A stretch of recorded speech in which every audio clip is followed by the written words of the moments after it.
Alrighty, microphone check. EA Sports. It's in the game.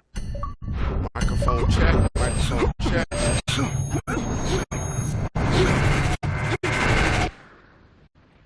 on, what's my mic sounding like? Microphone check. Microphone check.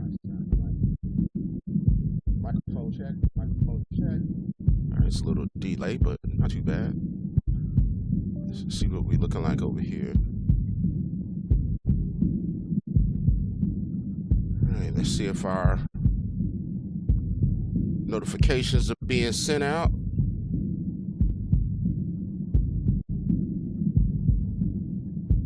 We're gonna do things a little bit different today. A little bit different. This is it. This is it. Championship tonight. This ain't the amateurs no more. You got a chance to do something great, to be someone great. This is a big step up, kid. Use your feet. Keep your hands up. It's all about heart. I'm not gonna cry every time some clown gets hurt.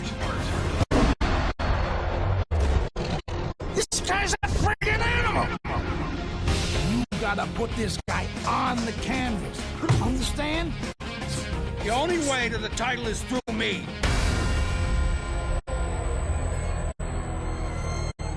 That's what champions do. They get back up.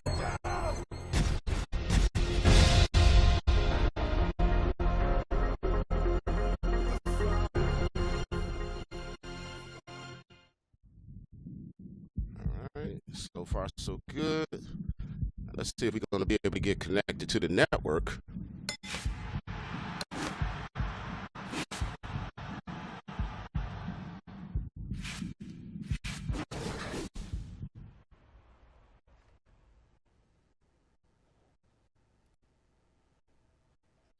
My stuff is all ready. Come on, put us on live. Alright, well, look like we was able to get in. We are back. We are back. First time doing it over here to my artist YouTube page, but what it do, y'all? This your main man, OG Waba, back with another edition of Waba City TV's On Waba. I'm the host with the least, your main man, OG Waba boy. Y'all could have been on any stream right about now. Somehow or another, you ended up here with me, and if that's the case, I appreciate it. It's time! Yeah, well, I tell you, ain't nothing like after a long, hard day of working hard and hardly working, sitting at my desk and playing this game. I enjoy it. So, if you're new to the stream, all right, I just like to make this disclosure before we get started. If you're somebody out there in the world and you have fight night, you don't like me, you want to fight me, or better yet, maybe you like me and still want to fight me. I'm not like all those other streamers out there. You don't have to come to my page trying to troll, trying to big up yourself. All you got to do is let me know where you're at. I do not duck fades. I'm telling you. I don't do it in real life, and I ain't sure I ain't gonna do it on this game. So, with that being said, I do have a commercial that's about to be running here in about another 41 seconds. So I'm gonna just shoot the woody for a second, let that commercial play, and then from there we'll be able to jump off into the game. Had a pretty cool time today. You know, got a lot of stuff done. Got done what I needed to do, and boy, I took me some pain medicine, and I pretty much slept majority of the day, to be honest, after I, did what I had to do. But we are looking at about maybe another 15 seconds, and then there'll be an ad that'll come through, and from there, like I say, we'll jump off into the On Waba.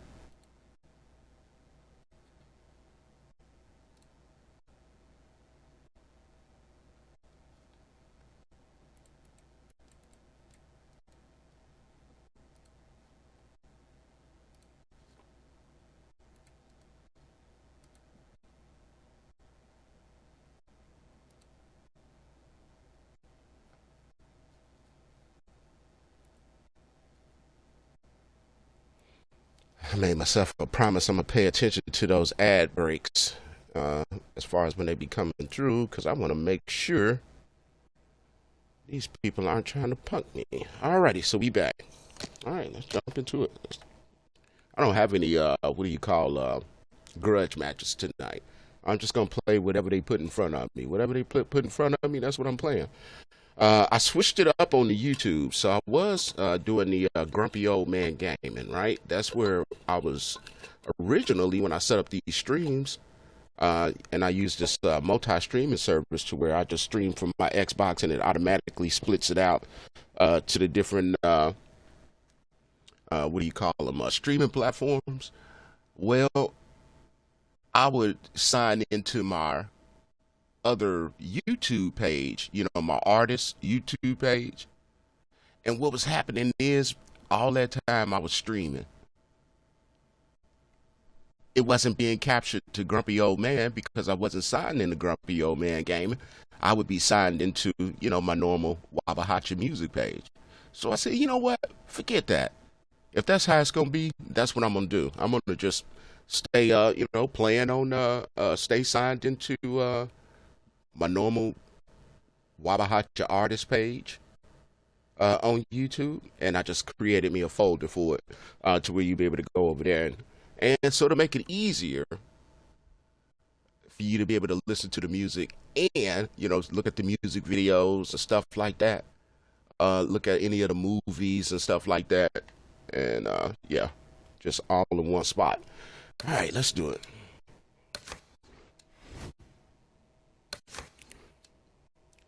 So youtube.com Waba fan, if you want to go to the actual artist page, the official artist page.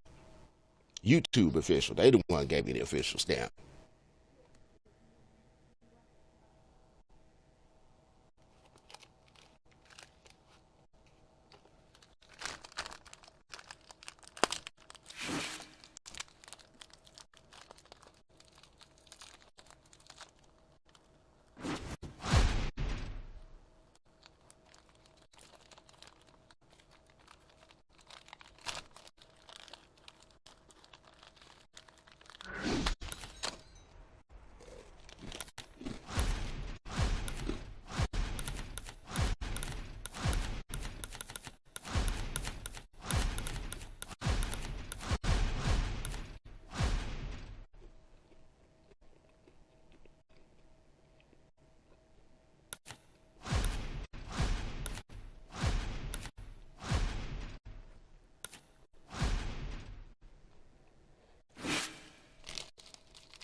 I had a feeling he was going to leave.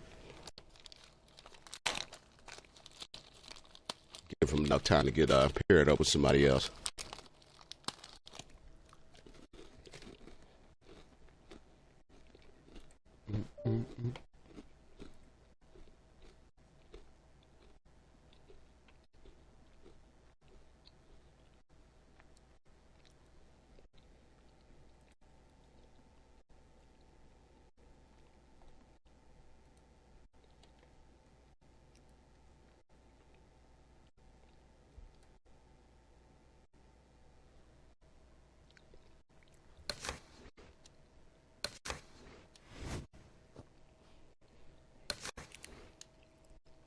Come on, put us in the game, coach.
He was just gonna back out, y'all. Trust me, I remember him.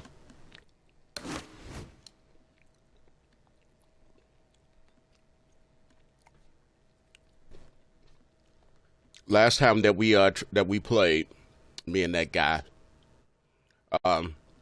So he likes to try to get it close to, like he'll put it on Kobe Nichols, and then at the last minute try to switch to Isaac Frost, or he'll be down there on Muhammad Ali, and then he'll try to switch it to Mike Tyson at the last minute.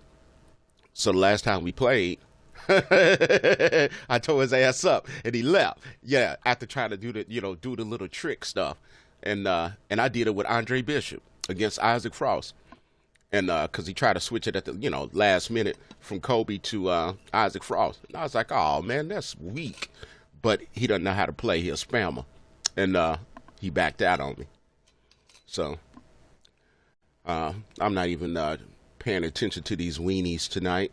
If they get on this mug and they trying to do something weird, because YouTube's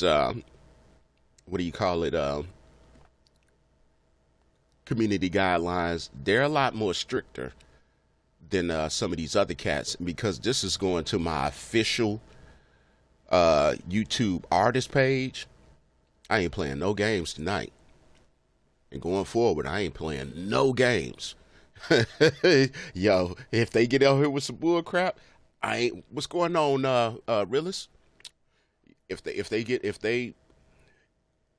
I just can't risk that, because that's my official artist page. You dig? So anything that I say, controversial, whatever,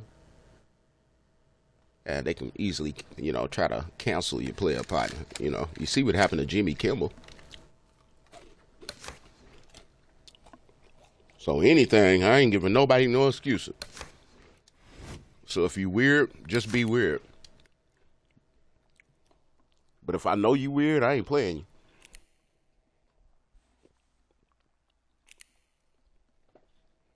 I'm actually up here eating one of these granola bars.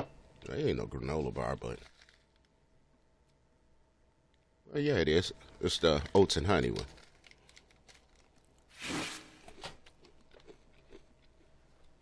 But I see you in the building there, Realist.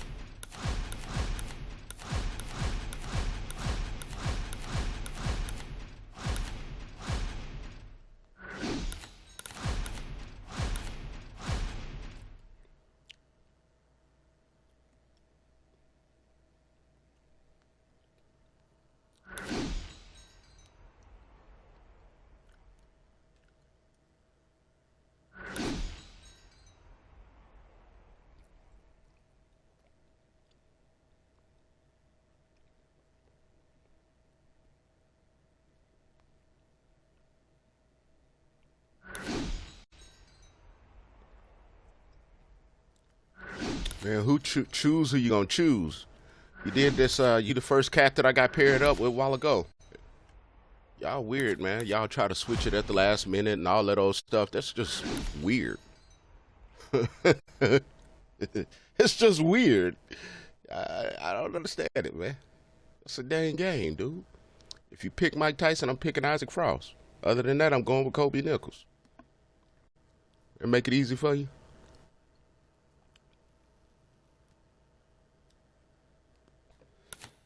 That who you choose?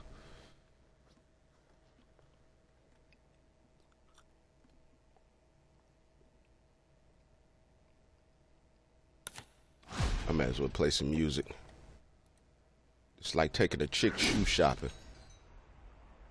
Get the pumps, man. Get the pumps. I want to dedicate this piece to all you players and all you ladies out there. Name of this piece is called While he try to figure out what he gonna wear. Yeah. I'm in the middle of the flow, baby. Singing, don't get mad at me, cause I can look in the mirror and I can honestly say that I'm pretty.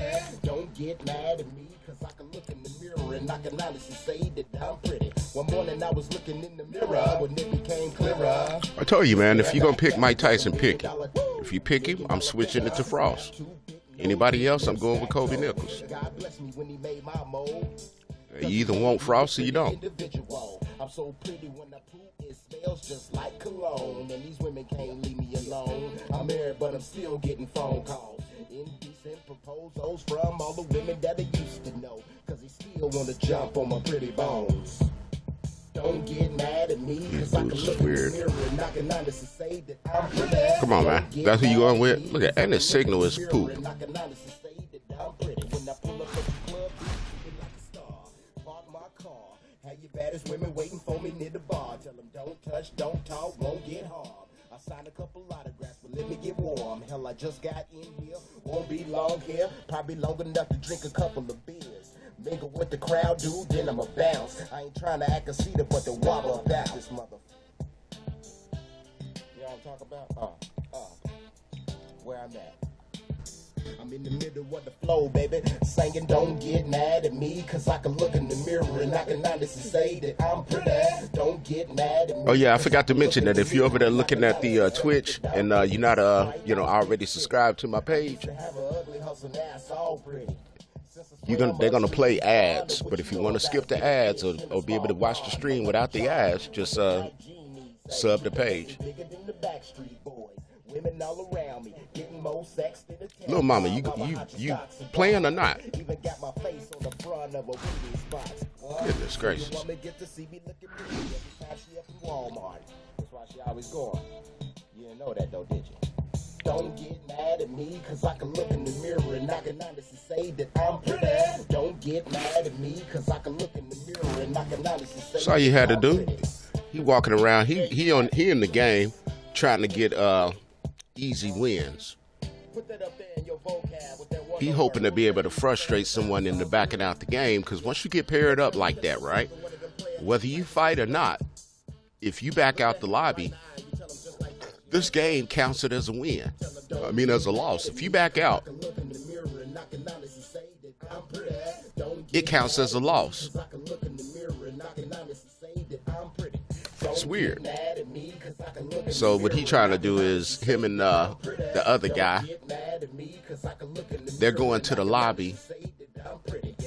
Depending on who you choose, they will choose Mike Tyson or Isaac Frost, but they'll do it at the last minute. Or if you kind of hip to the game, they'll just sit there. This is weird, man. That's why for the past, week or so, well, almost 2 weeks now, I've been playing at a different time frame, a little bit later. I used to get on by 5 Central, 7 Central. You say no Marquez today? Yeah, he'll be in here, I'm pretty sure. If he, because he probably had to work tonight. So if he had to work tonight, realist, he'll probably be on about maybe in another 30 minutes or so. That's usually how you do it. Or sometimes he'll tune in even at work, but I don't know what his schedule is.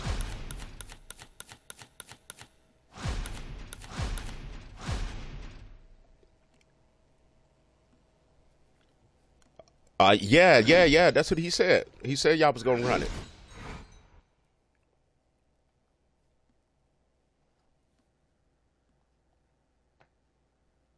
Yeah, he said y'all definitely gonna get a part 2. Hi, everybody. So glad you're with us. Joe Tessitore alongside Teddy Atlas, and we welcome you to the Metro Manila Arena. We're here in the Philippines. Our main event should be a good one tonight. 10 rounds among heavyweights. A lot of talk heading into tonight's matchup. Everybody expecting this to be a great night of action.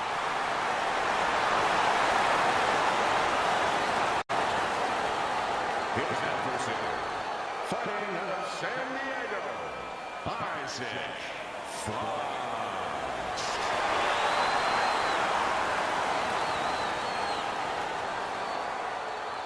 All right, fellas. Let's have a good everybody fight. do. That's the reason that they use Mike Tyson.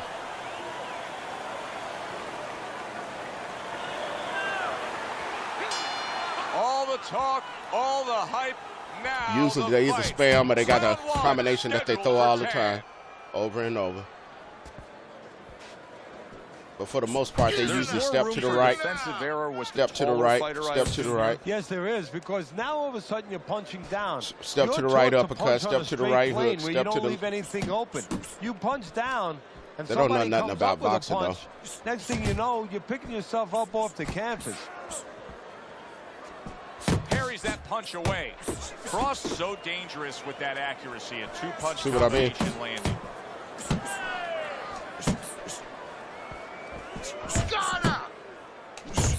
I like that step back right there. Just enough He don't know to nothing be about, out of danger. he don't know nothing about but still boxing. close He's just a enough to spammer. land the counterpunch. Well, that's what happens when you have that kind of experience. See that? He tried to do that little... that range.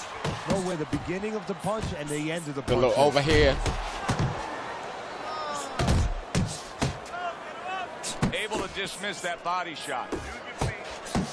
Like I say, they all got a little something that they drill. They don't know shit about boxing, and they hide behind the power of Mike Tyson. You don't know nothing about boxing, boy. Tyson's Come on. defense, is it ever good? Come on. Look at how easy Come on. he's able to block those punches. Come on.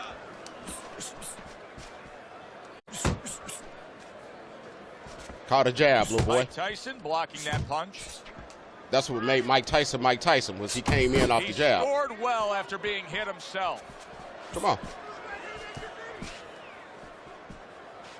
Come on, kid. A very crisp combination by Mike Tyson. Oh, and he's got something for him himself, and it's a left hand. Whoop you with the jab. Final 10 seconds of round number one.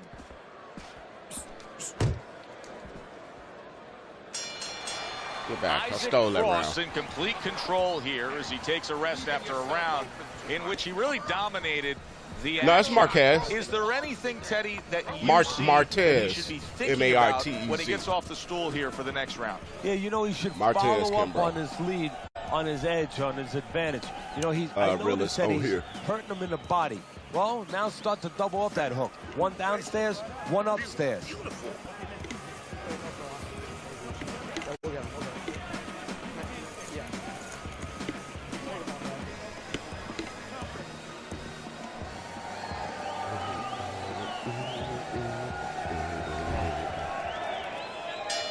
Here we go. Round two is underway. Takes one to get one. He comes back with a right hand.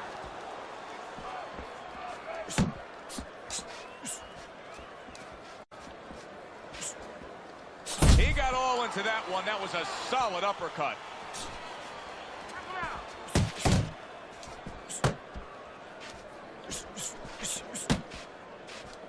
Teddy, it was very clear early on in Mike's career, especially a lot of the fights that I went to in Latham, New York, and Albany, New York, and Troy, New York, that the fight was won before the opening bell was rung. That intimidation, such a big part of his game. Something that's been developed for a long time, something that he's been cognizant of for a long time. You know, he comes from a scary neighborhood in Brownsville. A lot of tough guys, a lot of bad guys, and he was scared of them. So he understands how that can be used. I'll tell you a quick story. We went to Junior Olympics back when he was a kid. He was only 14 years old. He was 190 pounds. You know, he was a guy that was all muscle. We were in Denver, Colorado for the National Junior Olympics, and everybody's looking at him. They look like kids. They were fat, chubby. They're looking at this guy and say, what's he doing here? He's in the See, wrong place. tell you, they all the He same. didn't talk to Same anybody. combination. They just try He to made sure that he just stared ahead. He smother knew you that with their punches, minds but they were don't gonna know shit play about tricks on him. boxing. He knew their But they all do the imagination step was to the at left, work. He knew I mean, that step to the right imagination was uppercut, like acid. step to the It was right. eating away at him. And before you Hook. knew it, by doing that, there was a rumor going around that this was Sonny Spam. Liston's nephew. And Tyson never told anybody he wasn't.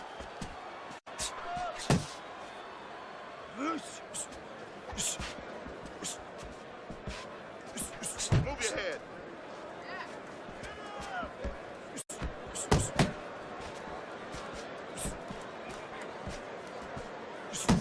Good block. Just 10 seconds to go in this round. And that's the end of round two. Tyson's going with a quality that I think is very underrated in boxing. just call you That is ESG, to be huh? judicious, to really ESJ, think man. about when how and make the most of each thing you're doing. His punch rate, very, very effective in terms of he his can play, but percentage he ain't no boxer. he's You're an arcade game punches. player. You know, he's not wasting anything. He's making everything count. But just as importantly, everything's leading to Same something else. combination, You know, over he's and working over the body and one over. moment, and that's leading up to some head attack later on. So he's planning everything out like a smart fighter, a guy that understands the sweet science.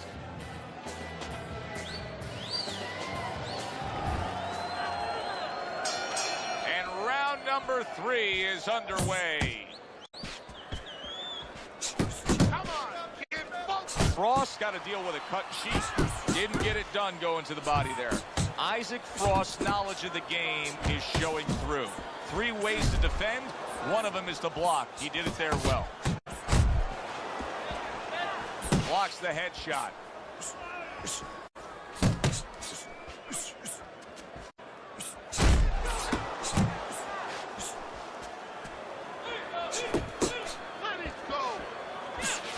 Now a well-placed hook to the head.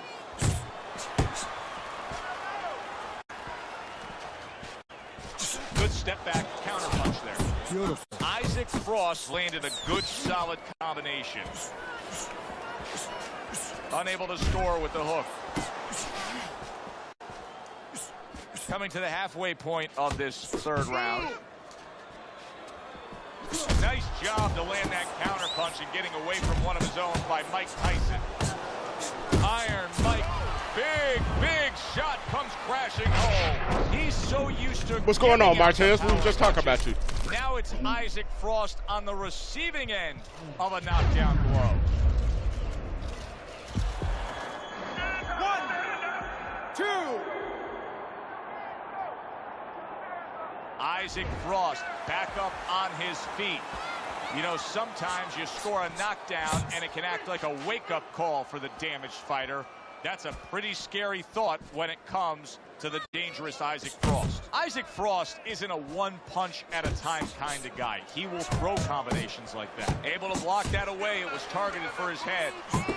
Frost doing well here with that 2-punch combination. Accuracy an issue there. Didn't land that straight right hand.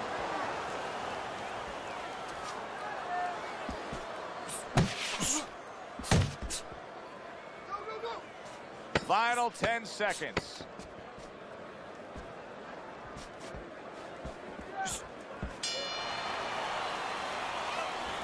Relax. You're doing great. Keep the pressure on. Keep.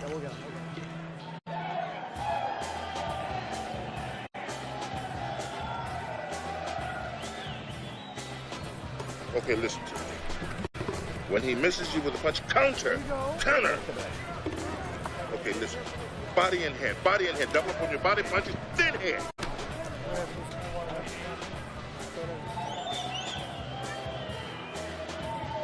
So that's not Costumado, Mike Tyson.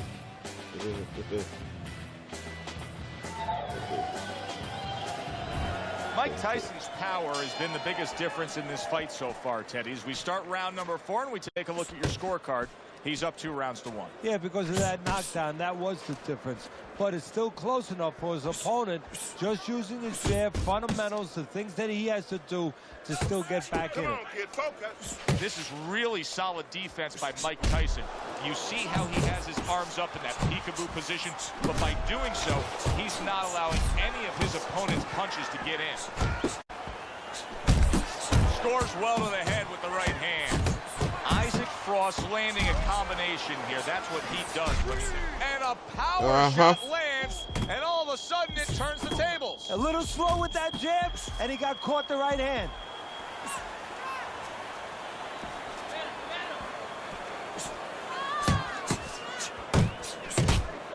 Well, his Hold on. opponent is I didn't mean to. opening I didn't mean to logo you like There's that. some opportunities that exist. Yeah, I think some counter-punching opportunities. That was an accident. I don't Opportunities, cheat to be. Not on the front end, but on the back end. Frost putting his punches together now. That's a nice combination. There you go. Oh, okay. I see what he's doing. All right, hold on. Keep doing what you're doing. Great work by Isaac Frost. Too many I got of your those time punches now, by homie. Isaac Frost, Let's see. And this night's It's going gonna be a pretty over. good one. More movement. Tyson's showing you that sublime skill right now with that two-punch combo. Good-looking right hand after he got hit.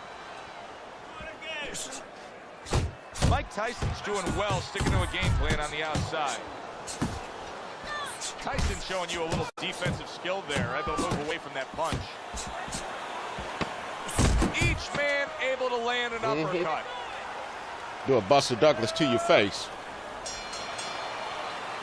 And good game, homie. Round 4. Good game. Isaac Frost, well, he's back in the corner, which is critical in terms of trying to stop the bleeding on that cut. But it's also critical because they need to put forth a new defensive game plan. Yeah, they have to make sure that they buy some time here and start moving their head, using their legs, tying up a little bit, doing anything to kill the clock and not get caught on that cut anymore. Like I say, if y'all want to be able to watch ad-free, all you got to do is add the page. If you add the page on Twitch, if you subscribe to me, you won't see the ads.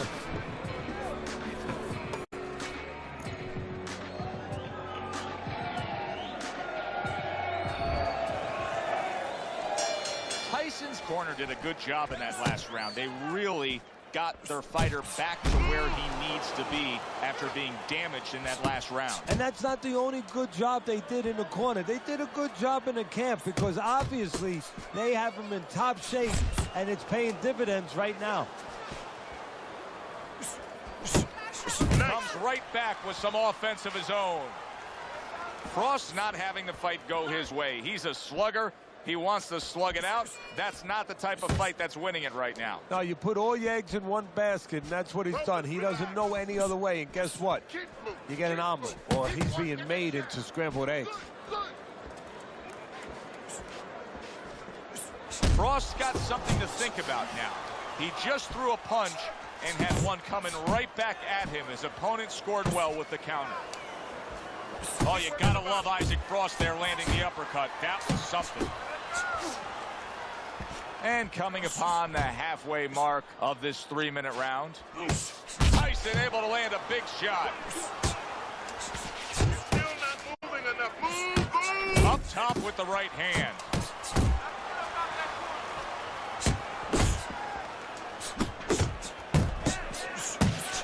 Solid shot again downstairs. Oh, that uppercut got him badly. Oh, what kind of punching is this? I mean, he's got nothing on these shots. He's so hurt. You know, his natural instinct is to attack back. Oh, he good. Right now, he got to know when to hit the power. That natural instinct. I mean, hit the right push. Now, teaching has to come in. You know, instructions from the past where he just covers up and he survives. He's still a spammy Tammy. There he is, zoning in the old 1-2. Final 10 seconds of this 5th round. Tyson's right hand scores well. Round comes to an end. Still a spammy Joe Tammy. and Teddy with you here ringside. Teddy, you know, you really got to admire how accurate he is. I mean, he makes the most of what he throws. Yeah, he makes it count. This is a guy who doesn't want to waste anything. Kirkland, don't stand in front of it. We got it. All right. Oh, we need is water up there, that's it. You don't need that, no, throw that away.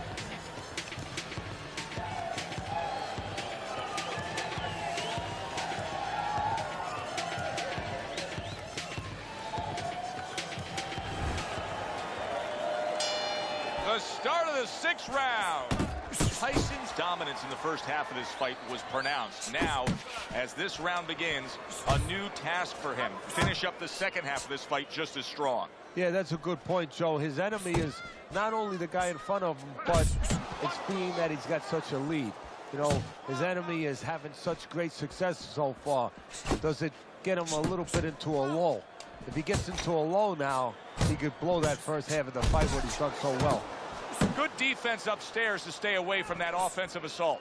Tyson's making this like artwork here. I mean, his defense is just a masterpiece. Well, that's the way it's supposed to be, actually. You know, the sweet science. It's not supposed to be about going in there and eating punches. It's supposed to be about going in there avoiding punches.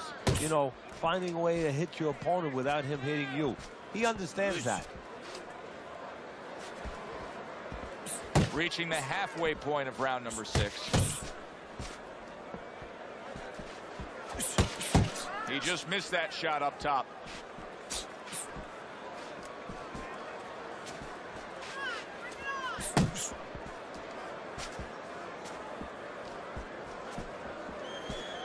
Keep your head moving.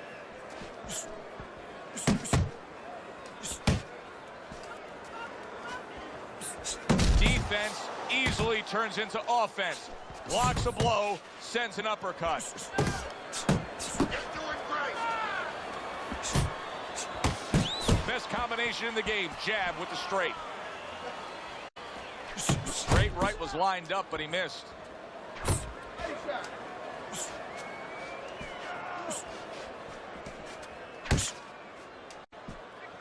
Final 10 seconds of the 6th round.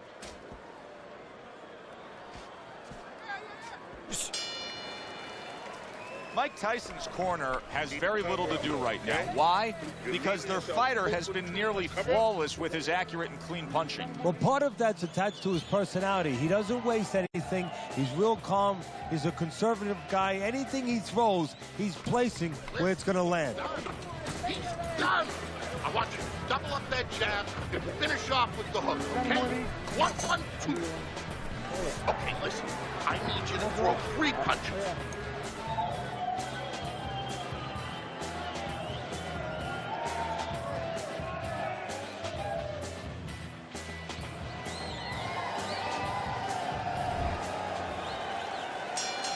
As another round gets underway, it gets us thinking, how much more of this will we see? Hard to envision this fight going the distance with how lopsided it's been. Isaac Frost's been able to let loose. He's throwing punches. He's just not landing enough of them. Well, he's throwing them from a little too far away. He's not getting into that punching chamber. He's starting to launch him just a little too soon, and his opponent is warned.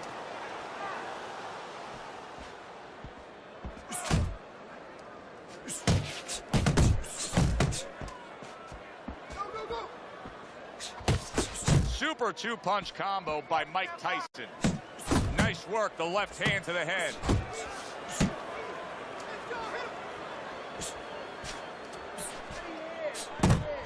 Hits him in the mug with the right.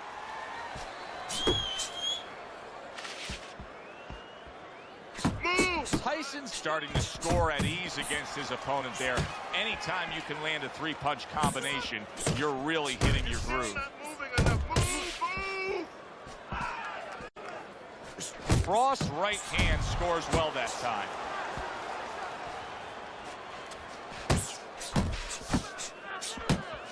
Mike Tyson's just punching air that time. His opponent was able to get out of the way.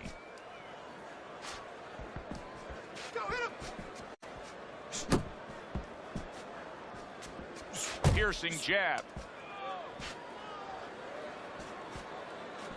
It's working the body.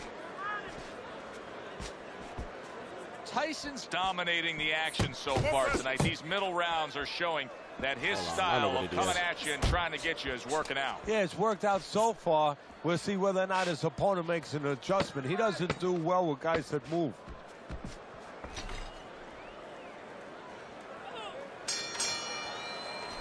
And we come to the end of the round. That's good. Keep that up if we have to. Keep on it.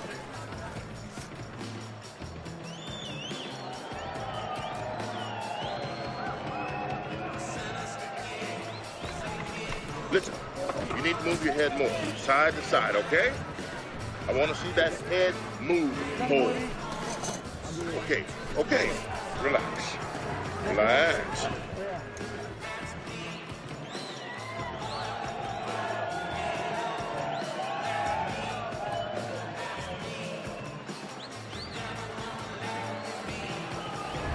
This has been more of the same as we start round number 8.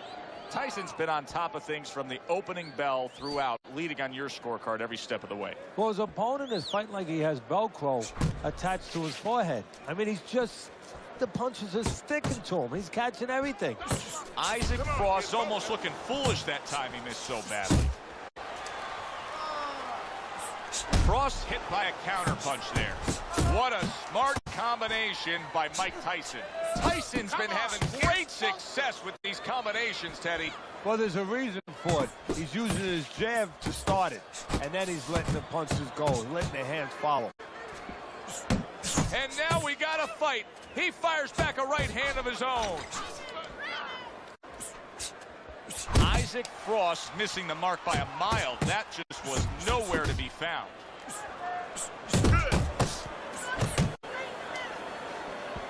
Halfway through this round.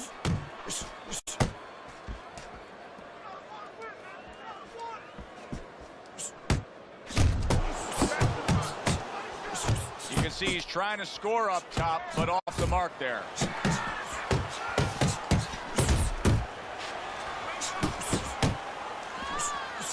Mike Tyson's combination punching is working well here.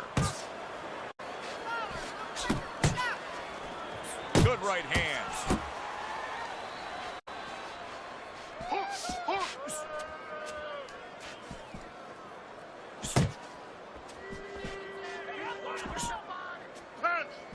It should, but it don't.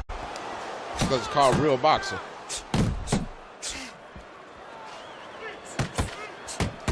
And now he's targeting upstairs. So y'all the ones that use the clock counting weird down stuff here in round number 8. 10 seconds to go. He tried to nab him up top, but was unable to connect. And round 8 comes to an end. That's it. Frost's defense is going to need to shine when he gets back out there. I mean, just look at the close-up of that cut we're seeing. Yeah, he's got to use his legs. You're right, Joe. He's got to get out there and buy. The longer this fight goes, the better I got a chance.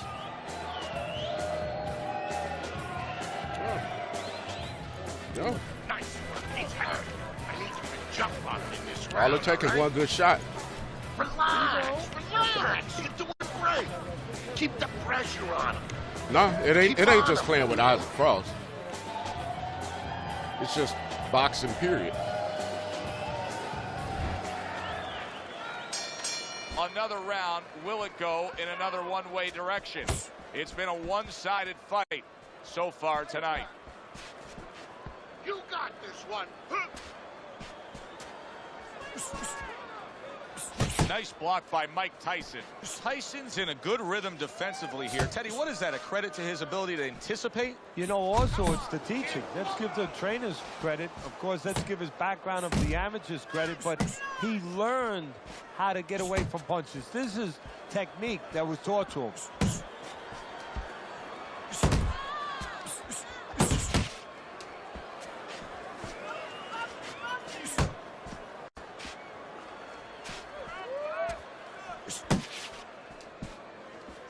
The jab, once again, an effective tool. Able to dismiss his opponent's shot, and then comes back with an uppercut. 90 seconds to go here in this round.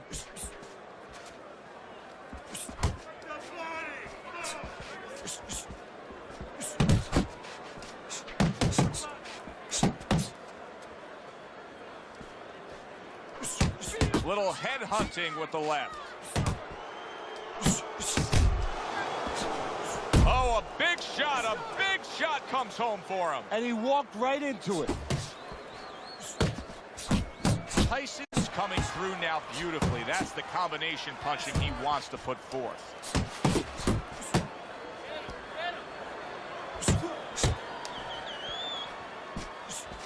Big uppercut right on the mark.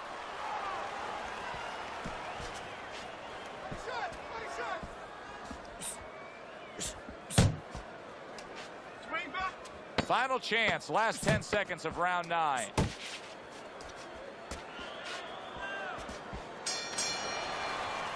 So he puts forth another punishing display. Tyson's dominating this fight from start to finish, and the end is getting near. Yeah, and his opponent's looking like he's got Everlast written on his forehead. I mean, he looks like a I'm bear. screaming. They run the commercials right about now. Don't need to get excited. You came to win. You're not throwing enough punches. All right, bang the head and the body. Upstairs, downstairs. Over and over again. Upstairs, downstairs. No, I don't. Just got to play my fight. Win, lose, or draw.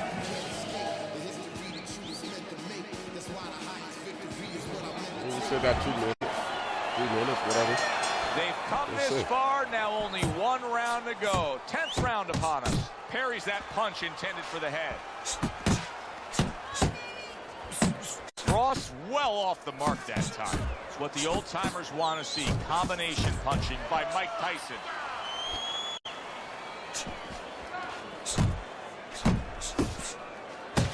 Keeping his hands up, getting rid of his opponent's offense. Not what he was looking for. That's a miss right there by Mike Tyson.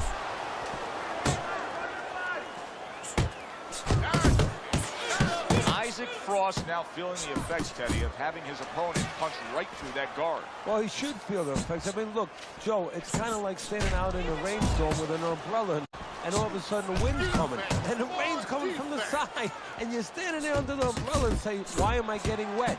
Well, you're standing there covering up. The punches are coming from the side. They're coming from all angles. You're going to get wet. You're not always protected. He got hit. Oh, now the uppercut.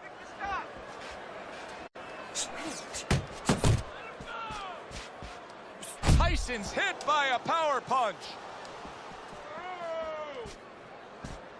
All right, here we go. Last 60 seconds of the fight. He took a shot, but he came back with a right hand of his own.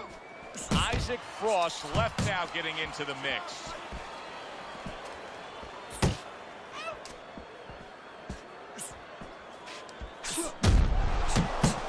Finish with the hook. Digs in with a good solid uppercut after taking one. Mike Tyson's nose is now starting to bleed. Tyson's proving to be elusive. Tyson's hitting the mark right now. How precise was he there with that 3-punch combo? Commits to the straight right. Completely one-sided fight. At least that's the way we saw it. Yeah, I mean, if you saw it any other way, you'd have to put a warning out the next time these judges. But back to what you were saying earlier, Realist. This could be hazardous to your health. I mean, these guys could be hazardous to your career if they score any other way. When you play against someone that uses Mike Tyson. So a unanimous decision win. You're going to be on Mike the struggle Tyson. bus. That's the way we saw it all night long. The judges agree. It was hard to see it any other way. Good, enjoyable, entertaining fight it was. For Teddy Atlas, I'm Joe Tessitore.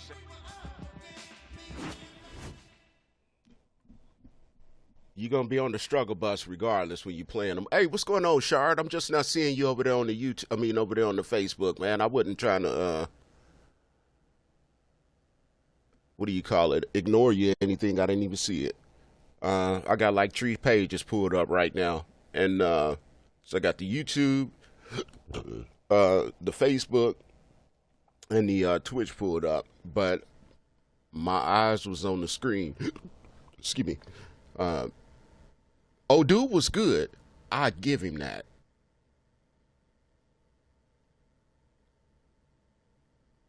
He was okay. But he was still one of those players that hide behind Mike Tyson. What do I mean by that? This game is a game of angles. Like, you could be standing right in front of someone. Like, at the beginning of the game, let's say I don't even have my hand on my stick. Now, they can come and stand right in front of me. Now, the obvious punch that a person would want to throw is a power straight. I don't even have to have my hand on my stick. And if you throw it, you won't even connect.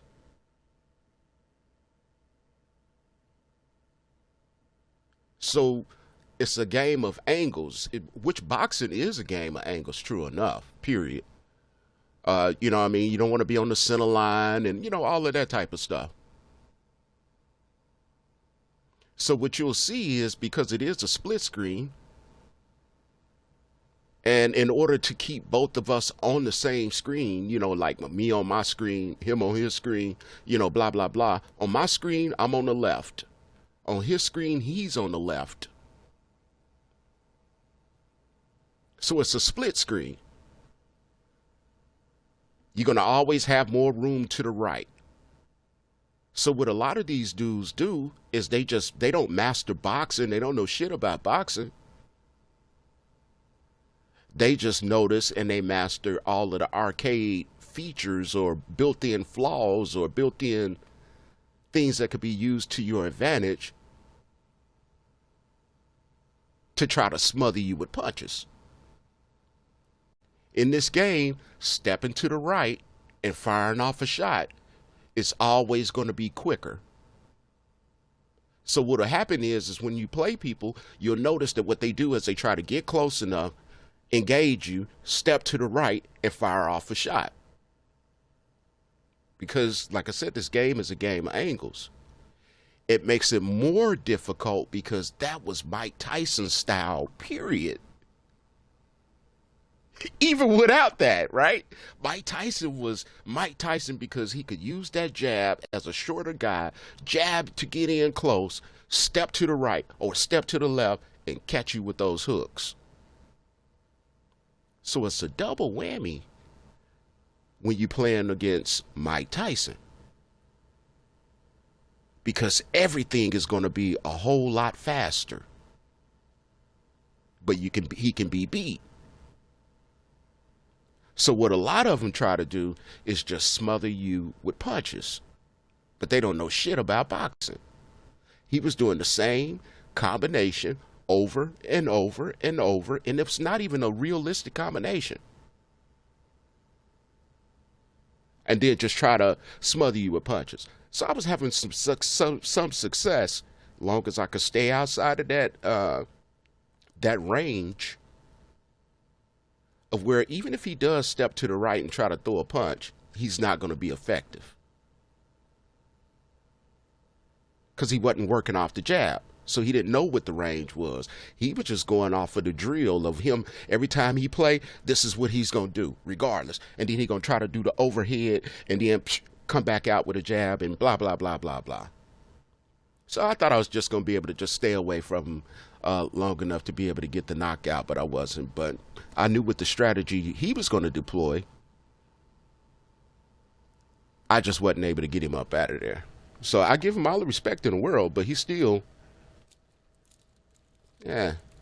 he's arcade game player.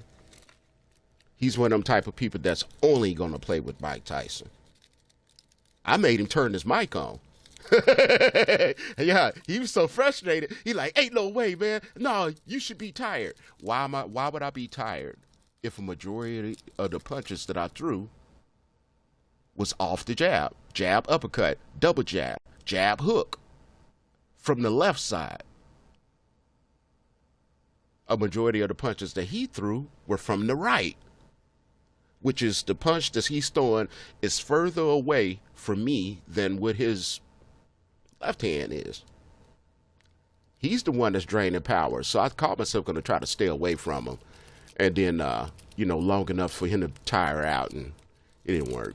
But that's just one of the difficult things about playing against people that play using Mike Tyson. That's why a lot of them only use him. Because, shit, he got power in both hands. It's bad enough that he already fought at weird angles, that he automatically threw hooks and uppercuts. I mean, shit, it's a double whammy. I couldn't play with him, though. I tried to play with Mike Tyson. I used to try to play with him. Mike Tyson against Mike. I'm rubbing my hands for those who new to the stream. I've had a lot of surgery on my hands, so between rounds, I have to, shit. I have to rub these suckers, man. I'm telling you, they be hurting like a son of a gun. Hey, I didn't have anyway. So that was a good fight. Those are the types of players that now that I'm running up the rankings, I love playing. Because I refuse to play it in this game in a cheesy way. I'm going to use realistic boxing to be the best on this sucker. I'm not doing any of that arcade fake stuff because I know how to fight in real life. And that's what I try to do. So that's my style. So welcome to Waba City. Let me catch up on some of these messages and stuff that came through that I didn't see. Let me see. Where did I leave off at over there on the Twitch? Say, I forgot to show you my Marvin Hagler fresh new outfit yesterday. I can't wait to see it. I'm gonna be on here pretty just like last night. I'm pretty sure pretty late. So by the time you get off, hopefully, inshallah, if you log in, I'll be on. They say same shit. Some don't know shit about boxing. Yeah, they don't know nothing about boxing. They're the ones that some of them was the same ones that said Canelo was gonna beat Crawford. You say, I forgot to show you. Okay, yeah, I got that part already. All right. And I had another. Let me check over here on this one because I heard some alerts going off in my ear. Okay, all right. I see. The hope we finally see that. All right.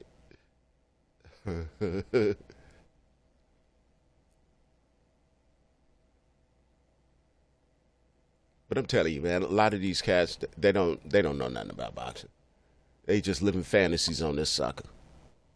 I am too, I guess, in a sense. Shit. But I still know I can fight, though. That I do know. All right, so YouTube is saying that we got an excellent connection, which is beautiful. I like that.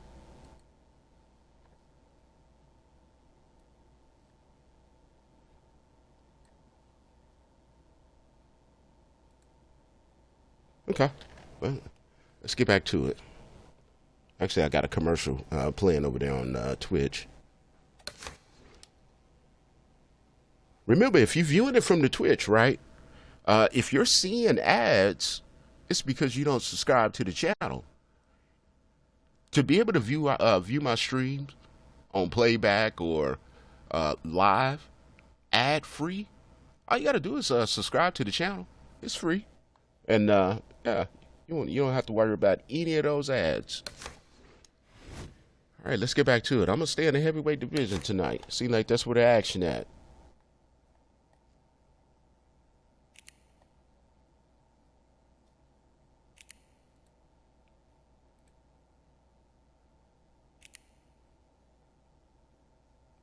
You know what? Technically, we are just now hitting the top of the hour. I should take a smoke break.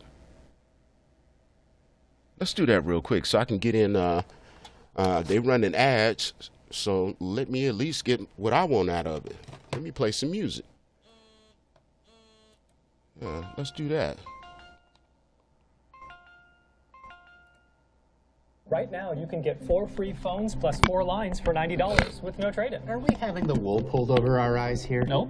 And you get the latest phones. High five. Get 4 phones plus 4 lines for $90. And we'll pay off your current contract when you switch. U.S. Cellular, built for us. We use math in everyday life. Why do we need to know this? Hi, April. Hi, Marcos. Why are you two so out of breath? Hey, Adesina. We're training for a race. How far did you run today? I ran 3/5 of a mile. And I ran 5/6 of a mile. I ran farther than you did. No way, I ran farther. Did you know that there's a math strategy that can help you compare those fractions? Really? We're just trying to figure out who went the farthest. Well, the strategy that I'll show you can help you do that. Let's explore. Here in front of us are 2 cakes. Before we dive in, let's briefly review what we already know. People of the world, people of the world, people of the world. People of the world, people of the world, people of the world. People of the world, people of the world, people of the world. People of the world, people of the world, people of the world. I got the cream in the black room. The name of the song was In the White Room. Yeah, yeah, yeah, yeah. Got the cream in the black room. I got the cream in the black room. Yeah, yeah, yeah, yeah. I got the cream in the black room. Yeah, yeah. All alone in the the room I am. Laid up and listening to this jam. Visualize what the scene would be like. Me on the stage and me on the mic. When it gets a booty at it, when it start a fight. All I know is as long as my love is right. I'ma hit this cigarette and go all in. Ladies and gentlemen, you are now witnessing the coldest of the coldest when it comes to a kid. So when the snakes come marching in, you can tell them keep the proceeds from the mixtape. Mr. McGree say, why the bitch giving it to him so straight? You should let her get it for free, and I agree. I'm a lyricist, baby, so all I need is one good listen to me. So when you see me on your Facebook timeline, go ahead and hit that link. Share this video, like my status, help me go viral. Matter of fact, add it. It's been 15 years since I dropped the album. With that being said, I realize I'm gonna have to stop from the rock and roll. Do shows at home in the walls, 15 people in the club, but I'm still gonna rock it. And I ain't got a problem with it. Make a flip and tip. Keep it all natural with no gimmicks. Give me my roses while I'm still living. If I make enough money, my city I rebuild it. Anything broke on the north side, fix it. All my copyright stores to the children.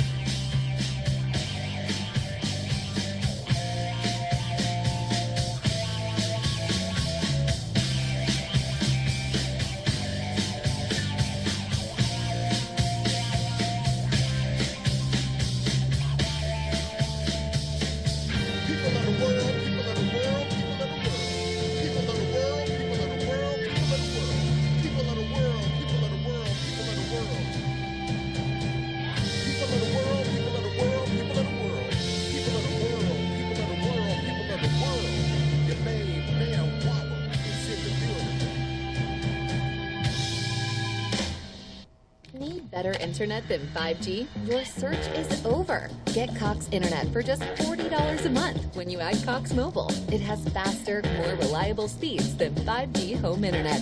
Switch today. What a feeling!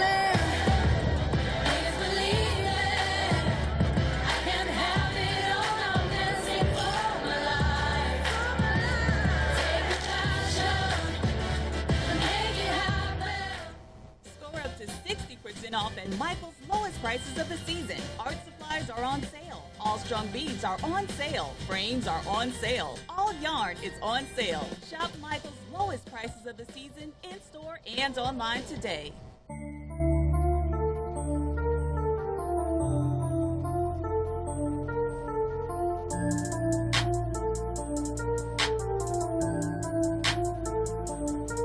They told me I would not amount to shit.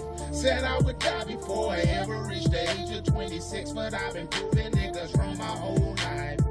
I had to fight to get it. War had me down close for years, but I was pulling bitches. Born in the gutter with nothing, raised around thieves and killers. All I knew was a hustle, that's how I made my living. You see my city first 48, a true struggle just to survive on a day-to-day. The streets are talking, they can't keep quiet. Then boy, I welcomes to cause the great divide. Worldwide pandemic and Trump then damn near started a race ride. Republican Party got played like a funky piano. We done reached a point of no return. Next major event, even a fire marshal saying let this motherfucker burn. City to city and country to country. I ain't scared no more when you can't punk me. They told me I would not amount to shit. Said I would die before I ever reached the age of 26, but I've been proving niggas wrong my whole life. I had to fight to get it. War had me down close for years, but I was pulling bitches. Born in the gutter with nothing, raised around thieves and killers. All I knew was a hustle, that's how I made my living. You see my city first 48, a true struggle just to survive on a day-to-day. Streets is talking and they can't keep quiet. What y'all call rap and woke asleep a giant. I know about silent weapons and silent wars. So before we get started, let me give a quick shout out to all my Facebook Moors. Black Panthers Nation, Islam, and anybody else that I might forgot to mention. Black love with a capital L, trying to teach our folks deep in the trenches. Refuse to back down and be intimidated. The truth to be exposed. I love all God's children, but I love ours more. They told me I would not amount to shit. Said I would die before I ever reached the age of 26, but I've been proving niggas wrong my whole life.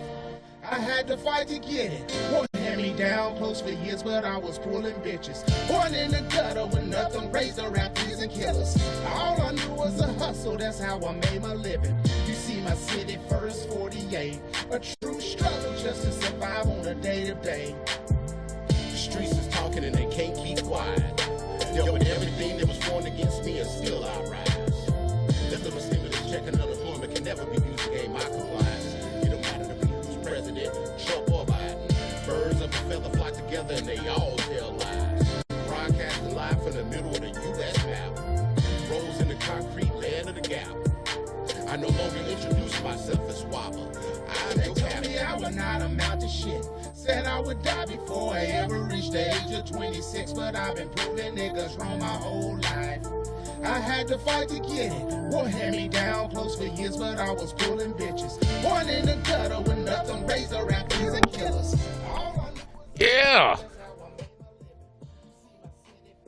Alrighty, so now that the bills are paid, because Twitch be running the blank out them ads. And if you're tired of seeing the ads or any of that stuff and you viewing this over there on the Twitch, man, all you got to do is subscribe to the page.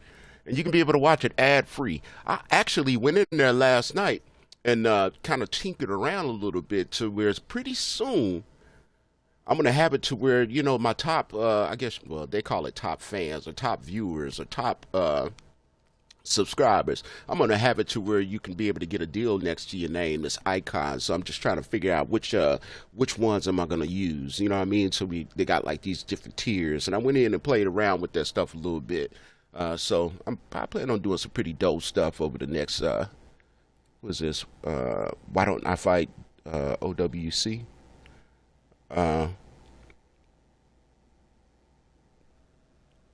For one, I don't have full access to all of the fighters like everybody else. I just started playing this game almost 3 years ago now, and I was suspended for a whole year.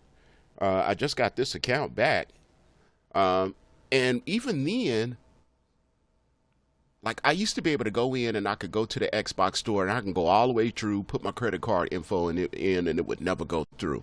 So I don't have like all of the fighters. And plus, OWC for me is almost like playing on steroids. So I just like playing head to head. I just want to, you know, play normal people. I didn't realize I probably would get better opponents if I were to play OWC though. Because this head-to-head, man, these dudes don't know poop about boxing. They be doing some of the... It's the nerd in me, y'all. I'm telling you, it is the nerd in me that make me say, man, forget this. I'm not going to jump on the if you can't beat them, join them bus. If I were to... Me being a nerd that I am, if I were to approach this game trying to utilize all of the exploits or all of the built-in cheesy poop that this game has to offer, I'd probably be a champion right now in OWC and all that other stuff. When I was younger, off of 1 quarter, I learned how to be able to play certain arcade games, hit 1 million, or get it to the point of where I just make it to the end of the game, to where the games, we used to call it turnover, off of 1 quarter. Because I memorized the patterns and everything else. This is nothing. If I were to put my mind to it now, it may be a little bit more difficult than with, you know, with the arcade games used to be back in the day, but I think you get the gist of what I'm talking about. But because my hands are bad, I like playing this boxing game because I still got the mind for it. I thought I was going to meet a whole bunch of like-minded people, but these people don't know poop about boxing. Yeah, they closed the store. I know. He said in OWC, you make your own fighter. You don't need to unlock anyone. You say, prove it. Got to make and create your own fighter. It's way better. What makes it better? What makes it better? Why do you say that? Why do you say OWC is better? I really want to know. Why do you say OWC is better?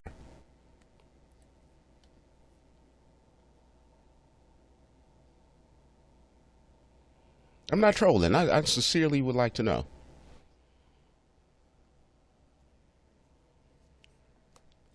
Because when I first got this game and after I beat the campaign, I actually created a fighter. He looked weird though, and he say you can create your own style and create your unique style with stats, and if your IQ is nice, and you can get the belt, that's the way only way you are going to do it. What, as far as get the belt? Yeah, I can dig it. There's a lot of people on this game that I'll never catch. Especially in OWC, because they've been playing since the game came out in 2012. But let some of those same people try to transfer over to head, where you're playing with these default characters without all of the perks or the steroids. Some of them can't make that conversion because they're so used to playing with those handicaps that they got.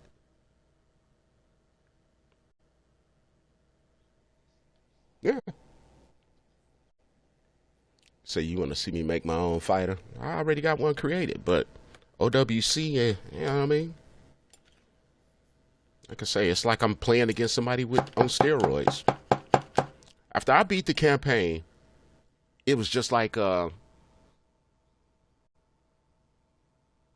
Call of Duty. Once upon a time, I used to get Call of Duty just so I could play the campaign. And I used to look, because I smoked some of the best tree that planet Earth has to offer. I would wait until I'm in a really good mood, or when I have, no time, what I mean, enough time, that I say, okay, I want to play this game. I want to set it at a difficulty level to where it's not too easy, but it's not too hard. And I want to see how far I can make it without dying. The campaign mode. And I would just I would feel like I'm in that mother. I'm leaning in my chair and all kind of shit. Like, if I'm trying to duck behind something. I loved that feeling of Call of Duty.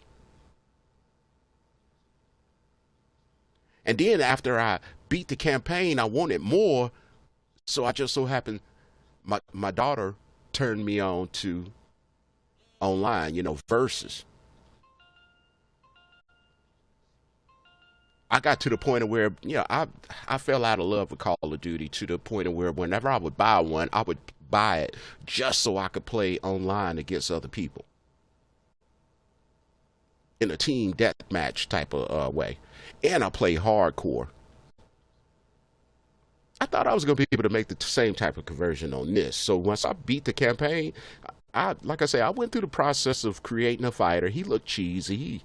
It was some old default type stuff. But I still only play head to head.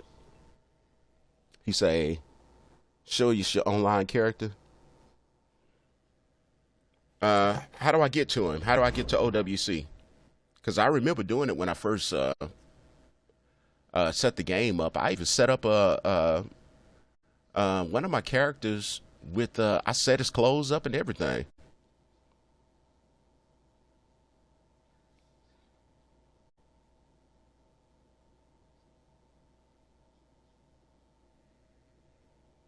Hold on. Let me see. Let me go back to what this guy just said. Hold on. I want to see you make your own fighter. You say, that's not true. You're more likely to fight a steroid player the way that I am. That's how they mod and increase stats. So you're saying that's how they mod and create stats on head to head?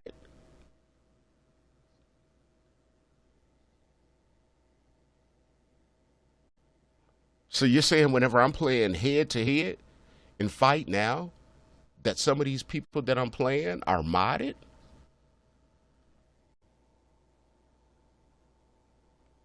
Oh, then I'm even more I'm even, you say it's way more likely. That's beautiful then. Yeah, I like that then. Cool. That means they gotta try to cheat me to beat me. And that ain't doing too good. I'm positive now. At once upon a time I was negative as far as like my win-loss ratio. Now I'm positive. So that means I got to the point where it was a few times where I felt like them people was probably cheating or they would probably modded or whatever. And I was like, okay, well, hell, that makes me even feel more impressed. I mean, you know, I'm even more proud of myself. Yeah, that's what's up. Shit, that's what's up. But yeah, if you want to see my, okay, World Championship. Okay. And then where I go from here? You want to see it? Because I know I remember creating one. Now where? Just click fight? Because if I'm not mistaken, I set them up for heavyweight. I can't remember. My boxer. There we go. Let me go to my boxer.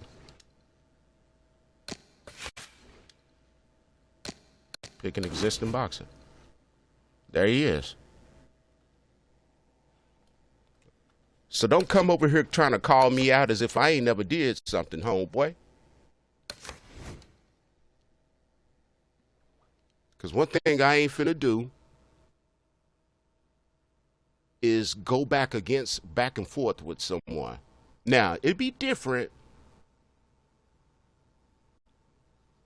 if you had a mic. Because I would love for my stream to be popping. I want to have boxing debates. I want that. I want to have it to where people, when they come to my stream, they hear more than one voice.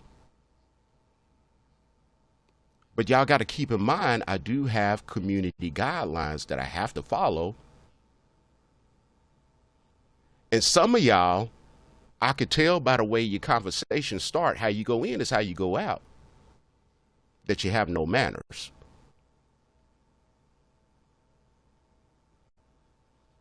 Now, I'm one of them type of people to where whenever I'm streaming, if you just so happen to stumble up on my stream, or more importantly, if you come back to the stream on purpose, I always say this, I'm not one of those type of streamers where you got to try to jump in my inbox, trying to big up yourself. I'm not one of those type of streamers to where you got to come and try to say something negative to get my attention.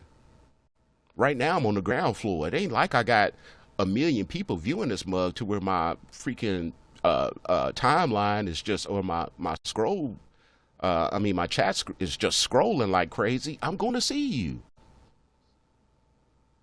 All you got to do if you want to play me is say that. But all that other stuff, I can do without it. I'm not a kid. You know what I'm saying? I'm not a kid. Shit. I'm not one of those type of people to where I like to text and all that other shit, because some of y'all can't spell worth a damn. You don't put periods where they belong. You don't put commas. All that other type of shit. And I'm trying to, I don't know about y'all, but whenever I'm reading something, it's a voice in my head that I hear that's reading something. You know what I'm saying? That's how it is for me. It'd be like, hold on. That's just the guy that I'm talking to. You say he do have a mic. Add me. Hold on. Let me go over here and see. Hold on. Let me read whatever he was saying while I was doing my ranting. That's why you gotta make a new guy, big dog. I'm trying to hype you. I don't need no hype. Hell no. I don't need no fucking hype. Are you serious? Shit. Hey, man, look, I never say, let me say something like this here. I never say we. Never say we with a person that can't confidently say I. Anybody that I function with are people that are proven that they can say I. Them saying I so tough made them stand out to where I was like, we can be a hell of a team together. Straight up. The people that I function with can have a conversation about more than cars, clothes, money, hoes. Matter of fact, that's what made me decide to get Fight Night. All of the games, the majority of the games that you can get on Game Pass are a bunch of fantasy games. They're geared toward the younger generation. They're not reality based. Call of Duty used to be the ultimate grown-up game because it was reality based. But then the minute that, first it was Roblox. Parents was running up, children was running up their parents' bills. You know what I mean? Well, they was running up on their parents' credit cards. Then they came with Fortnite. Which was technically, in my opinion, the first shooting game geared towards children or the younger crowd. Call of Duty, for whatever stupid ass reason, decided to make a freaking war zone. And when they made a war zone, it brought all of them Fortnite community people over to Call of Duty.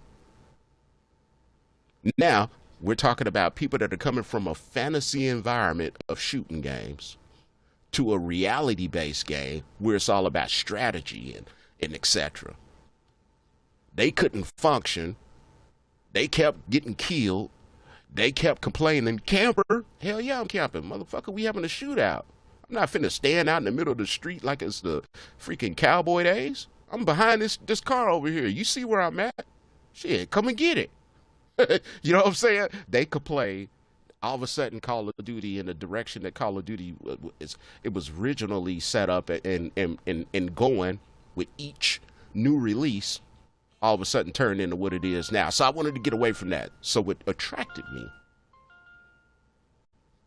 in my search or my quest for another grown-up game where it requires some brain power, where I'm not interacting with a bunch of stupid-ass children. And yeah, I said it. Some of y'all children is dumber than a bag of bricks. They have no manners. They get around grown folk and they want to talk to them as if they talking to one of their homeboys. No manners. None. I'm not one of those type of grown-ups that tolerate that shit. I don't mind functioning with young people, but you got to have respect. Other than that, get the hell on.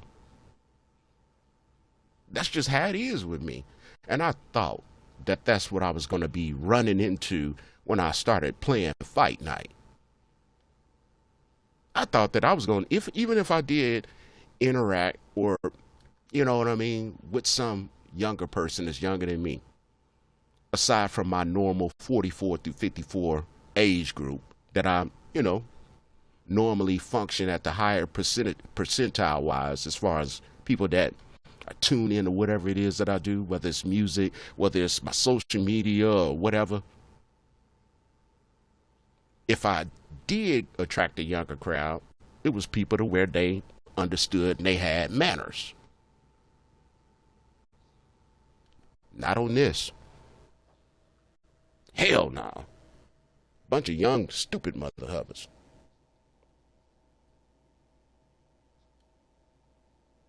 Nah, I ain't joining that party. The hell am I joining that party for? For what? How you go in is how you go out. See, your introduction to you coming, you, follow me now, you joining my chat, you coming to my lobby. Look how you came. Go back and read what you wrote. So now you want to try to act like you, okay, now, no, you didn't come in respectfully. So I damn sure ain't finna jump in no party and then listen and give you the opportunity to disrespect. No, how you go in is how you go out, homeboy. I appreciate the view and I appreciate the chat. List of algorithm. No, that y'all aren't bots. But nah, I don't join party with children. I'm not a pet. I ain't got no conversation for nobody young unless they one of my relatives. I just don't do it. Now, let's get back to this grumpy old man game. Let's go hop back in here. You know, it should say rated mature.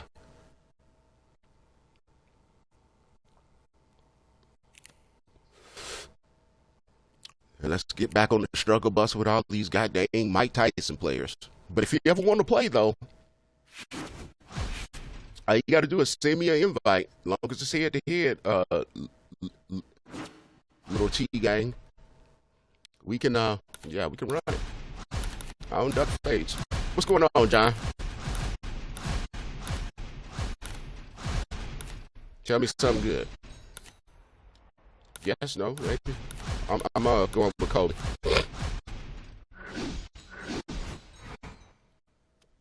Yeah, I ain't one of them young people to be trying to change it at the last minute.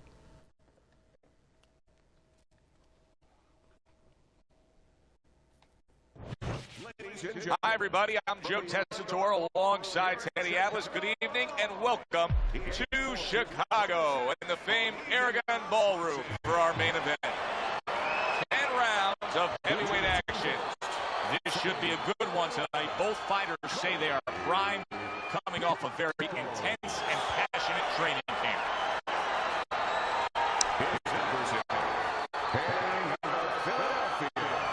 I'm going to drop that in the multi-chat for y'all to come over to the Twitch so y'all can see who it is that I'm talking to. Remember, that I was guys, talking to. Obey my commands at all times. Well, all I got to do is have one window open. Touch them up. Make it easier for me to see the chat. First round underway in this scheduled 10-rounder. That's a good job by Bishop offensively. Landing his combinations is the key to victory tonight. Great work offensively, landing that combination by Andre Bishop. They trade shots. He comes back with the right hand. In a matchup like this, I'm going to assume it's going to be tough to envision a scenario where the power he'll step to the right. Typical step to the right punch not person. That tough. Let the power puncher score 1 or 2 knockdowns. He's going to be ahead in a hurry. Andre Bishop movement helped out there. He avoided that punch.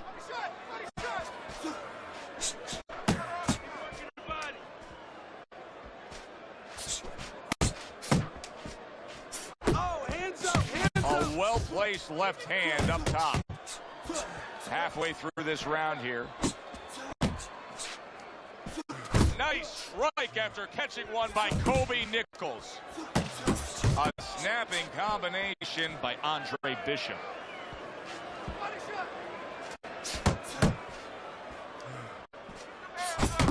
Here's one for you now, he says. Right back with the left hand.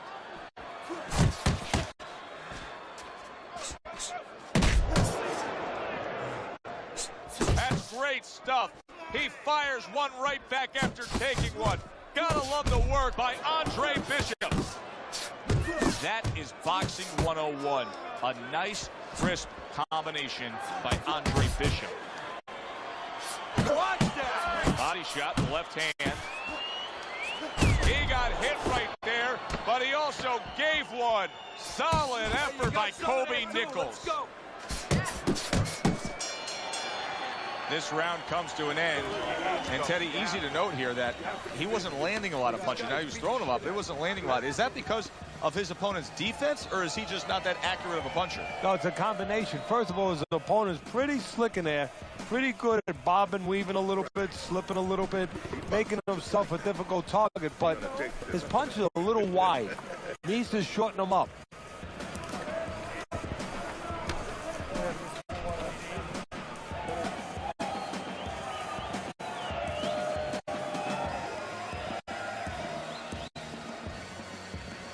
I let it play through the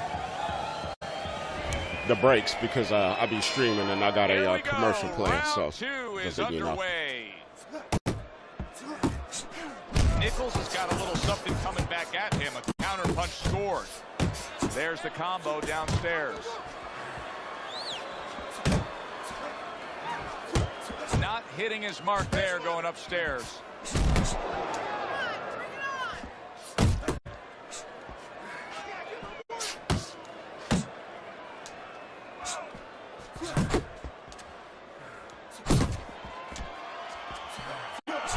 Smart thing right there. Just created enough space and then landed the counter punch. Looked like the will of the wisps, the old great Willie Pep. Made him miss, made him pay.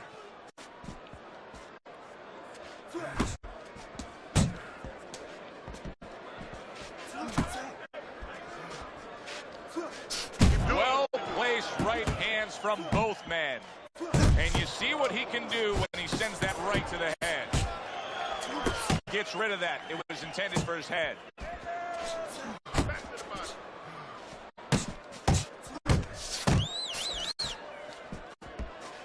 Able to cover up that gut.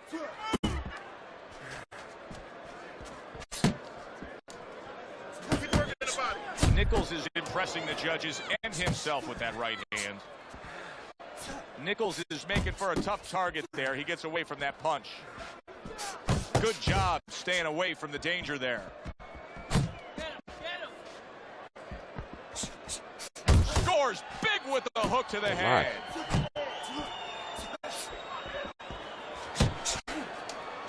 Double up on your punches.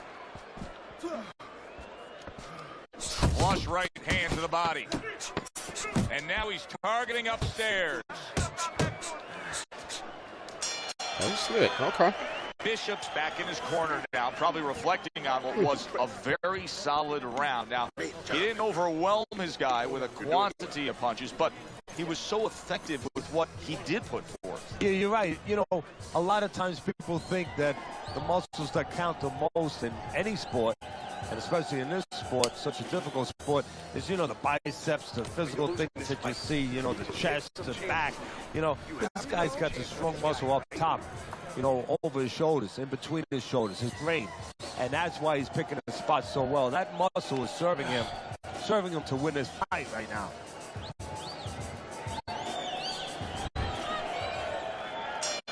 And round number 3 is underway.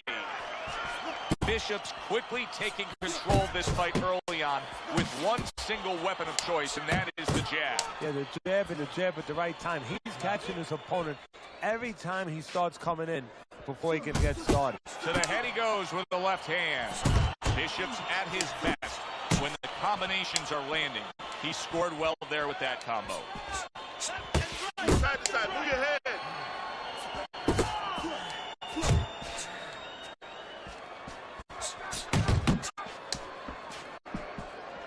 Needs to improve that accuracy. Missed with the headshot. Move your head. Just knifing up with that uppercut by Kobe Nichols. And oh, what a good, strong uppercut by Andre Bishop. Targeting the left hand to the body. Reaching the halfway mark of this round.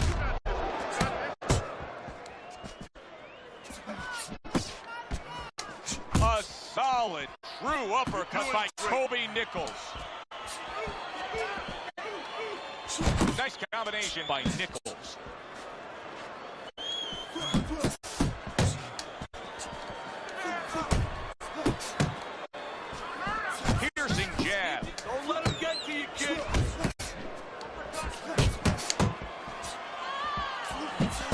Andre Bishop. That training really paid off. Just back to basics with the 1-2, boom, boom. This is just beautiful to watch. Watch how he just links one to the next, Teddy. A beautiful sequence, almost like musical notes being played. Well, exactly. It's a nice tool because it just follows. One, as you said, follows the other. Nice and smooth. Oh, you see him with the left of the head there? I like that two-punch combo by Nichols. I think Bishop scored really well there. He just damaged his opponent with that power shot upstairs. What are you waiting? You want this fight? Then let's get moving out there. This guy's gonna win this fight. If you don't take control, son, you need to take control.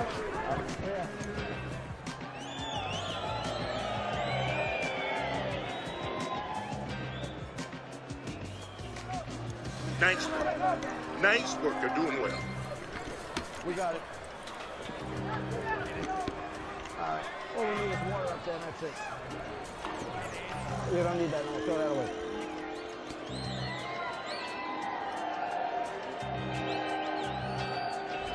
Interesting first 3 rounds we've seen so far. Nichols is willing to engage in the fight. He's willing to throw punches, but he's losing every round. Yeah, I mean, you can throw punches, but it's kind of like spitting in the wind. You know, you could spit, but if the wind's blowing at you, it's going to come back and hit you in the face, and that's exactly what's happening here. He's throwing punches from the wrong direction, from the wrong distance, and they're coming back and hitting him right in the face. I would assume there has to come a point in this fight where he has to make the commitment to throw the power punches. It's hard to envision a way he's going to win this fight without going down that road. He doesn't have the confidence to do it. I don't know if he's mentally strong enough to do it. I think he's worried about throwing hard at the guy because maybe in his mind that means the guy will throw hard back at him. And what a clever combination by Andre Bishop.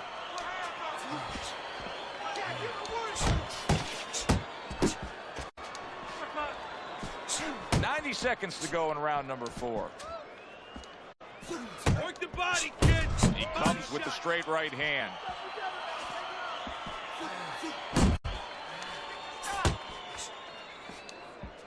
Nichols is left, landing well. Who's the ring? Who's the ring? Bishop's putting forth that hard work he did in training camp there, landing a crisp combination. Nichols' right hand working well that time. He scored well. Bishop's doing really well on the outside, utilizing his jab. Good body shot. The right hand came home. How about that exchange? Fires off that hook. What a great job. He gave one right back in return. Nice work by Andre Bishop. Nichols' failure to get away from his opponent's right hand is really the difference in this fight. Yeah, it is. He continues to get hit with the same punch. Needs to slip to the left. All we need is water up there, and that's it. You don't need that. No, throw that away.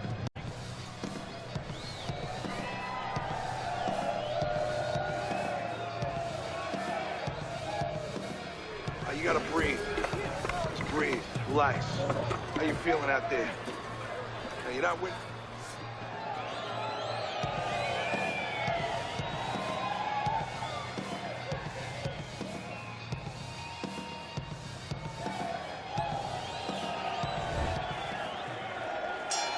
The action starts up again, but it's only favored one man. Hard to see this fight going the distance based on what we've witnessed so far.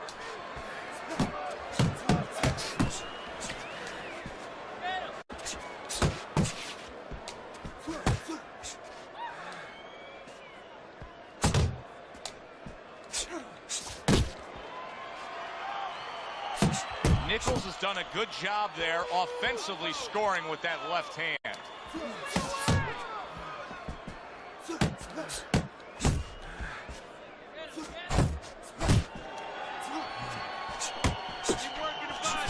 Well put together combination by Nichols. Nichols is not coming up with the results that you would want to see out of him. Now, he's trying to counterpunch, Teddy, but it doesn't seem to be the answer. No, he kind of looks a little bit like that guy who went in to get his hair dyed, you know?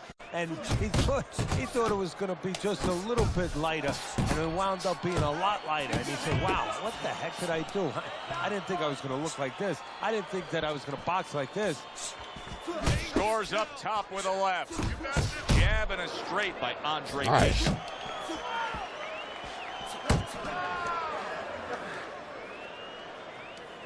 Punch! Punch! That was my opportunity and I missed. Bishop's the kind of boxer that wants to do just that.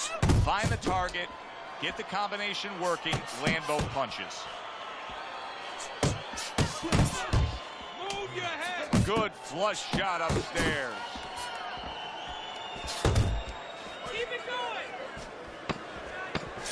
Coming to the end of round number 5, last 10 seconds. This has been an absolutely dominating performance by Andre Bishop, and he's doing it the way that judges like for it to be done, with clean and effective punching. Yeah, making their job a little easier. You need to move your head.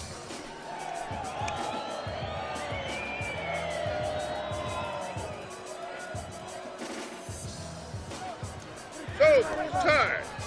He's got nothing left, okay? Just go for the head. Knock him out. It's done. Relax. Relax. You're doing great. Keep the pressure.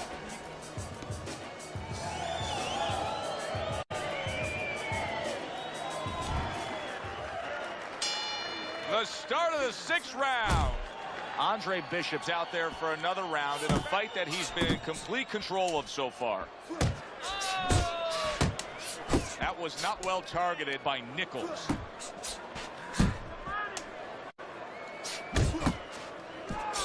Nichols is in a tough spot right now. Boy, he got robbed. Oh, and there you go. Unable to handle that combination. He is down on the canvas.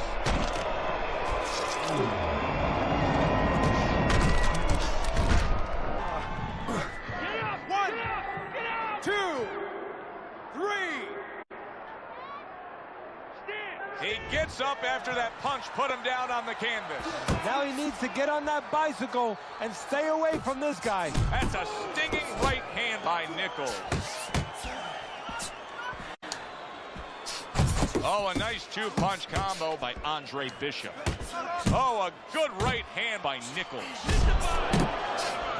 Bishop's a slugger. There's no other way to describe him but that. But that style is a perfect fit for this fight. He's winning these middle rounds. Yeah, he loves this. This is a Pier 6 brawl, and he's very comfortable in that kind of bout. Wow, just like the old timers, a 4-punch combination. And now he scores well with the straight right.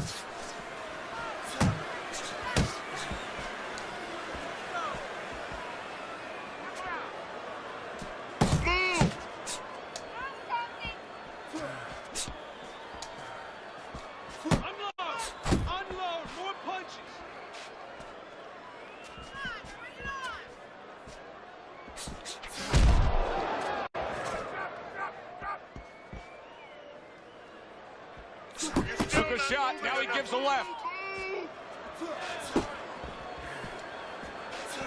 Very clever move there. Little defense turns to offense. The counter punch by Nichols. 10 seconds remaining in this round. There you go. What a difference from corner to corner as he sits on his stool. He knows that he is in complete control of this fight, peppering his opponent with power shots. Well, it's been like that all night long. Anything he throws finds a target. That worked out really well, throwing off the right hand after getting tagged like that. Nichols is sticking to what we've always known of him, Teddy. The style hasn't changed, even though he was knocked down earlier. You know, a lot of trainers would say, hey, they pat him on the back. They say, there you go, kid. You know, stay with your identity. Just make sure that you correct a couple little things you need to correct. Andre Bishop's making for a very, very difficult night for his opponent. His opponent knew this was coming. He knew he was going to fight on the outside, but the jab is really doing damage. Well, his opponent knew this was coming. Why is he not blocking that jab or moving his head and getting away from it?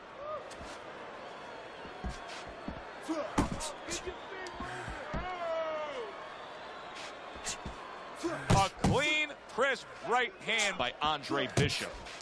Halfway through the 7th round. Nichols is tagged by a tremendous power punch.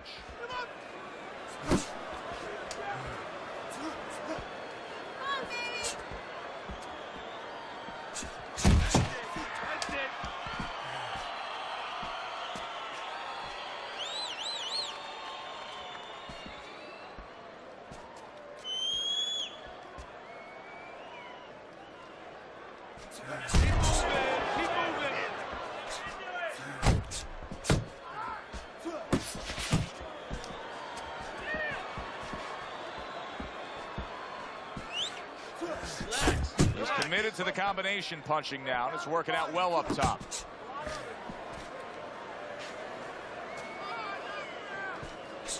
Coming towards the end of the 7th round, 10 seconds to go. Bishop's doing a nice job being comfortable on the outside. There he is from long range using that jab.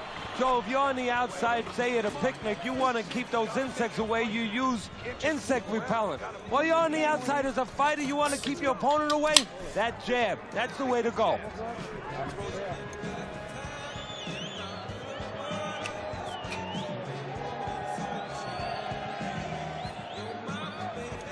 Good. Nice work. Listen, I want you to go downstairs, then upstairs, okay? Body, then head.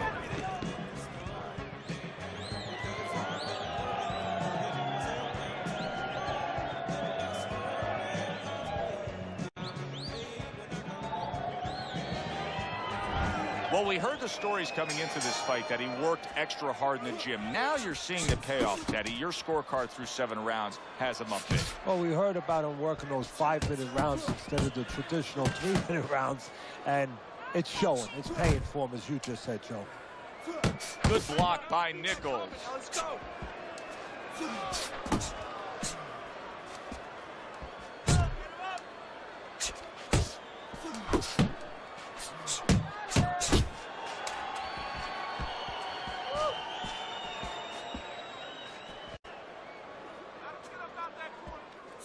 Nichols has gone into a defensive shell, but that shell has cracks in it. Yeah, it does, and the reason why it's getting cracked is because his opponent is confident that with those earmuffs I didn't do that on purpose. That was an accident. Defense that he knows he's handcuffed, so he's putting together 3, 4, 5 punches where normally he would only throw 1 or 2, worried something's going to come back.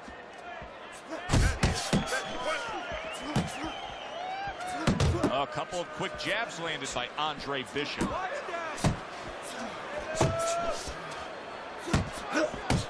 Focus. A stabbing right hand by Nichols.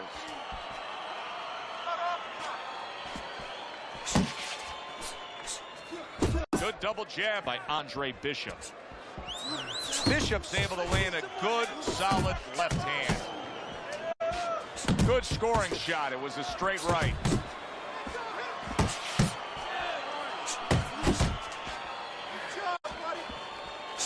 Two snapping jabs by Andre Bishop.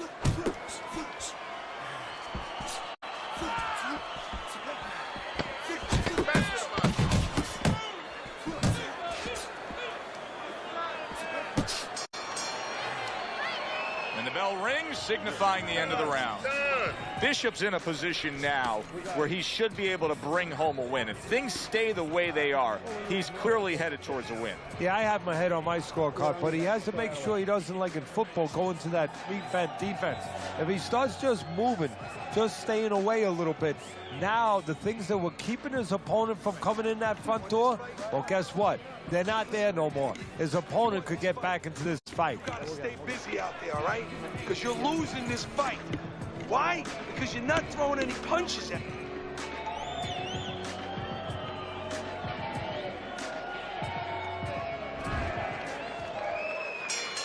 You can see as he starts off this round here that he is primed. He feels good, and he's ready to fire off. Hook! Hook!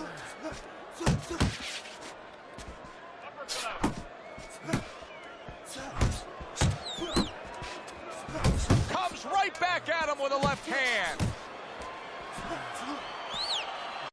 A well-placed, gutsy uppercut after being tagged. Bishop's so dangerous with that accuracy. A two-punch combination landed. Good clean shot, returning fire. Well done by Kobe Nichols. 1-2, 1-2. And you see what he can do when he sends that right to the head.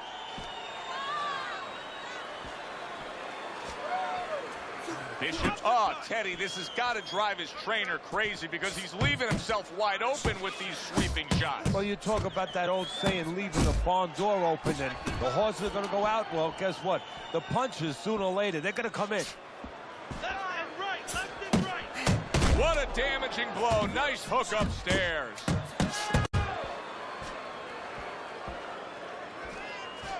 A little head hunting with the right.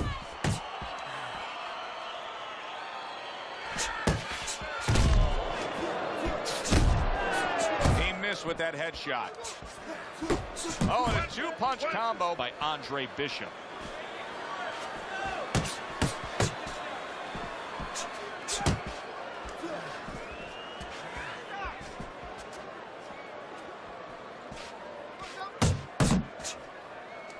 Off to the side, a little swing and a miss going upstairs.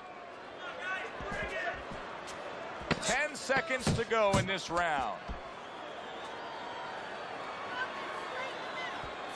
Nichols is tagged by that power punch. This can't go all the way. You won't win on points. No body, only head. Listen, I need to see some counter punches, okay? Whenever he misses, counter.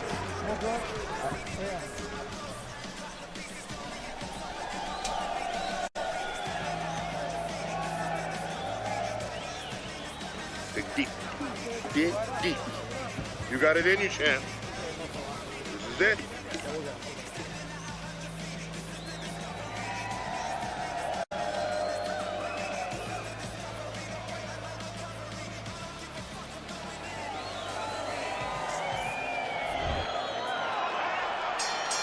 No turning back now. 10th round is upon us. Last round of the fight. What an excellent two-punch combo by Andre Bishop. Oh, I like the way he went to the body with that hook. Comes right back at him with a left hand. Bishop's not just loading up. He's landing combination punches like he did right there.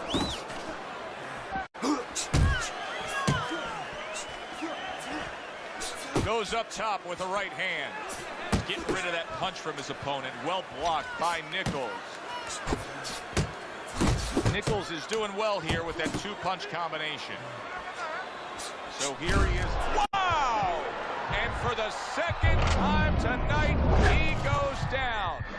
1, 2, 3, 4, 5.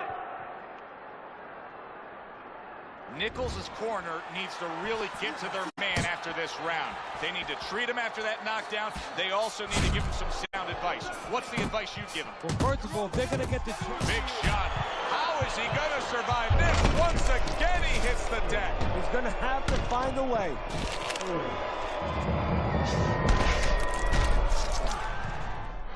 1, 2, 3, 4, 5, 6, 7, 8, 9.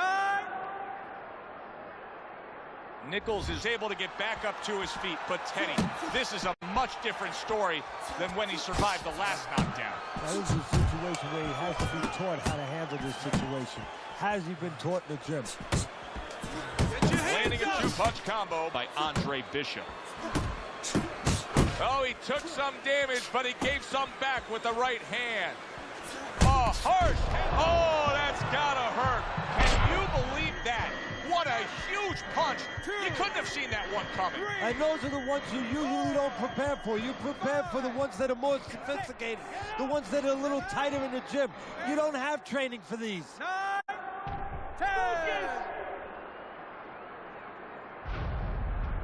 That's it. The fight is over. Nichols is unable to get up and continue on. Ladies and gentlemen, by knockout. As we saw, he was up on your scorecard throughout the evening. Bishop's now a winner by knockout. Listen, you want to win, you want to get to a title, you want to be successful, but you want to make money. And this is one way to ensure you're going to make money, scoring knockouts. For Teddy Atlas, I'm Joe Tessitore saying thanks for being with us.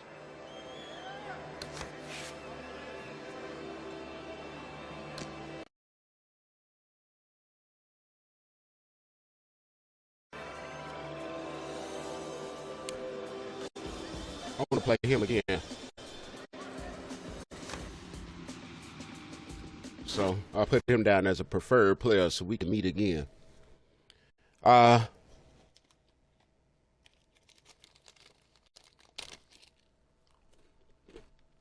He was good.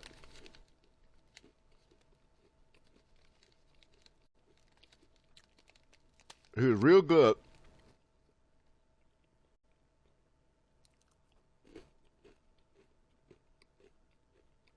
I liked the way he mixed up his punches.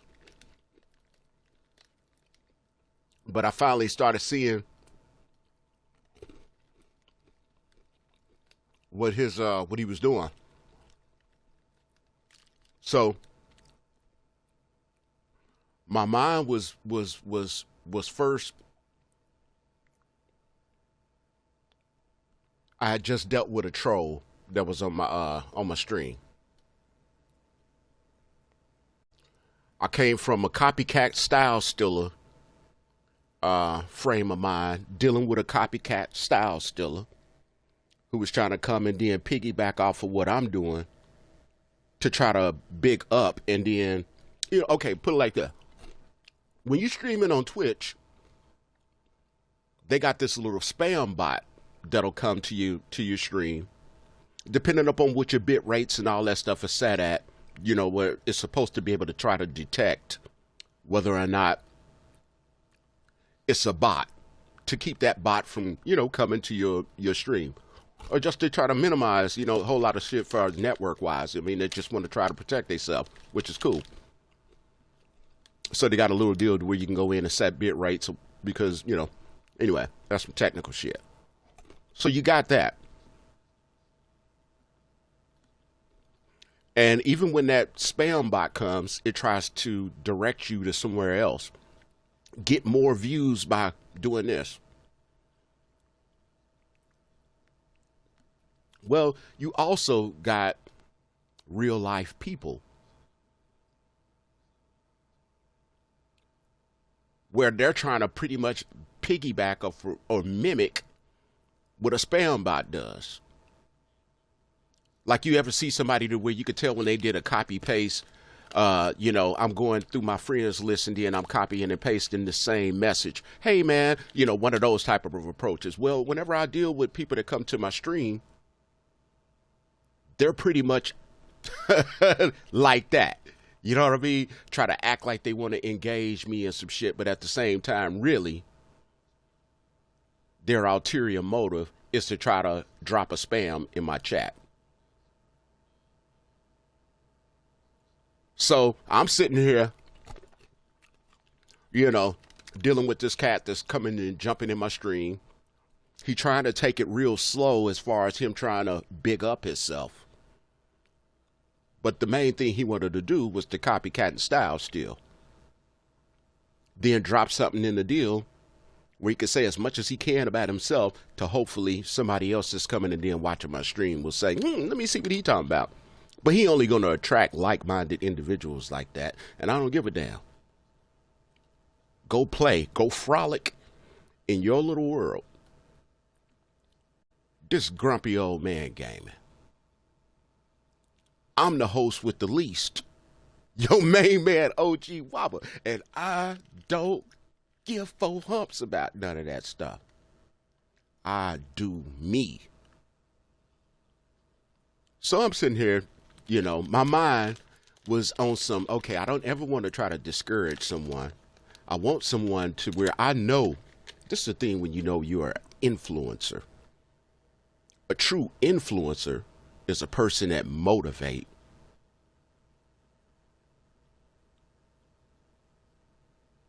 And then what advertisers hope to be able to do is to, hey, you feel me? I'd love to contact some of those people that you got. So I do me. But I can recognize the signs and all that other type of stuff. And I never want to discourage anyone, especially if you're motivated enough to, because I know all it takes is one little listen to me. Like I said on my one song, all alone in the room I am, laid up and listening to this jam, visualizing what the scene would be like with me on the stage and me on the mic. Would I get some pussy at it? Would I start a fight? All I know is as long as my levels is right, I'm going to hit this cigarette and go all in. Ladies and gentlemen, you are now witnessing the coldest of the coldest when it comes to a pen. So when the snakes come marching in, you could tell them keep the proceeds from the mixtape. Mr. Magoo say, Waba, since you're giving it to them so straight, you should let them get it for free. And I agree. I'm a lyricist, baby, so all I need is one good listen to me. So when you see me on your Facebook timeline, go ahead and hit that link. Share this video. Watch my status. Help me go viral. Matter of fact, at me. I done visualized this shit. So I see it when it's coming. So that's where my mind was. And okay, hey, all right, look, peep this, dude. You know, one of them type of things to where it's like, yo, I'm not going to join your stream. I don't like your introduction. Everything about it was stupid. You need to tighten it up.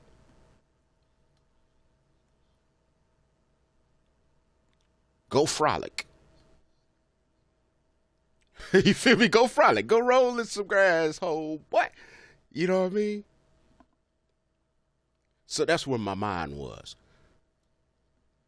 So after I finally got it to the point where it was like, all right, look, he don't sound like he intelligent enough for me to be able to, okay, if I do jump in the chat with the brother, because he invited me to a party chat. Would he listen to that? Or any of the, and even, I'm just saying, anything that I would have had to tell him, he wouldn't have been open to it. He'd have took offense to it. He'd have gotten his feelings, whatever, blah, blah, blah, so I didn't waste my time. I eventually cut that conversation short. I jump in the game. Now, the guy that I just played was good. I'm not going to take anything from him.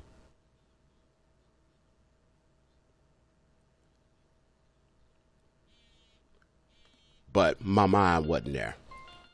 Because I was still dealing with that. And then I had to transition to, okay, now, like I say, I make music. Boxing is the sweet science. If I'm as a producer or as an engineer or whatever the case may be, if I'm sitting, and I didn't use this analogy before, but I'm gonna use it again for those that's new, first time hearing it, right? If I'm in the studio and there's multiple people that's gonna be on the track, especially dealing with rap music, and let's say I got 16 tracks of separate sounds. All of y'all ain't rapping to the same beat, the same instrument. It's on me as the engineer to figure out, okay, this person is going off for this. Let me figure out how I can highlight that to where that, in addition to the rhythm or whatever that they going to, that instrument step out. So that when they do get to that part of the song, that you can feel that person too. Hear them, understand them. Same when I'm playing this boxing game. They got like rhythms. He had a nice ass rhythm. He was in, he was out, but more importantly, he stopped at the right time. See, on this game, it's about angles. A person could be right in front of you, And when you go to throw a punch, as long as they don't move, you can't hit them. It's just like whenever, you know, at the beginning of the game, like I say, you could not even have your stick in your hand. They could come from across the screen, come right in front of you, and depending on the punches that they throw, the computer won't even let it land. That's how he had me. He was able to get in, out, stop when he, and more importantly, it was to stop, wait for me to throw, and the combination that I throw, or the punch that I throw, I'm not landing. That's all. These cats, I'm telling you, they all, I give it to them. You know, there's people who have played this game to where they master that. But they don't know shit about boxing. They're not as pretty as me. They're not as beautiful as me. I'm approaching that from a nerd perspective. I understand all of what I just mentioned. I refuse to play that way. I challenge myself by saying, shit. The nerd in me is saying, I'm going to figure out these patterns that these cats is using, like I used to, you know, figure it out with Miss Pac-Man and Pac-Man and all that, what the developers put in it, to where I was able to memorize each level of the game. And that's what I'm trying to do. Figure out every pattern where I take this shit away from them. Use a realistic boxing. Welcome to Waba City. Let me take a quick smoke break. It is currently, well, we like 24 minutes till the top of the hour here in Waba City. I have got to pay a couple bills real quick. So speaking of music, I need to play something from the Black Love with a Capital L album. So I'll be right back. Now remember, if you listening, or if you ever go to, if you're on the Twitch, for example, and if an ad plays, to enjoy ad-free Grumpy Old Gaming, Whoop On Waba, whichever name you know it's listed as, all you got to do is subscribe. Pretty soon I'm gonna have some real nice perks for y'all that do subscribe. You know, the little what they call, oh shit, I forgot the name. I read it on it last night. All types of little stuff like that. But other than that, if you're looking at this from YouTube or anything like that, if they ever play a commercial, whether you're doing a playback or whatever, or if you ever click on any of my music links, you know how it is if you don't have a subscription. You're going to see a commercial. I ain't saying visit the advertiser's website or even buy their product, but let the commercial play a little bit before you hit skip, because I get paid for it. All right, but give me a second. I'll be back.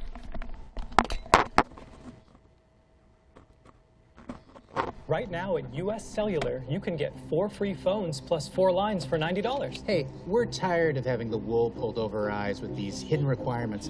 What aren't we seeing? Yeah. Do we get our choice of free phones? Yep, you get the latest phones. I bet we have to trade in our old phones, though. Nope, sure don't. Wow. High five. Almost. Higher. Yes. Nope. Get 4 phones plus 4 lines for $90 with no trade-in, and we'll pay off your current contract when you switch. US Cellular, built for us. Start your day with friends.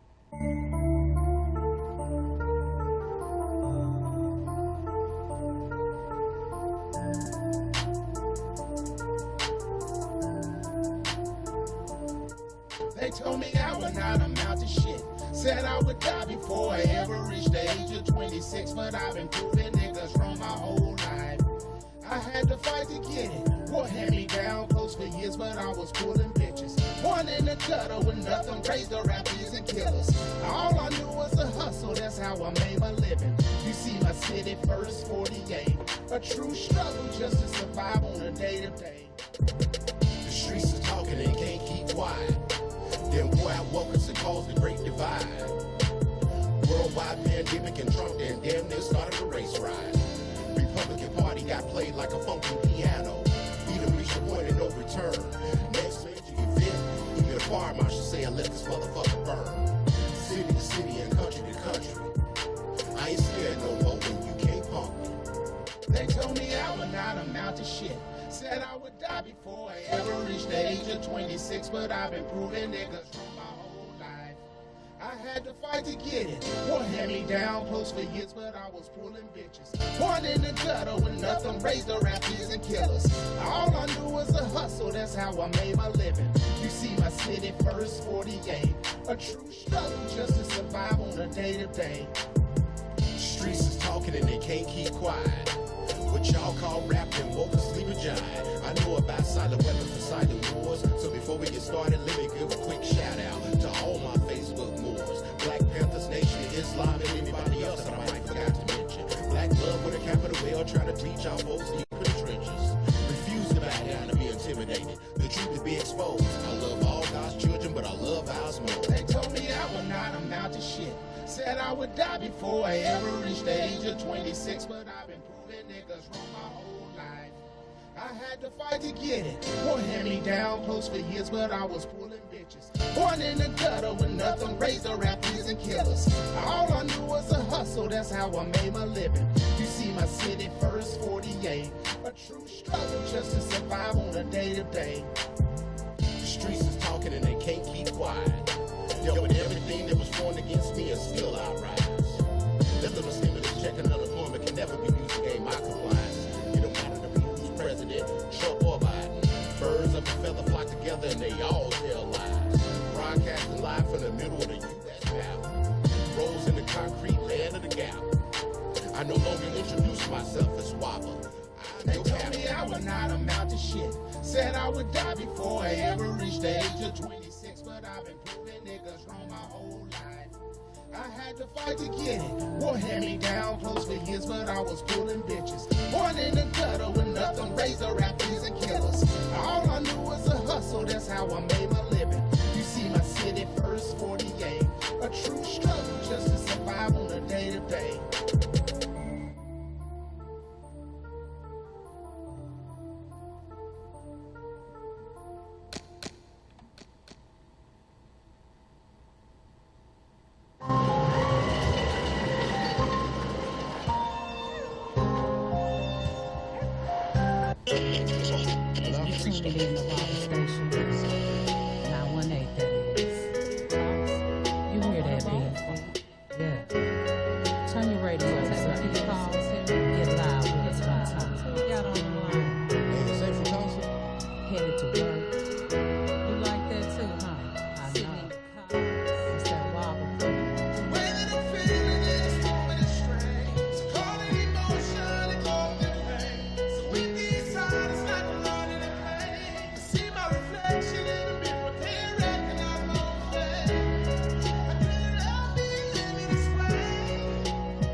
Compromise my vision when you still couldn't submit to the truth.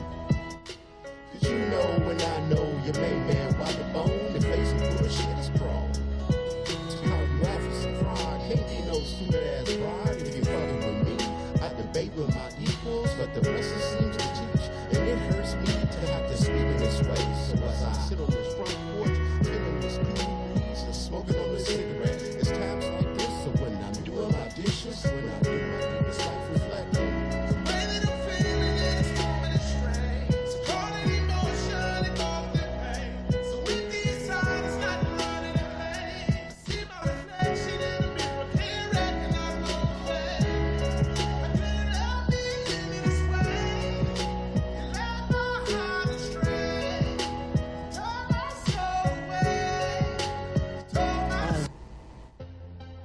I'm a Northside nigga for life.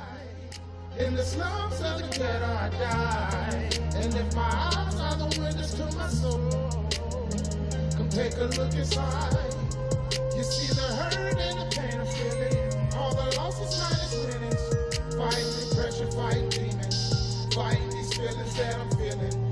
Fighting these feelings that I'm feeling. My life is like a movie if you look in my eyes. I damn near kill my own relative for pushing the line. Ain't nothing pussy about mine.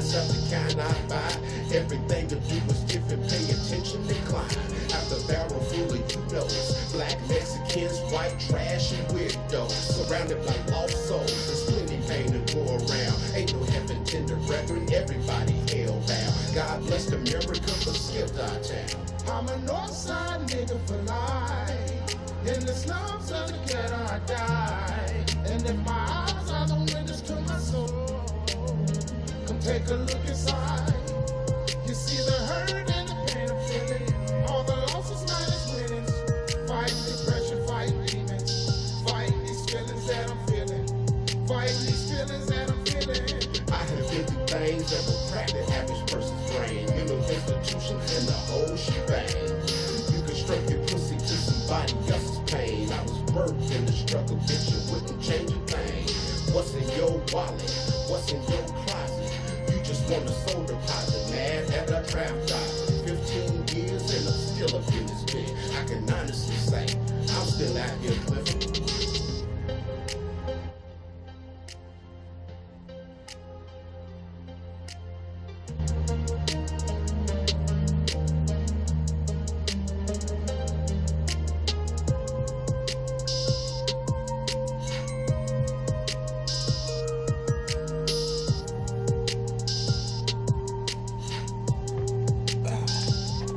Alrighty then. Alrighty, so now that the bills are paid, they done ran their ads and I done ran mine. Let's get back to some more of this whoop on Waba. Now remember, if you ever listening to whatever I be playing on any of these different streaming platforms, if you're not on YouTube or anything like that, if the audio ever starts getting like it's going in and out, sounding choppy or any of that other type of stuff, pretty much what's happening is that the music detection software of the streaming platform that you're viewing it from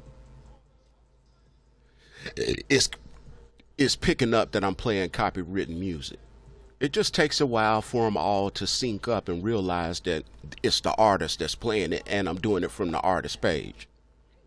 But bear with us if you ever want to hear the way it really needs or was made rather and meant to sound.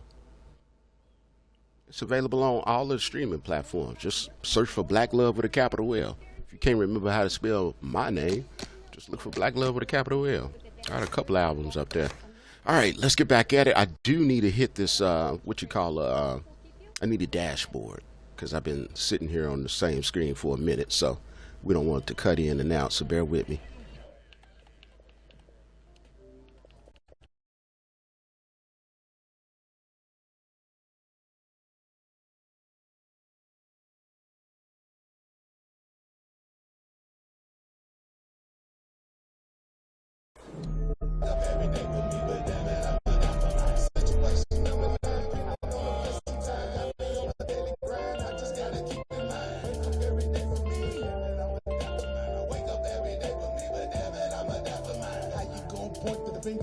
And the homie Kimbro said he had never seen my stamina that long in that game. Yeah.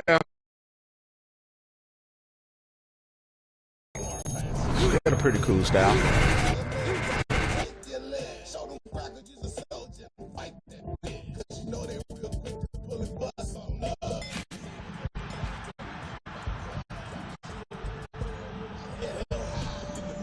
Alright, let's see if we can make the adjustment in the second half of this.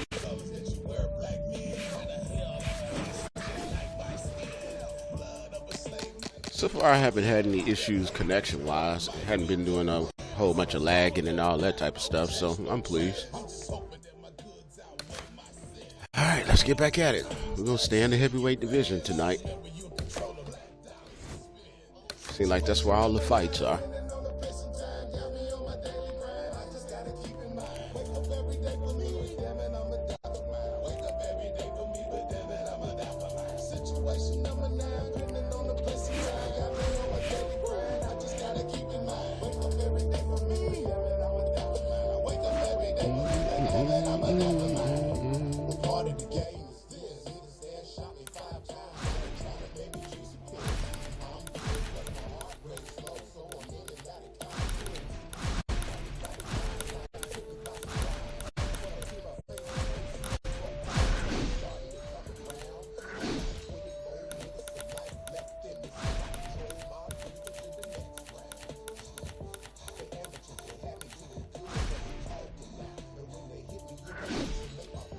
Well, man, whatever.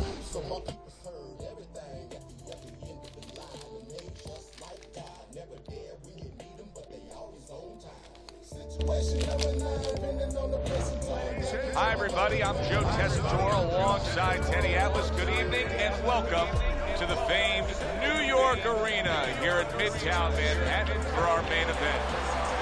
10 rounds of heavyweight action. Boy, and we expect this to be a big night of action. We spoke with both fighters yesterday. Fireworks anticipated here tonight. Let's see. Bishop's making that final walk that separates man and warrior, soon to be in battle there in the ring.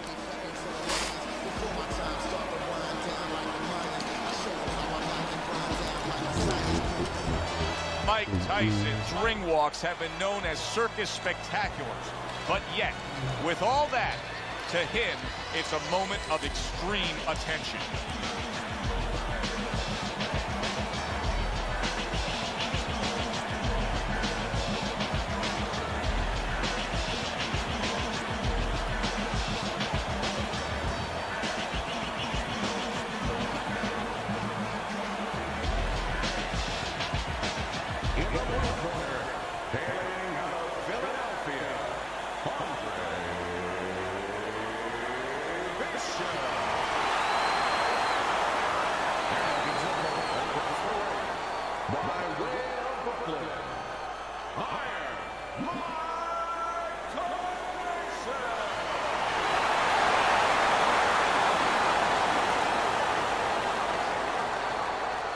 All right, gentlemen. Protect yourselves at all times. Let's touch them up.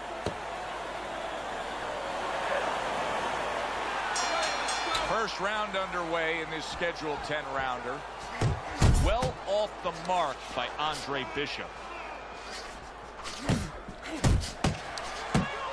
Mike Tyson's power has been shown off early on in his fights. Teddy, what effect could his power have early in this fight? Well, if he catches his opponent, it could be an early night. But if he catches his opponent and his opponent survives it, guess what? It could be a long night, fam. And Tyson with a block punch.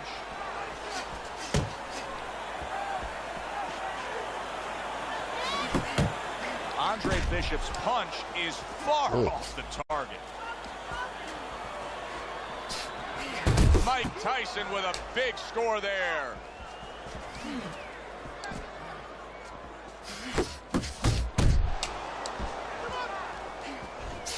Tyson's hurt by a big shot. Teddy, what does he need to do right here? He has no balance. His legs aren't underneath him. Well, you know he can't move because he's going to fall on his own, or the referee's going to stop it. So believe it or not, he's either got to grab or he's got to stand on the rope, stay right in front of the guy, and move his head to make a miss. He can't use his legs. A little head hunting with the right.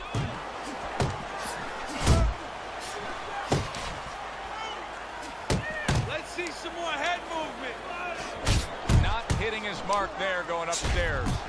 Great work offensively landing that combination by Andre Bishop.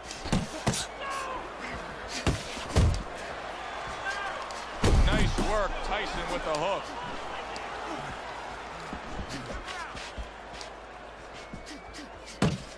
Step to the side and then lands the counter. Yeah, disappear on him, and then all of a sudden appear on him. Nice strike after catching one by the natural. Stay tight. Keep jabbing and hitting. Keep him in front of you, okay? Don't let him move around too much. Cut the...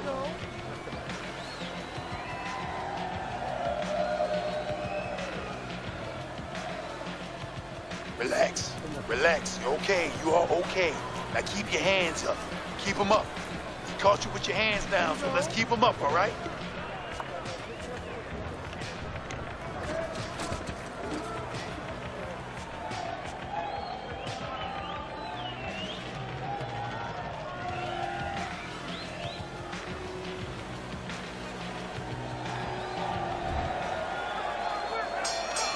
Tyson's off to a fresh start right now. That last round, he was really shook up, but he looks to be steady on his feet here.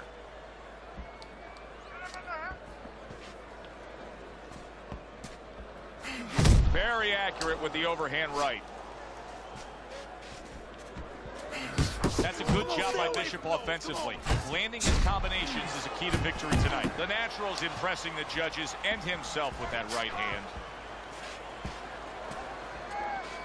Tyson scores with a jab. Tyson's getting himself into the mix now, landing that left hand. Good scoring shot. It was a straight right. A well-placed left hand up top. Solid right by... Oh, he is stunned. He could go down.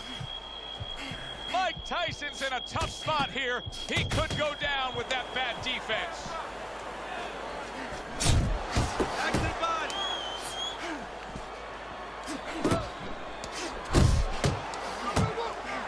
Trying to take away the wheels, going to the body with the double jab. That straight right unable to connect. And you see what he can do when he sends that right to the head. There's a straight right hand.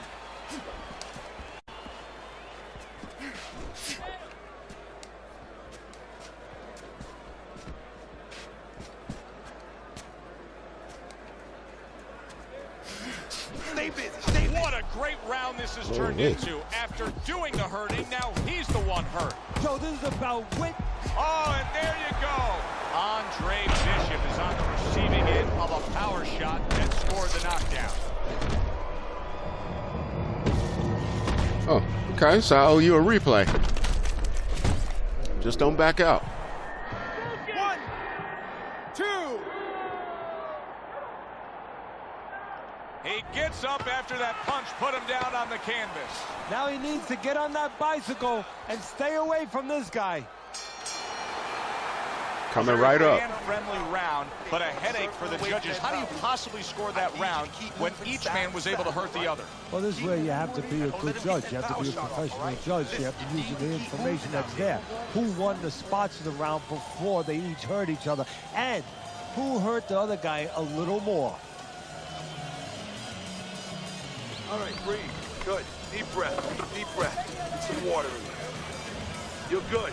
You all right? You okay, right? Breathe with me. Now listen, you threw a wide punch and he caught you. Tighten up your punches, all right?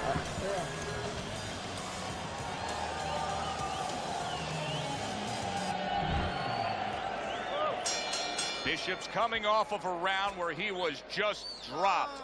Now he's got to go back out there. What's the mentality, Teddy? Well, right now what he's got to do is buy some time. And you got to be one of those time buyers. You know, you go out there and you say, you know, I want to be able to get, you know, a little bit of space here. You want to grab. You want to move. Anything. You can't worry about winning this round. That's gone all right. Survive the round. Get your head clear. You're going to win the other rounds. That's great stuff. He fires one right back after taking one. Gotta love the word by Andre Bishop. Keep that head moving.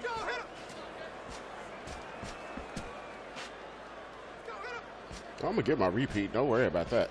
Through the years, especially in the heavyweight division, there have been some guys that can throw a good right uppercut. But when Tyson fully dips and gets all that body behind it, it's as good a right uppercut as we've ever seen. Yeah, it's coming from Brooklyn. You know, it's coming from a place that really you wish that you didn't have to visit because you get hit with that punch. He's putting everything into it, but he sets it up. Wow! Sit your ass down. Is this good stuff? What good stuff? Oh, yeah, I'm going to get my repeat. After being knocked down earlier. Joe, that's incredible. And the knockdown earlier actually set up this knockdown because his opponent, he no got more a little stuns. I'm reckless, just a putting you little on your pockets.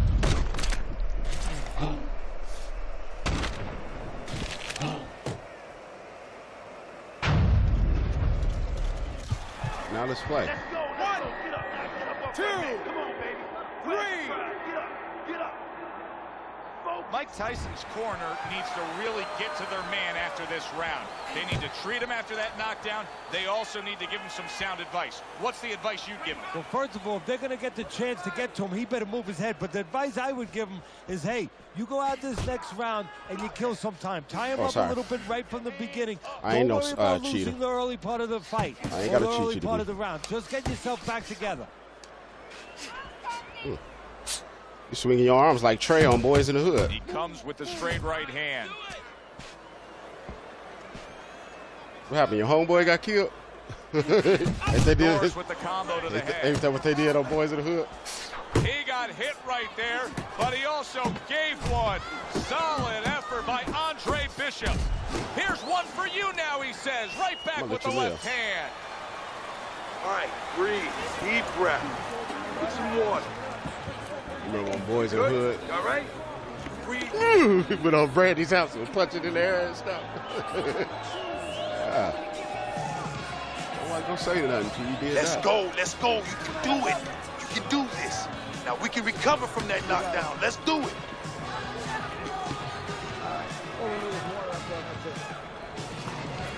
You don't need that. Throw that away.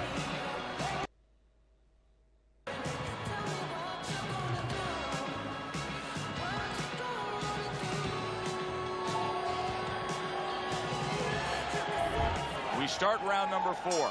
Andre Bishop's up 2-1 according to your card, Teddy. But if you're a backer of his, you can't feel all that comfortable knowing he's already been down in this fight. And more important than the backers is him, the fighter. He can't feel too comfortable. He has to stay right on his P's and Q's. That was not well targeted by Mike Tyson. Tyson's just coming out here after being knocked down in the last round. Teddy, what are some of the things you look for that will tell you he's on safe ground? Well, the first thing I look for is the base, the foundation. I mean, you look at a house, you want to see, and you want to make sure that that basement is solid. There's cinder blocks there. You know, you don't want to see that upper floor waving a little when there's a wind. You're looking at his legs. You want to make sure that they're steady, they're firm.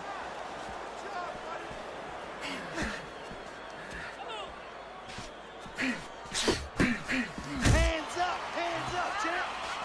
Halfway through this round here. Took a shot, now he gives a left. Here it comes to save the day. Here it comes to save the day. Come on, Mike. You ain't no quitter. Lost a lot of fights, but you ain't quit. Come on, don't let him get at you. Goes up top with a right hand.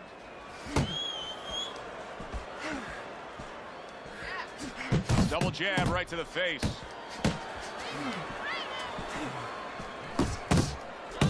A huge right hand from Mike Tyson.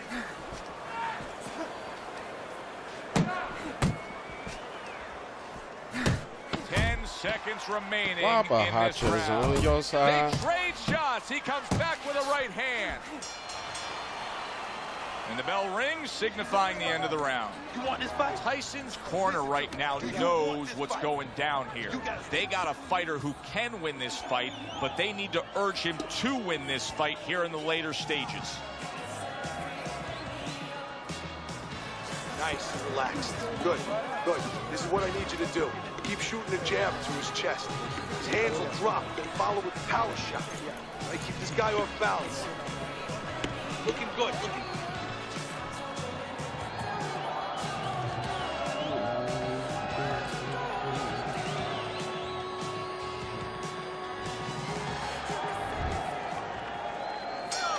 Good action throughout. We'll see if it keeps up in this round of what has been a very even fight. That is boxing 101.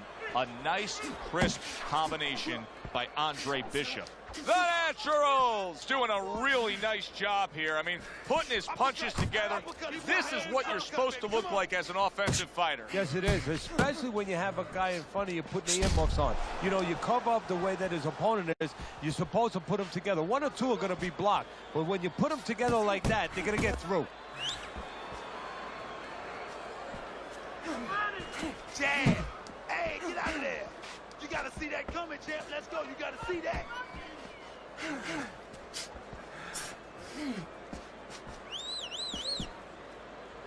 He has his target. He lands the straight right. Yes, what? As basic as can be. On the receiving end. Yes, what? Big shot. Oh, and for the second time tonight, he goes down. Ooh. Ooh.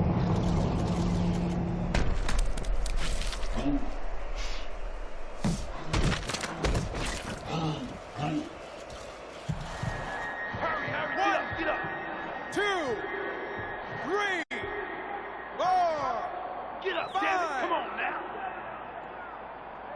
Tyson's back up on his feet. Now, what will be interesting to see here is how he reacts in the next few moments. Able to land the hook to the head. Very nice work with the double jab up top.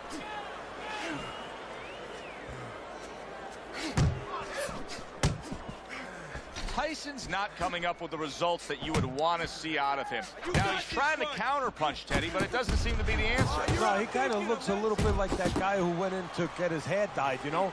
And he thought it was going to... He is not in good shape. He could be... Oh, that's got to hurt.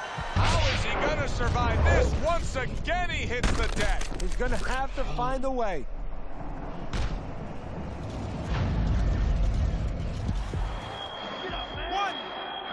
Two, 3, 4, 5, 6, 7, 8, 9.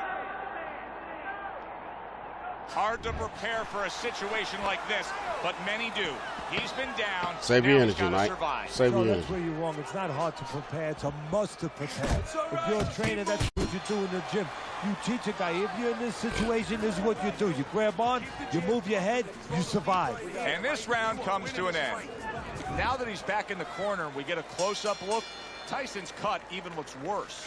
And it's up to the fighter now, Joe, for his attitude not to change. You know, we can look at it and we can say, wow, that cut looks worse. The fans can look at it and say that. But the fighter must be steady.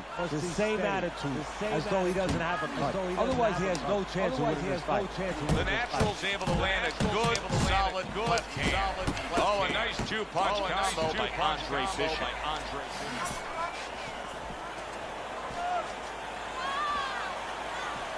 The Natural's doing really well on the outside, utilizing his jab. The opponent is saying to himself, I can't believe this. Every time this guy throws, it seems like he lands. He's very judicious with his work. Yeah, and that's not by accident. You know, that's his temperament. He has that kind of temperament. If you went out with the guy, you talk to the guy, you know, he thinks before he says things. He doesn't just, you know, let his mouth go.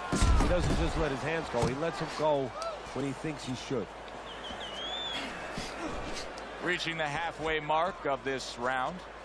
Pace yourself. You're doing good.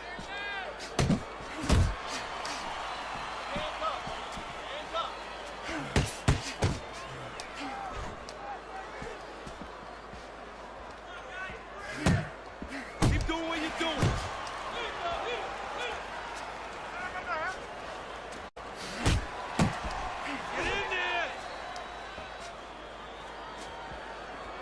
Very nice work to the head. The right hand landed.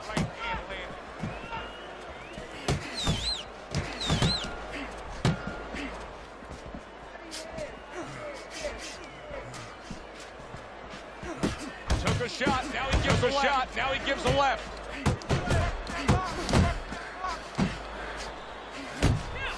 Bishop's not just loading up. He's landing combination punches like he did right there. Mike Tyson's damaged right now, Teddy. That last round was really costly to him. He can't go on fighting like that. No, not unless he goes back to one of those Star Trek episodes where you had Scotty. You remember Scotty used to beam you up? Well, right about now he's saying, Scotty, beam me the heck out of here. Otherwise, he better get his hands up and start fighting. Teddy, what would you recommend based on what we're seeing here tonight? Well, 2 aspirin and then go. Oh, no, actually, I would say a little counterpunching would be just what the doctor ordered. That's a better prescription for him. A stabbing right hand comes in by Mike Tyson.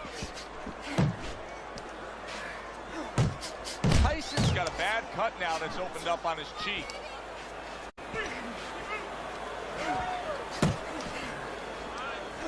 To the head he goes with a left hand. Very precise double jab by Mike Tyson. Mike Tyson scored upon by a left, and yet another big shot comes in. Well, he's been there before, and now he's there again. He got floored. He can't afford to keep going on that floor. You have to wonder when the referee's going to step in now and stop this. 7, 8, 9, 10. That's it. It's over. Fight is over. Tyson's night has ended early here. Unable to go the distance. He won my respect. He couldn't rise up and beat the count. And then back out. Not that that really means anything to him, I'm pretty sure, but...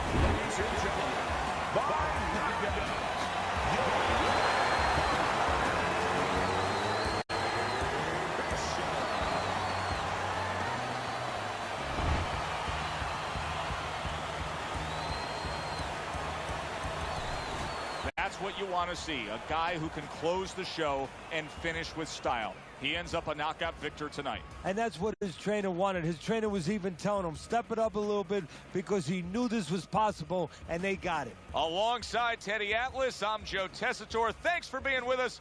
We'll see you next time ringside.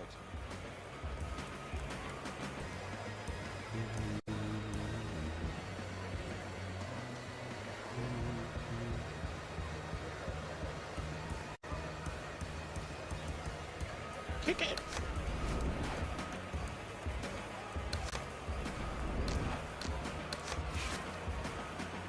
I still need to practice playing against Mike Tyson, boy, because I'm telling you,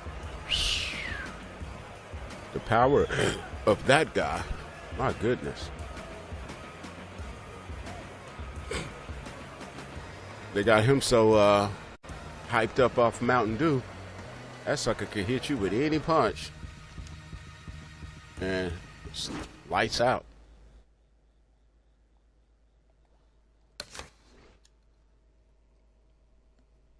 I'm in a pretty cool, chill mood since coming back from that smoke break, so I'm digging this.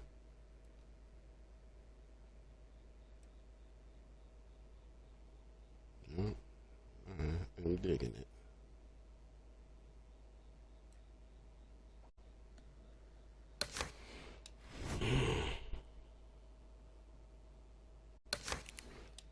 All right, back to the heavyweights.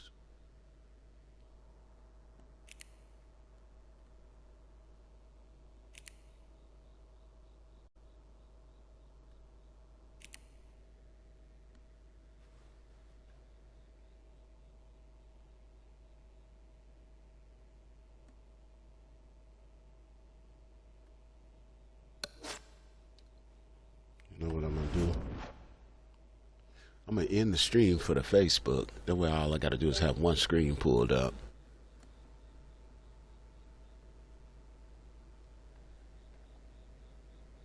Over here to Facebook.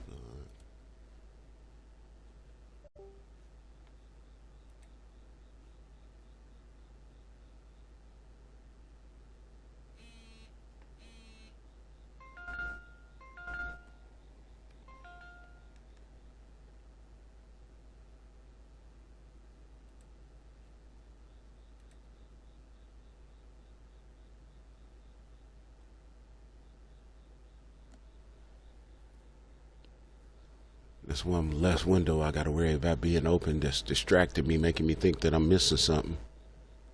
I can concentrate on the game. I don't know who the hell this is. Somebody come sending me something talking about we need to talk. Why you block me on Telegram? I don't even know who the hell this is. Delete and report is junk though. I know what it is. See, this is what I dislike about these apps and stuff that want you to do this little two-step verification shit. It's like they sell you out.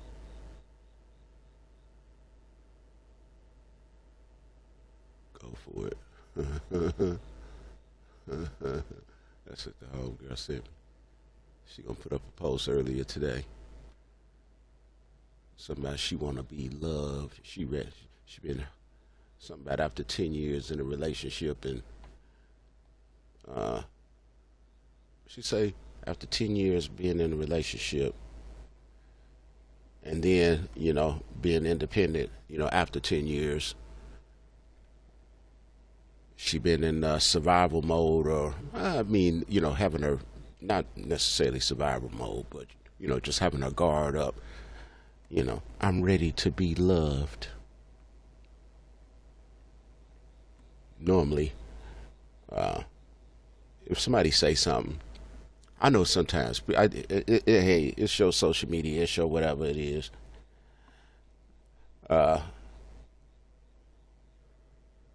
ain't finna argue with nobody about how they feel. I just put up a meme of the late great, the late great, what's his name, the relationship dude? Just to break it down on these chicks. Black dude. Oh man, I done forgot his name. I just put up a picture of him up in there. He ended up dying not too long ago. Say he had a heart attack. Some people say it was from the Viagra and all that other little shit. Oh man, his name right on the tip of my tongue, but I ain't gonna trip it. And I was like, yeah, but I didn't go back. You know, I didn't go over there trying to. I just left it alone. Shit, I just put the meme up. You know what I'm saying? Because, you know, she cool with me. It's like, all right. But we both know that's bullshit. Shit. Once these chicks go into that mode,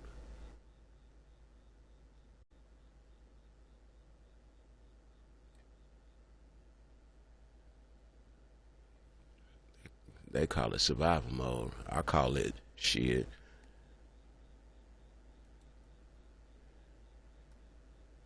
You out here with Stella that got her groove back. You ain't trying to listen to nobody. You know how it is. These mugs wanna. Whew. All right, I gotta rub my hands a little bit. Oh boy, got my shit hurting.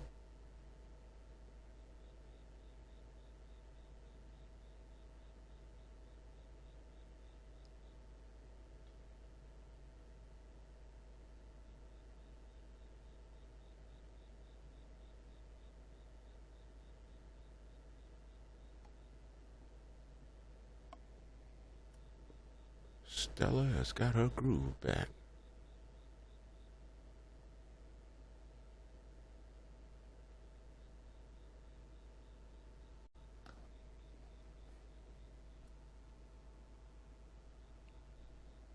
What is that?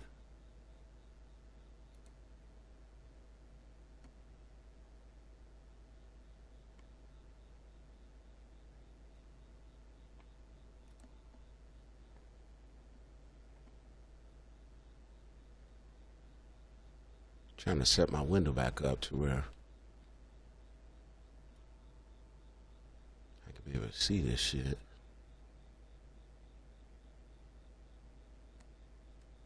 My desktop, rather.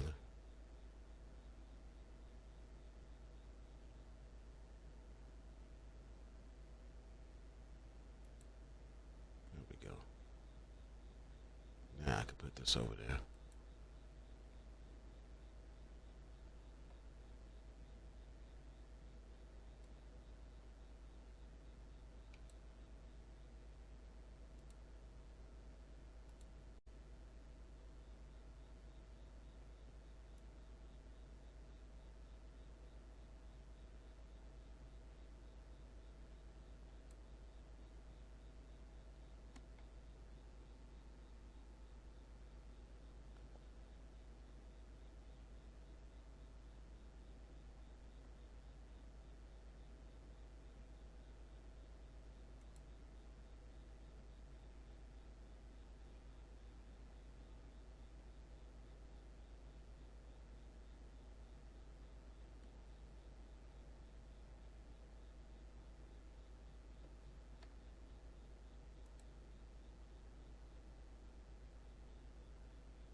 Dang it.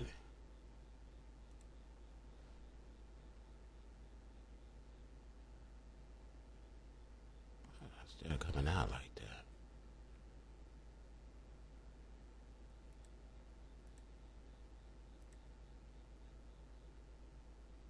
There we go. Now I got a pretty cool setup. All right.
Good evening, everybody. Glad you've made the decision to be with us. Alongside Teddy Atlas, I'm Joe Tessitore, and we're glad to be bringing you action and welcoming you to London, England. We're at the Royal London Theatre for a much-anticipated main event. 10 rounds in the heavyweight division.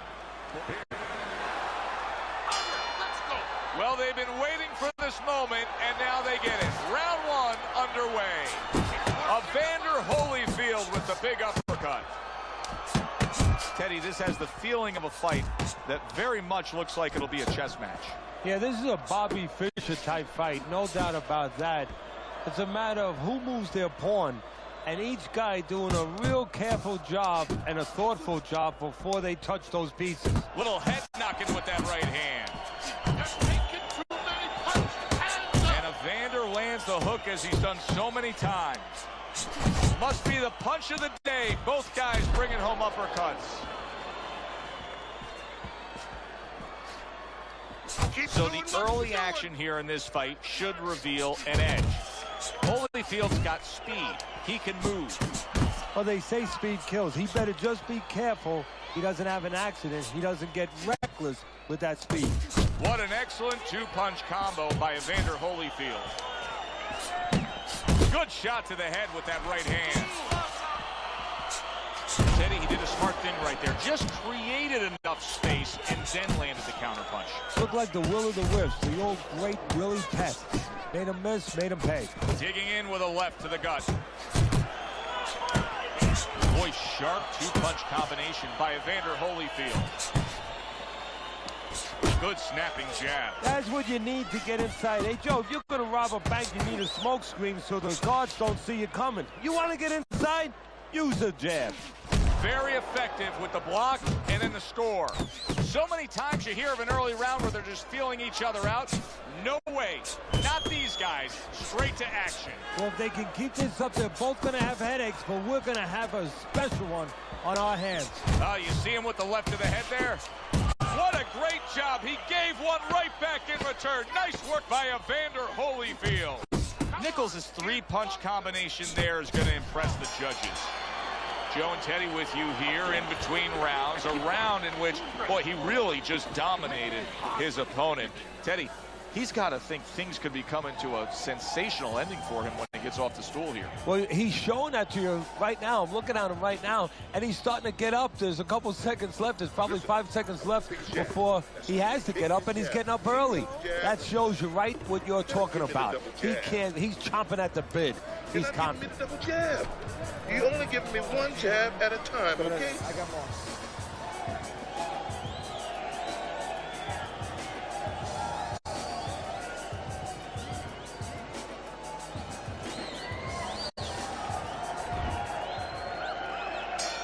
Here we go. Round two is underway. Scores up top with a left.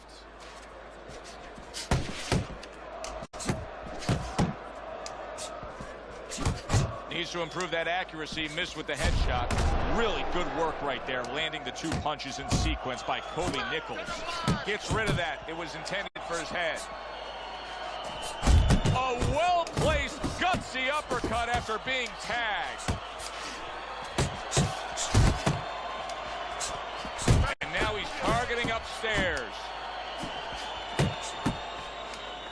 Good block by Nichols. Good clean shot, returning fire. Well done by Kobe Nichols.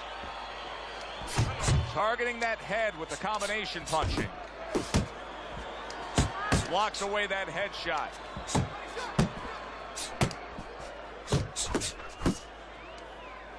Halfway through round number two.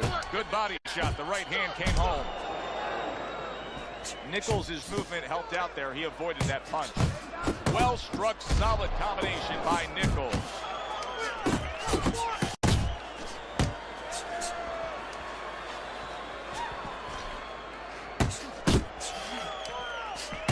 Nichols is giving his opponent headaches here now. He's throwing punches, but he's able to block them away. Oh, that's good stuff. Firing right back with one of his own. Good work by Kobe Nichols.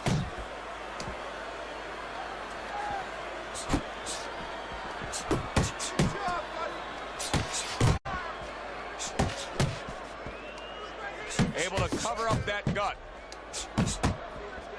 Evander Holyfield's cranked by an uppercut. A stinging uppercut by Evander Holyfield. Look at that combination by Evander Holyfield. That's an impactful right hand by Nichols. End of the round here, and you can see the fans really enjoying themselves tonight. You know, Teddy, I think maybe more so than any other sport, boxing fans are not just passionate like in other sports, but they are smart and savvy. They know the game inside and out. Well, they follow the contestants. They do understand the parameters of the game. And you know what? They come here and they kind of demand from those fighters the performance that they expect from them. If they expect a guy to box, you hear them every once in a while saying, hey, come on, you know, let's get that jab working. They act like coaches sometimes.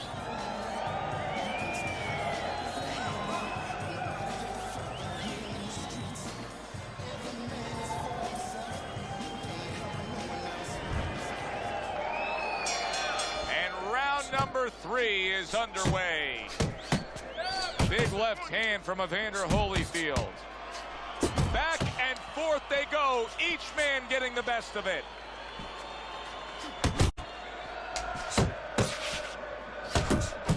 Nice block that time. It was intended to the head. That is exactly what the corner wanted to see. A good combination punch by Nichols. See, he's got his guard up really well that time, and it protects his head. Evander Holyfield's objective is to land that jab, and he did so right there. Good job staying away from the danger there. Comes right back at him with a left hand. Nowhere close, that punch by Evander Holyfield. And now he scores well with the straight right.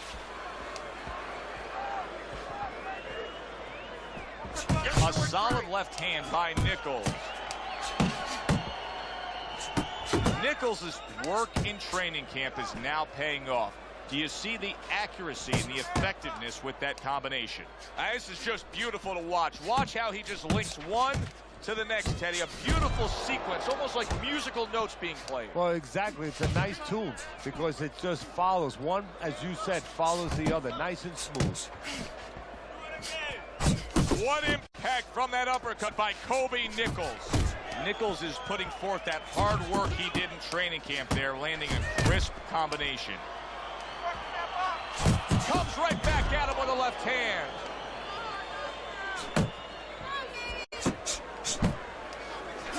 He missed with that headshot. Holyfield's putting forth a little boom, boom, boom, a 3-punch combination score. Quick snapping hook, and it does damage. And round 3 comes to an end. Do this. You know you got this. There you go.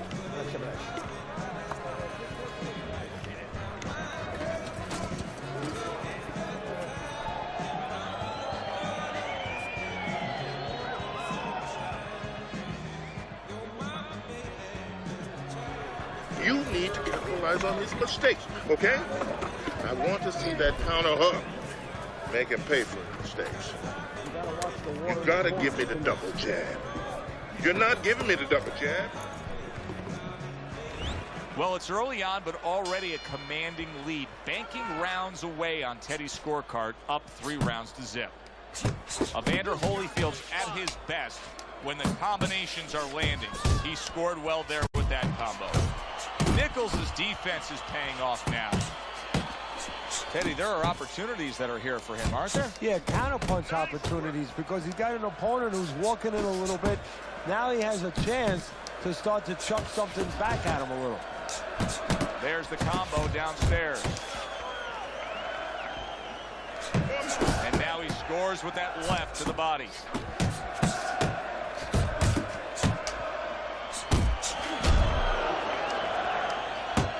Takes one, but gives one. Good work by Evander Holyfield. Don't tell me you quit. You weak.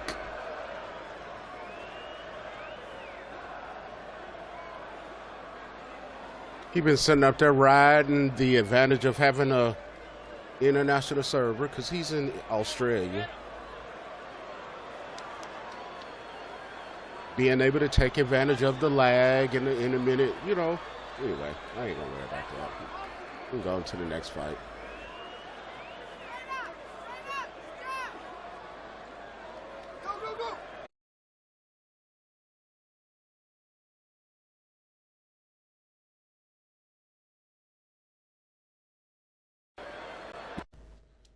Players on this game is some absolute weenies. Straight weenies. Let me run to the restroom. I gotta use the restroom.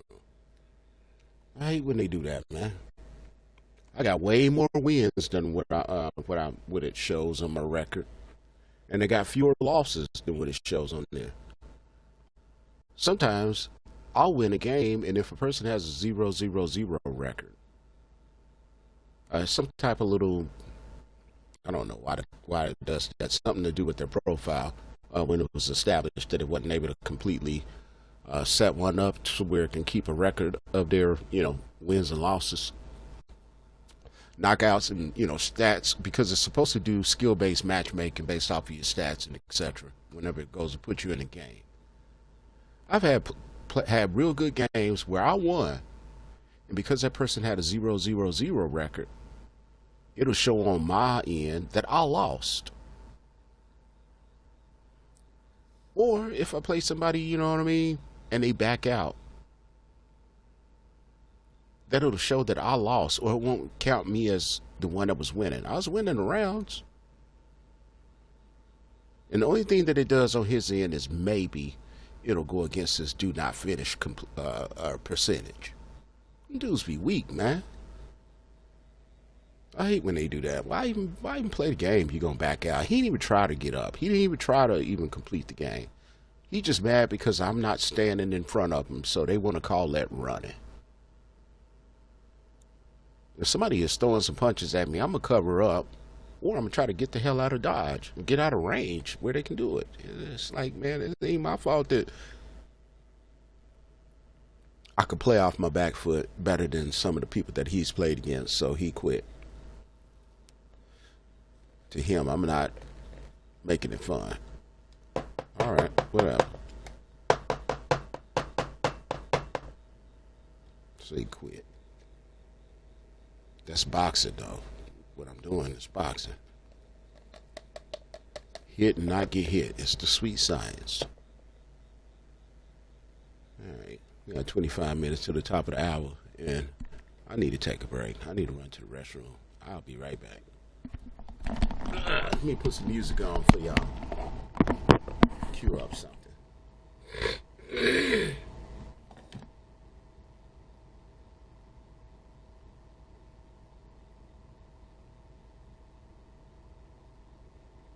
Customize and save with Liberty Mutual! With Monday.com's intuitive work management platform, you have the power. Not IT, not admins. You're in charge. So you can tailor work exactly how you love to do it. For example, you can add custom fields and choose how you like to view your work without needing help from IT.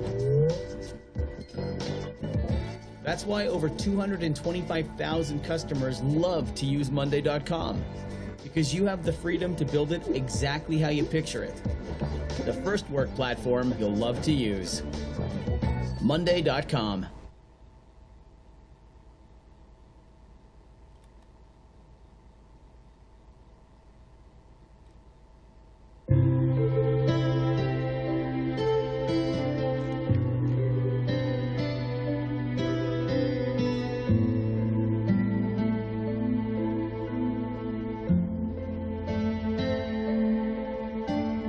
Hello, mellow, yellow, this your fellow here. Man, I wish I could have did more to help you steer clear the muddy waters.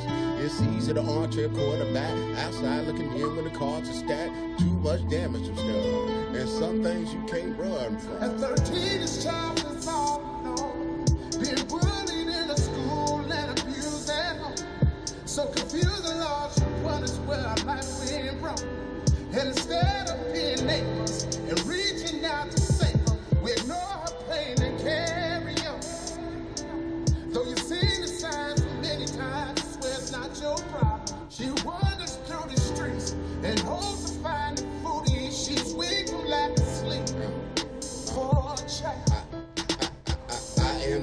at liberty to be putting her business in the street, but she did once confide in me and told me something that touched me deep. I'm gonna always love her. No, I never ever touched her. Dying by yourself was messed up. I know it's stingy, but what about us? That's still stuck here on this plane, knowing I'ma never get to see you again. As I stand here looking down, you look beautiful even now. When I seen the postman, a tear came down. Social media's how I found out, which brings us to why we here now at Georgia now, so. Rest well to my radiance. I'm gonna forever be your only fan. I'll screenshot the last message and I'm gonna finish this album. I promise you that. And through this song from the heart, your main man OG Waba sent a postcard. Every hell of a shot could have did more than the muddy water. Sees it on trail quarterback. Thank you, sir. I appreciate that. I appreciate that, Martez. Good to see you back in the building.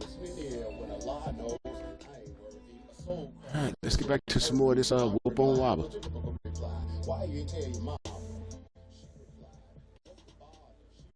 Let's get back to it.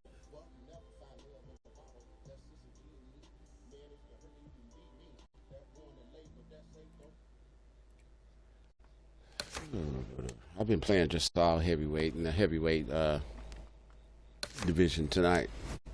I had some real good fights too. I even played Mike Tyson against, Andre Bishop against Mike Tyson. So I'm starting to get more and more confident with being able to stay in the pocket. I need to get my timing a little bit better.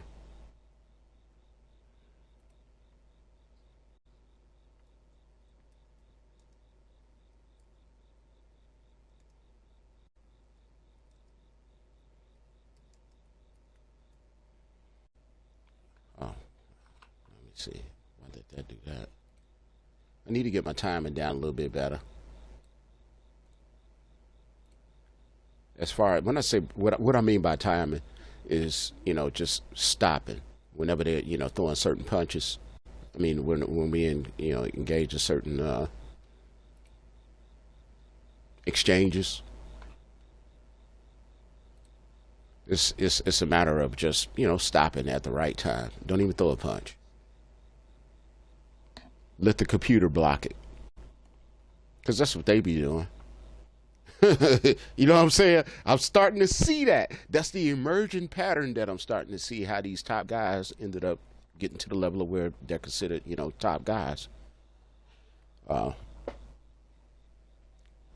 Controlling the rhythm, which is an element in boxing, but I think some of their combinations are unrealistic, though. It's like, shit, that ain't even possible to even do that. And trying to approach it from a boxing perspective, I get caught. He say his Diego Corrales has a fresh new outfit now.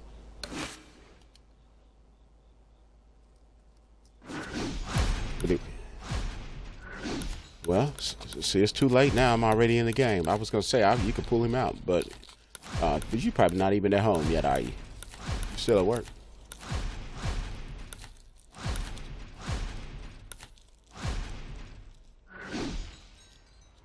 Now, remember, you get a shot at the belt tonight. Let me get Andre Bishop if you go over here.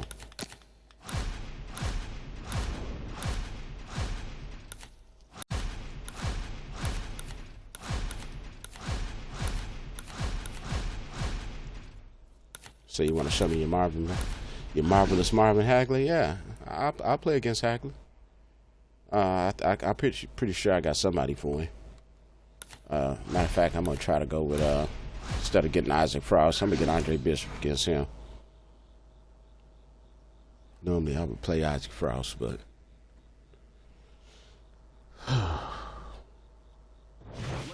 good evening, everybody. Joe Tessitore alongside Teddy Atlas, and welcome to the Royal pretty London sure I got somebody Theater for your here in Hagler, London, though. England, for tonight's main event. 10 rounds of heavyweight action, and the anticipation for this bout has grown as the Little get to know you here in the opening round scheduled for 10. The other day when we were talking to Andre Bishop, he said to have success in this fight, I have to land combinations. He landed a good one there.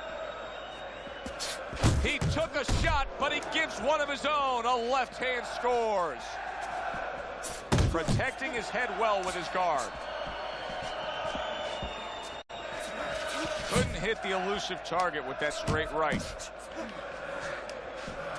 His opponent wanted the body. He wouldn't give it to him. Good effective work with that straight right hand. Fans have certain expectations when they come to a Mike Tyson fight. They don't mind if it ends in 20 seconds. Do you expect it to be a quick one tonight? Tyson expects it to, and that's more important than what I expect. He's going to go out there, and he's going to put his best foot forward to make that happen. A well-placed overhand right.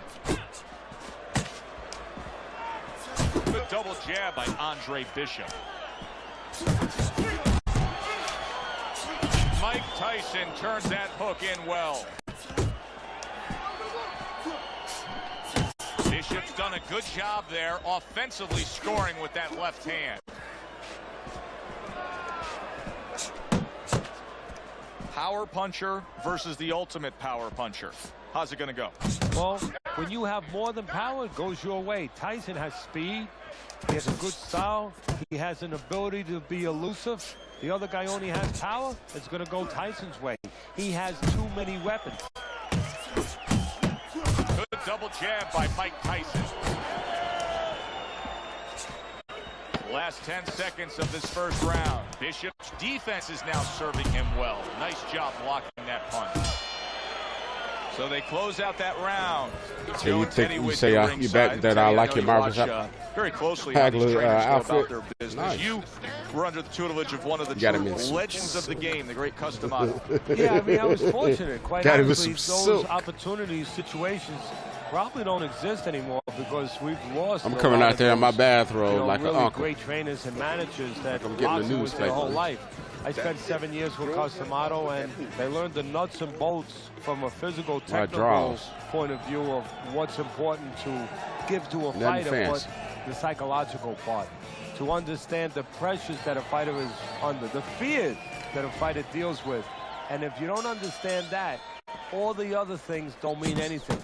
Because you have to understand how a fighter is feeling to understand why he's behaving or not behaving a certain way. Wow, look at that, trading shots. Nice strike after catching one by Andre Bishop. Good work toe-to-toe there. Both fighters got in on him. Mike Tyson, good use of the jab.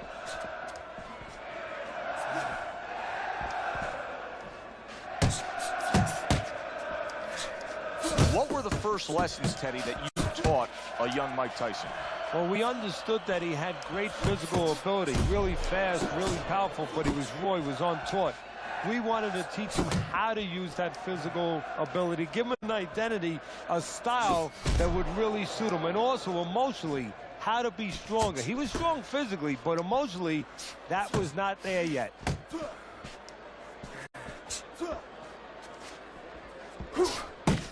Good work defensively by Mike Tyson. Plus, he landed that counterpunch. Yeah, and he forced him to punch. He made him, he threw it out of him, and then he timed him beautifully.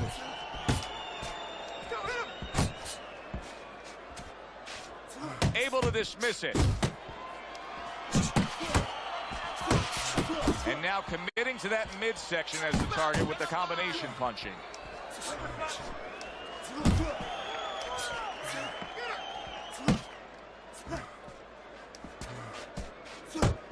Tyson swinging and missing like he's at bat right there. That punch was nowhere near his opponent.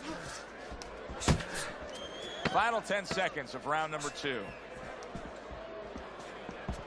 Tyson's the kind of boxer that wants to do just that. Find the target, get the combination working, land both punches. I like to run my horses. Commitment to the cause of being the aggressor. I'm practicing against the AI right now. Round. Look at his opponent. Gonna be adding a new technique in our fights tonight. That's what's up. Yeah, I think I'm ready to start playing, you know, instead of using Isaac Frost against Mike Tyson, I'm going to start using other characters. Keep it simple, okay? Just keep it simple. Making this harder than it has to be.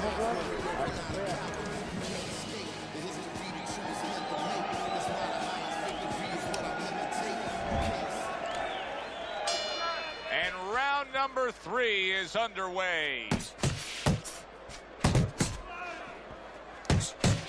Solid straight right hand. Lands flush with the 2-punch combo by Andre Bishop. Scored well upstairs with the right hand. Off to the side, a little swing and a miss going upstairs. And that's what fighters do. Pulls the trigger right away after taking one. How about a return to sender with the left hand? You don't know nothing about boxing. I should have been able to catch him with that left hook, but I wasn't. Great stuff. He fires one right back after taking one. Gotta love the work by Andre Bishop. Tyson's making for a tough target there. He gets away from that punch. Oh, shit. Good defense turns into better offense for Andre Bishop that time. Coming to the halfway point of this 3rd round. What does a fighter need to do to really build the foundation to a great career? Well, first of all, they have to have the desire to have that great career. There has to be something in them. There has to be coal in that furnace to burn, and to burn later on. Maybe something happened to them in their life. Maybe through their parents, maybe through neighbors, maybe through coaches. Somebody told them they were never going to make it. And they go in their mind that they're going to find a way to make those people wrong. Right back to the body. That worked out really well. Throwing off the right hand after getting tagged like that.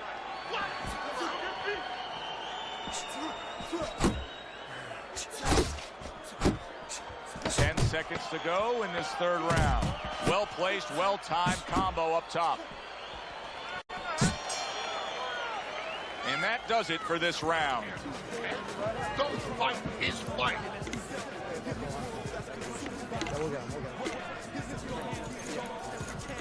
I like to run my horses.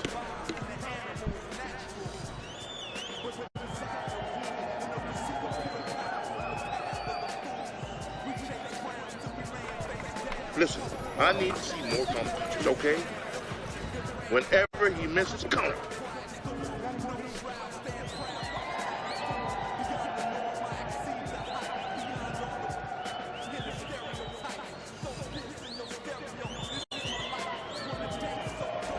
Bishop's enjoying a lead on Teddy's scorecard the first time we look at the scores ringside here tonight. Although early on here, it's not as if either man is in complete control of this fight. Well, I don't know if he's hip to the idea of becoming a counter puncher, but I get the sense you'd agree with it. Yeah, definitely. I mean, he's got the perfect platform, the perfect form for it. The guy's walking in right now, not moving his head much. He can time him, he can counter him. That was a miss by Andre Bishop. How about that exchange?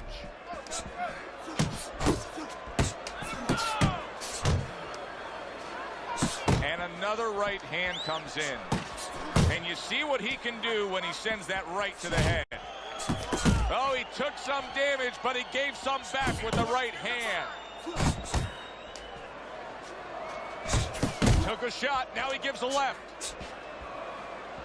90 seconds to go in round number 4. See, Andre Bishop, that training really paid off. Just back to basics with the 1-2, boom, boom.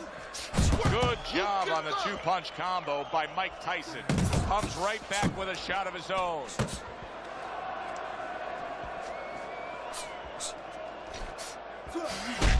Oh, what a whip by Andre Bishop. Very accurate 2-punch combo by Mike Tyson.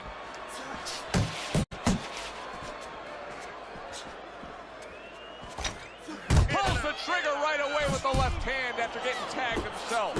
Solid right by Mike Tyson. Tyson's left landing well. Fires right back at him. A good block by Mike Tyson. Tyson's so dangerous with that accuracy, a two-punch combination landing. Iron Mike with an iron right. End of the round here. Joe and Teddy with you ringside. It's turning out to be a very good fight because it's very competitive. It's one of those fights that's really hard to score. Yeah, it is hard to score. It's going to be up to the judges now. Hopefully, they've been watching the way they need to watch, and they're competent enough to make sure that it's not just a matter of who's throwing, but, you know, who's really landing.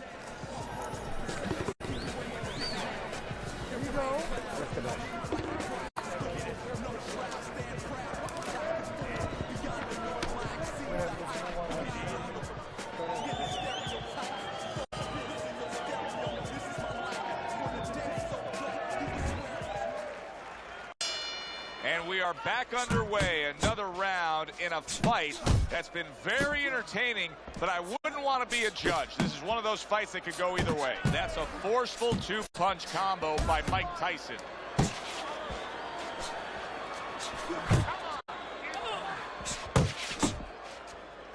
He got hit right there, but he also gave one.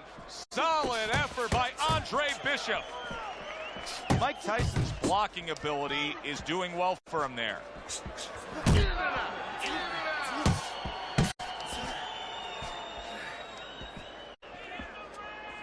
A little give and take, and here comes the left hand. Good flush shot upstairs. A crushing two-punch combo by Mike Tyson.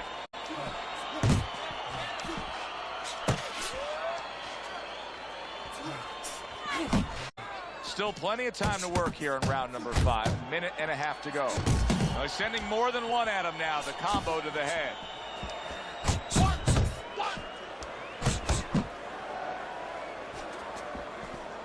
Blocks it away.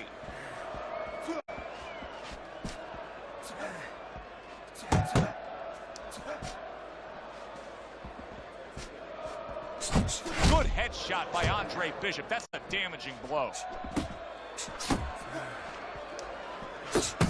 Tried to land that upstairs and was off the mark.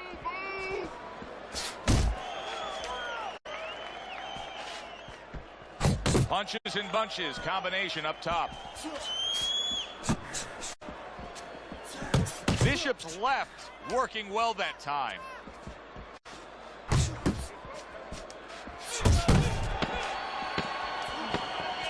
Staying away from those headshots with his defense up top.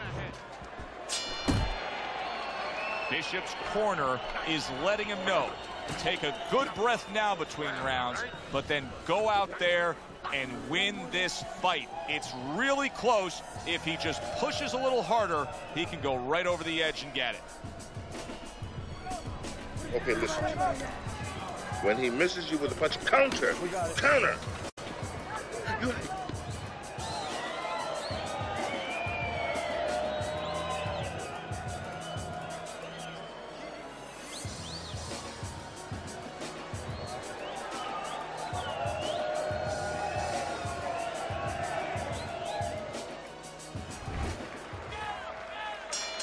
So the second half of this fight has now arrived. Well-targeted two-punch combo by Andre Bishop.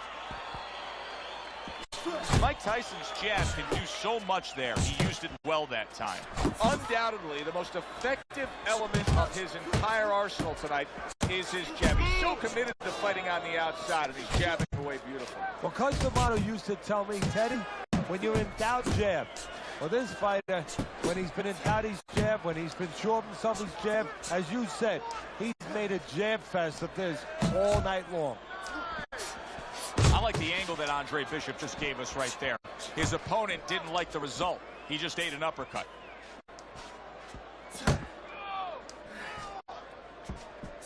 Oh, and he returns fire with a left hand. No, he missed that right. There you go. Andre Bishop's able to land a nice, clean left hand.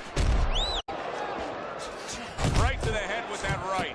Tyson's putting forth a great combination there.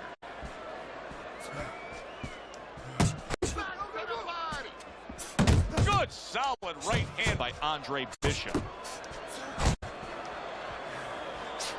Tyson's doing a nice job being comfortable on the outside.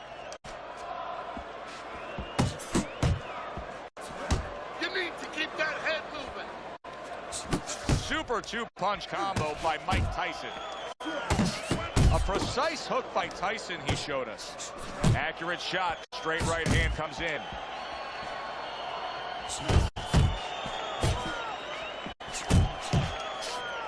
He took a go of it to the body, but came up empty. Bishop's failure to get away from his opponent's right hand is really the difference in this fight. Yeah, it is. He continues to get hit with the same punch. Needs to slip to the left. And that's the end of round 6. Bishop's corner has to keep him calm. That's the kind of cut that can send a fighter into fits. Yeah, and a corner man into using crazy glue instead of adrenaline. I mean, that is a scary cut, as you just said.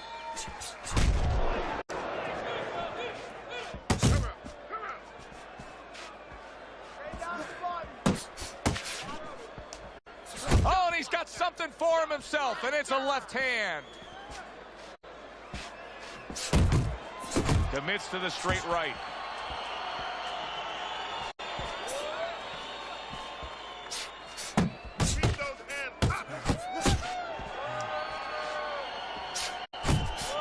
Bishop smashed by a hook.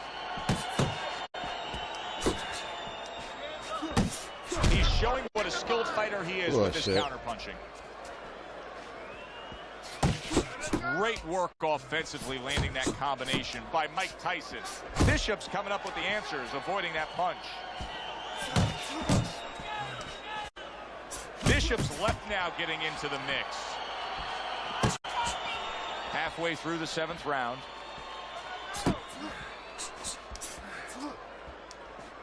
Targeting a left hand down low. That is boxing 101. A nice, crisp combination by Mike Tyson.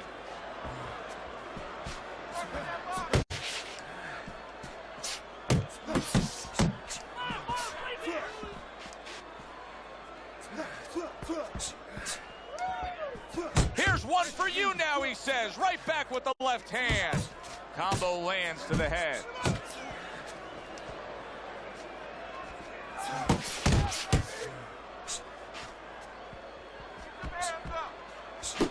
Blocks that punch.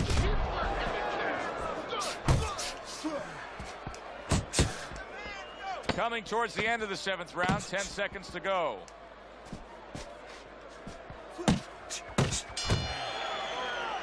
And round 7 comes to an end. We open up round number 8 with a look at Teddy's scorecard. One guy up, the other guy fading. Well, the way it's going right now, Joe, he's doing enough. Just enough to lose.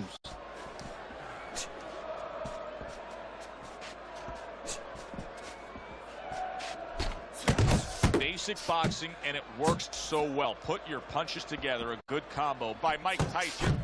You need to block.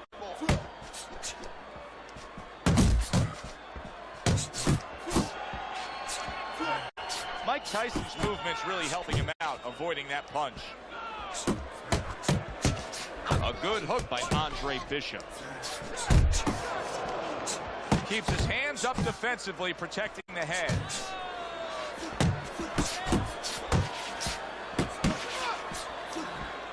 Back to the body. The halfway point of round number 8.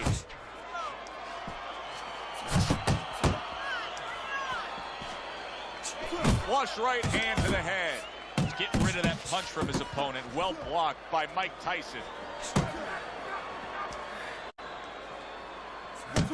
He gets off with a combination up top. That's a flush shot, banking away those body shots with the left hand. Iron Mike with a big uppercut. Well placed, straight right hand. Tyson has a very underrated jab, and he shows it off here. What a big shot. You know, when you bully the bully, you can do that right there. Tyson floored by the power punch. Get your ass down.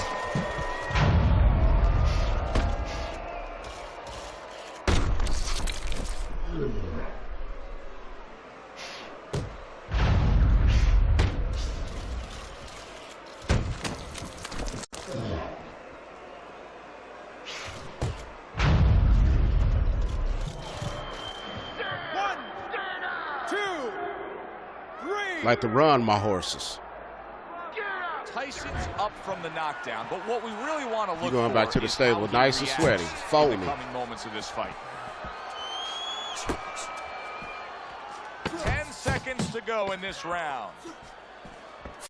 Teddy's trying to punch his way out of this damage he's incurred, but that's not the answer. No, he's in a rainstorm. He needs an umbrella, and instead he's running right out into the rain.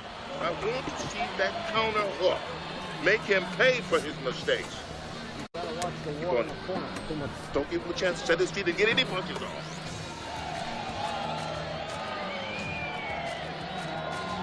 You can hear that stamina go low a couple more times. Good, good, nice work. Listen, I want you to go downstairs, then upstairs, okay? Body, then head. Let's finish this. Listen, you need to mix your punches.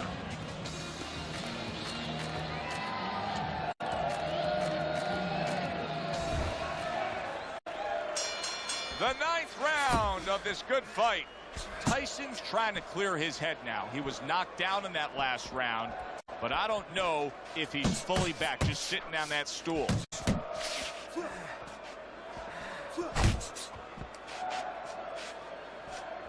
What a great job. He gave one right back in return. Nice work by Andre Bishop.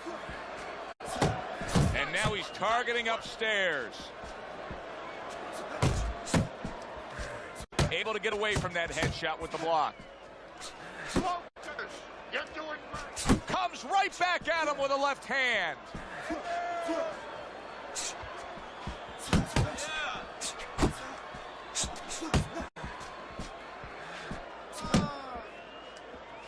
A nice jab by Mike Tyson. There's the headshot, but he parries it away. Tyson's clearly affected by what happened earlier. Teddy, I don't think there's any doubt he's scared to throw punches now. No, he reminds me of my mailman. You know, the mailman used to come and deliver the mail all the time. He got bit by the dog that one day. Guess what? I didn't see him for a couple of days. We haven't seen him for a while.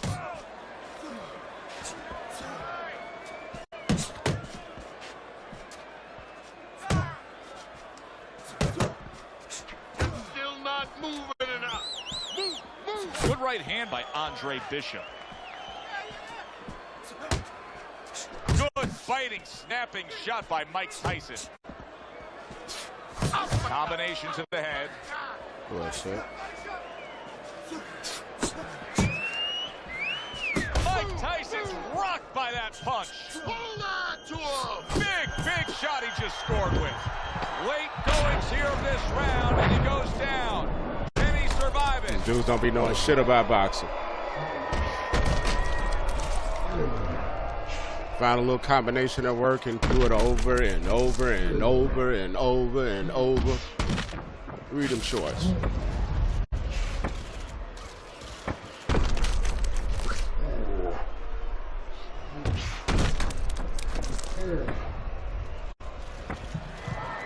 You better think about what you're trying to do to me.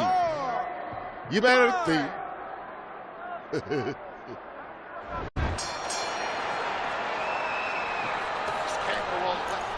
On points. No block. Only him. You need to capitalize on his misses, okay? I want to see that counter hook. Make him pay for his...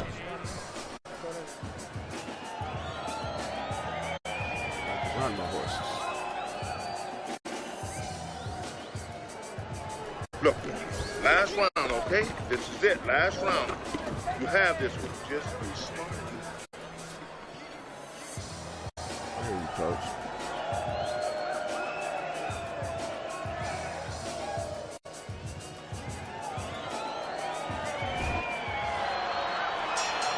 No turning back now. 10th round is upon us. Last round of the fight. Scores well to the head with the right hand. Solid. Sit your ass down. I don't think so here, Teddy. Now I know where they got that saying. Falling Good like game, a sack homie. of potatoes.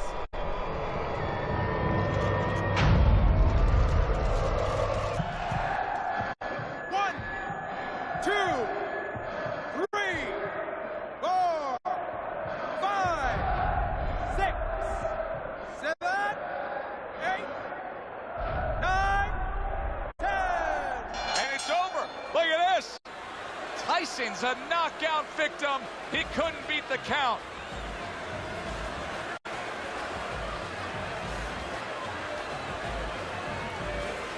WabaHacha like the feed is in words. You know what I'm saying? I want you to eat, brother. I want you to eat.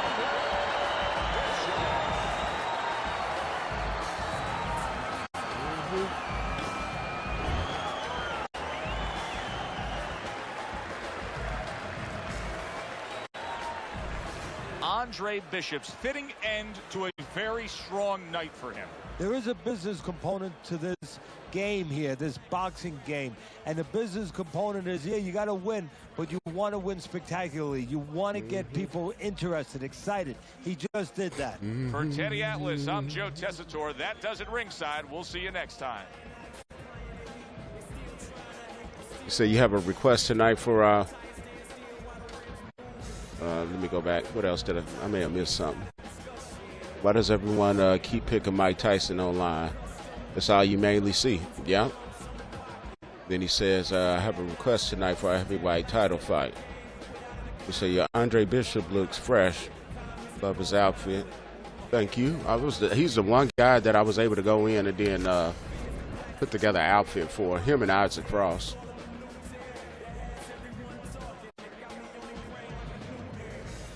What's your request for tonight's fight?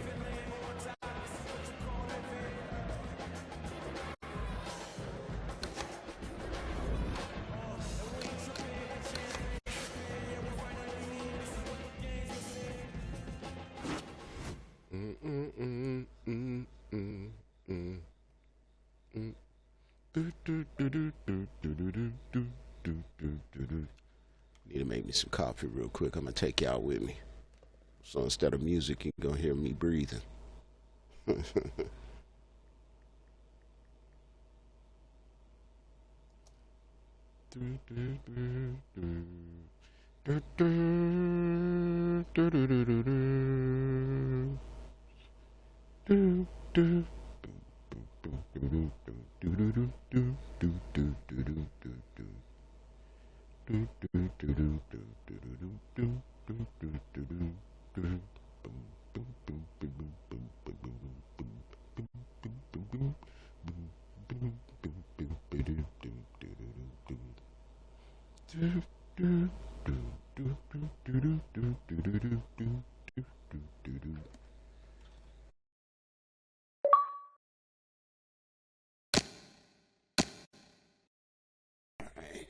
I can take y'all with me.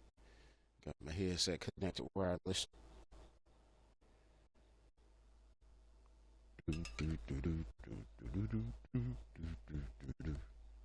What is your request, my friend?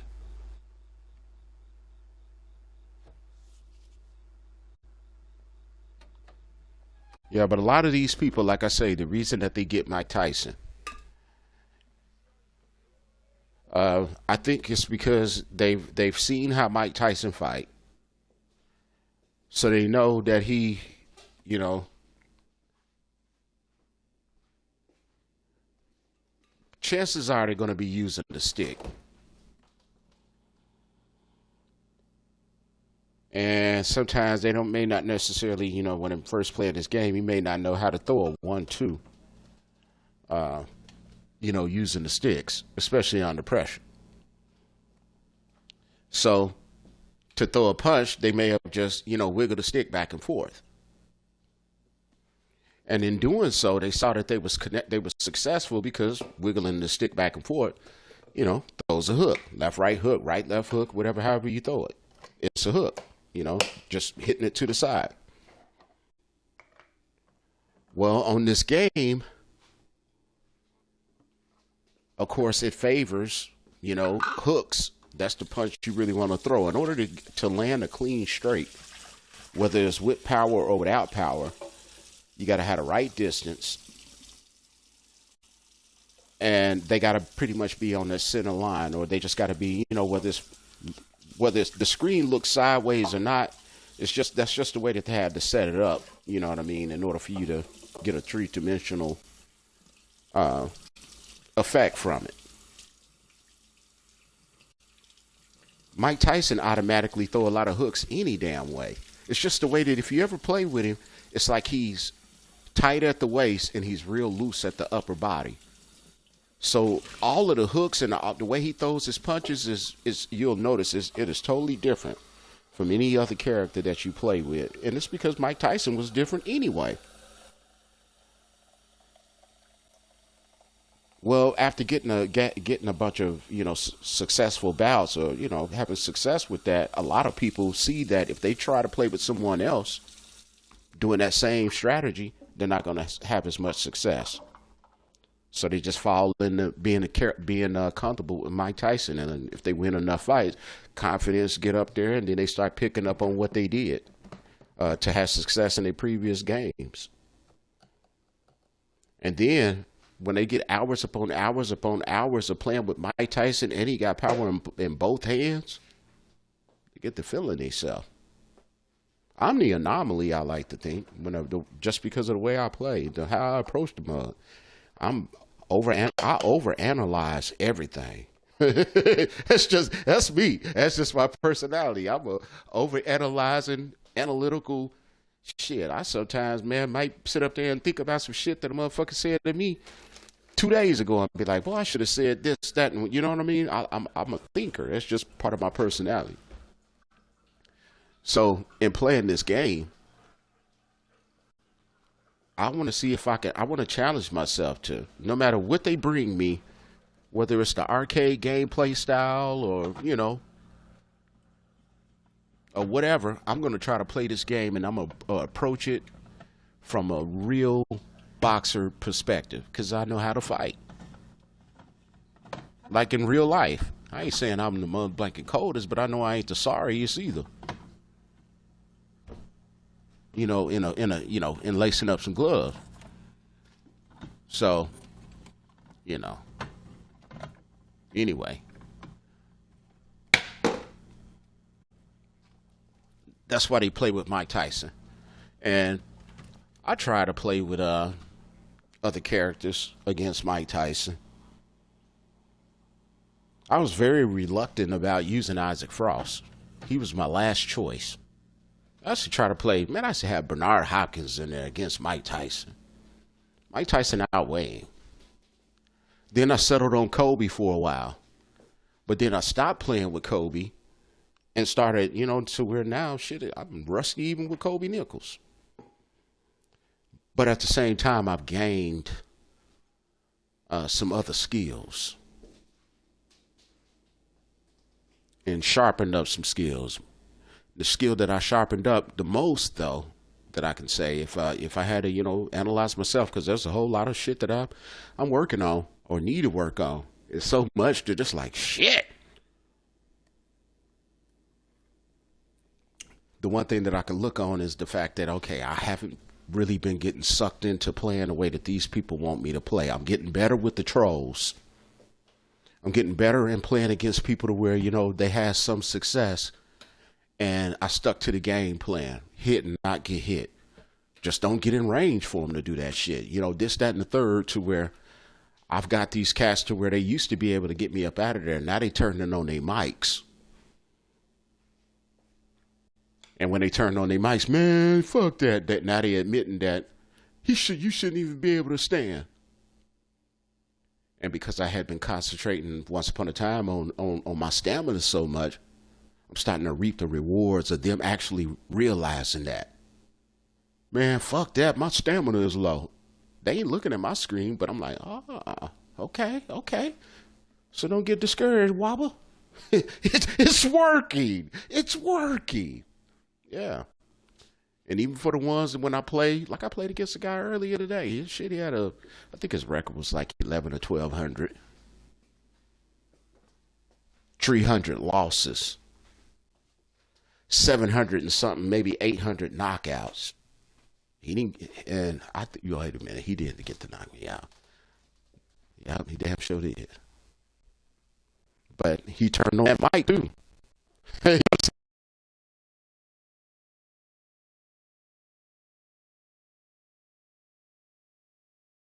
Off the jab.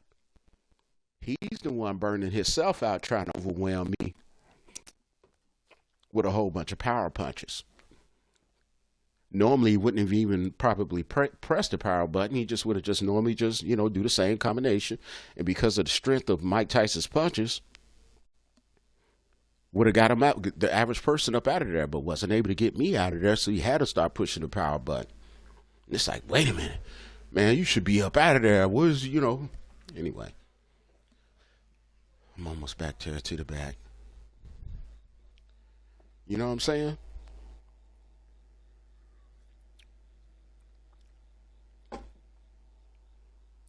But they just, you know, Mike Tyson is just easier to play with for a person if you don't know shit about boxing. But if you're a Mike Tyson fan, now that's a whole other set of problems. Shit. Because then you got to worry about them fools, well, those dudes playing against all of what I just mentioned just a moment ago. And they know about boxing? Shit.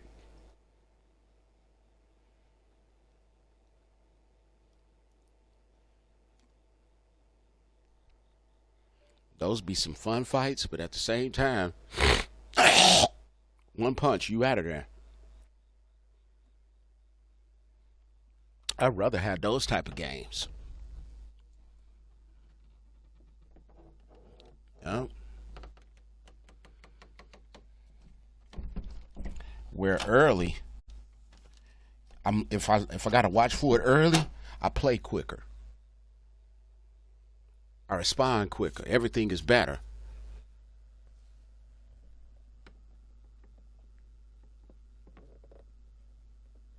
All right, send back in the cozy confines.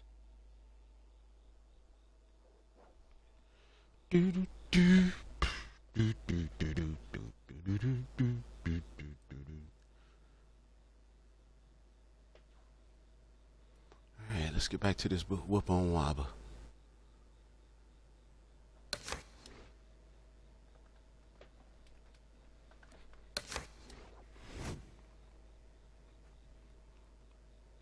Yeah, but a lot of them on here, they're a bunch of weenies. Ain't never put on a pair of boxing gloves in their life, I can guarantee you.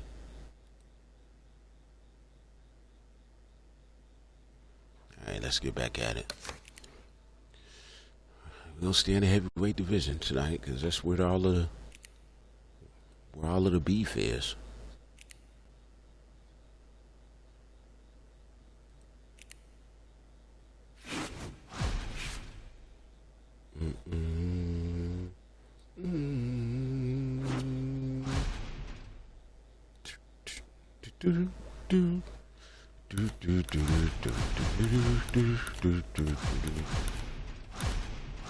You got a 0-0-0.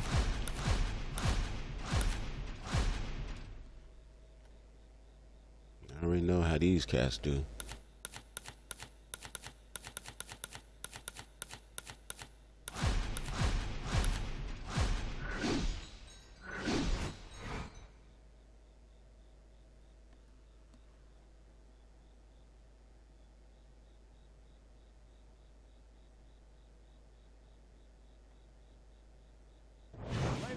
Good evening, everybody. Joe Tessitore and Teddy Atlas welcoming you to the New York Arena in Midtown Manhattan for tonight's main event.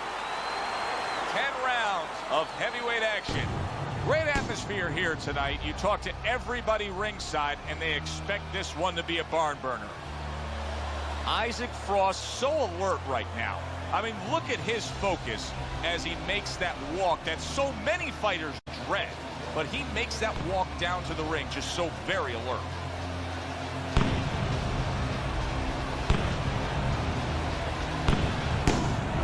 He's approaching the ring now, and this ring walk can tell you so much. Look at the focus on his face.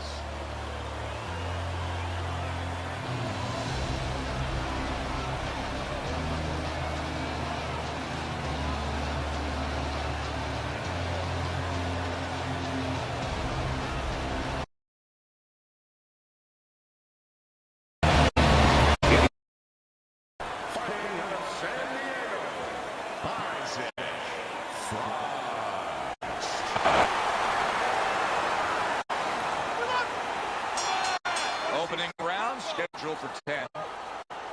Isaac Frost, right hand working well that time. He scored well. Good combination punching by Isaac Frost there. The big man can put his punches together.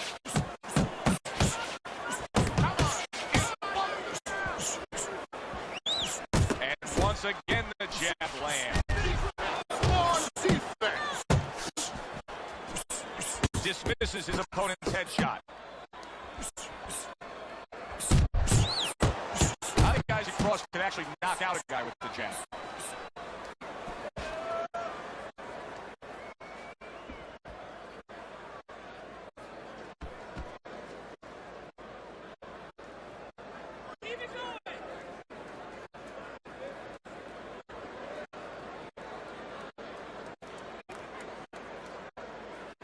Good defensive skill. Halfway through round number 1. Isaac Frost landing a left hand again here. A thunderous punch able to land to the head. Oh, he thought he was out of range. He wasn't. Oh! He was just bulldozed right before there. you can even get in here with all of that quitting. Get your punk ass out of here. This fight. You can bow down at my feet again. You can worship at my feet again, Dr. Waba. Yeah, kiss my shoes. Be real submissive.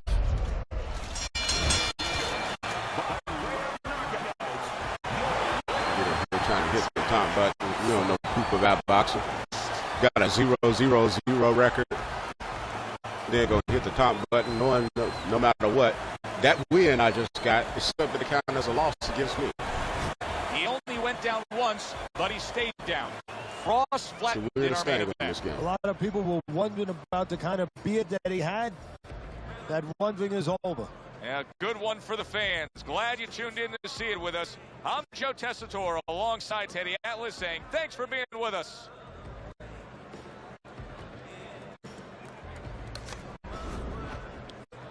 These dudes are weird on here, man. Yep.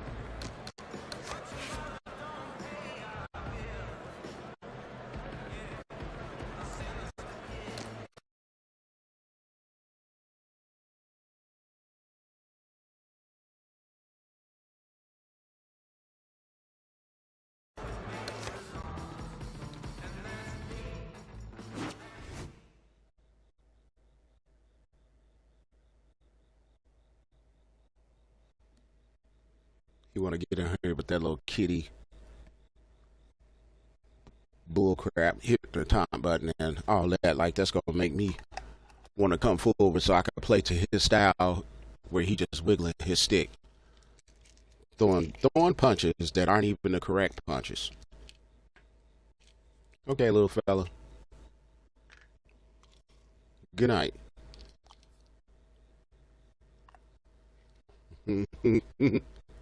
Good night. Uppercut. No power. Just no power button. Just uppercut. Well-timed punch. One hit a quitter.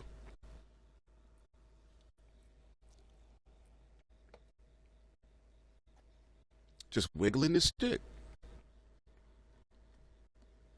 You know? I sometimes beat myself. No diddy on that. By whenever I'm throwing punches, at the same time wiggling my left thumbstick. Some of these dudes, like I like to try to use my left thumbstick in order to put me at the right angle to fire certain shots. The problem is,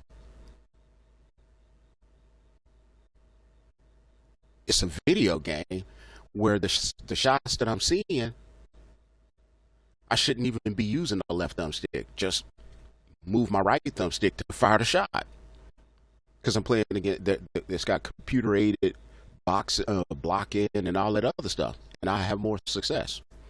That's why a lot of people, the really good ones, know when to stop moving. They know when to stop moving for your opponent's punches to be blocked, and for whenever you throw the combination, you got a better success rate or a better chance of the punches even landing. I just want to be able to do it from a boxer's perspective. You know, I want to feel like I'm in the game. You know how it's set up, because I mean it's trying to represent, 3D, 5D, however you want to, call it now, because the technology is getting so great. And that's one reason I was so disappointed in Undisputed. I thought I was going to be blown away by the graphics and the movement and the real. I thought I was just going to be just overwhelmed with realism, and they didn't do it. They dropped the ball. They tried to make it easier, instead of keeping up the good hard work and trying to get it done, and just take a skin, put it on a UFC, and take out the kicking. That's whack, man. Martez, you said something about you had a special request on heavyweights tonight. What was your request? How can I help you, brother? What is your query? In the words of Leon Phelps, what is your query?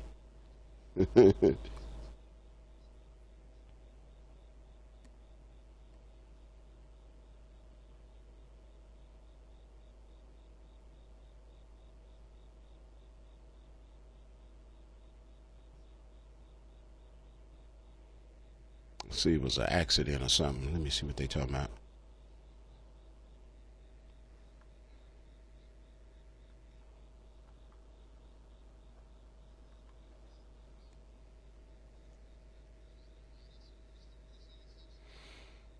I wanted to see if you wanted to have a Mike Tyson versus Evander Holyfield fight.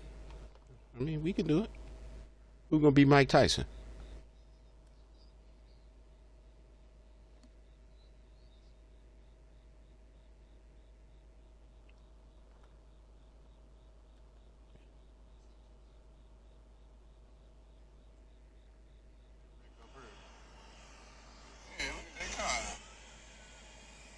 Oh, you want to be Mike Tyson? Jaws of life got a hold of it.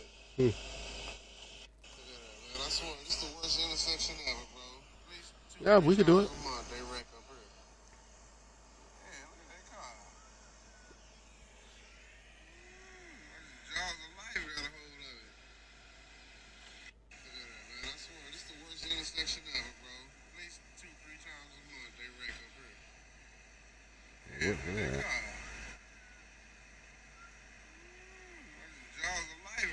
Is that Mohawk Boulevard and Lewis Avenue? Yeah, it's a real weird street. Yeah, he right about that.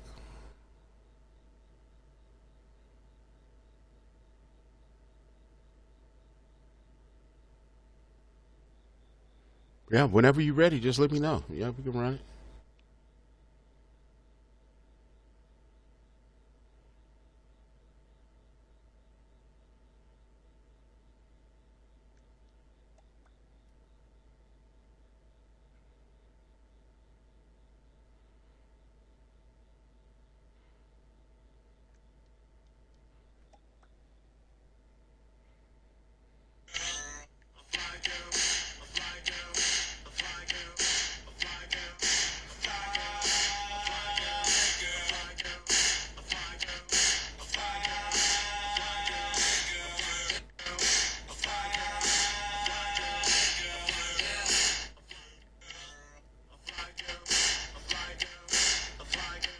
Trying to reply to this text, or reply back to this message.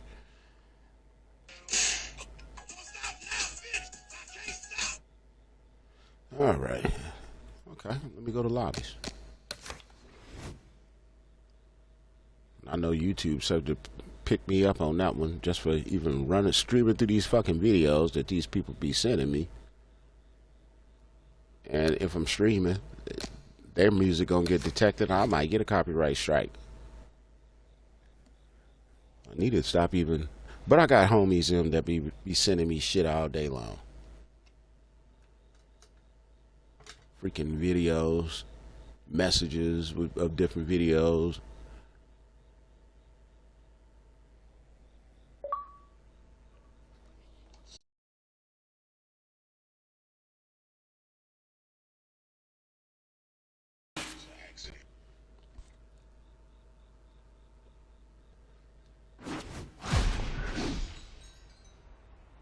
I thought we was going with Mike Tyson against what's his name? Oh, okay, you want him first. All right, so that's your Hagler. That's the one you see you got a dope outfit for, right?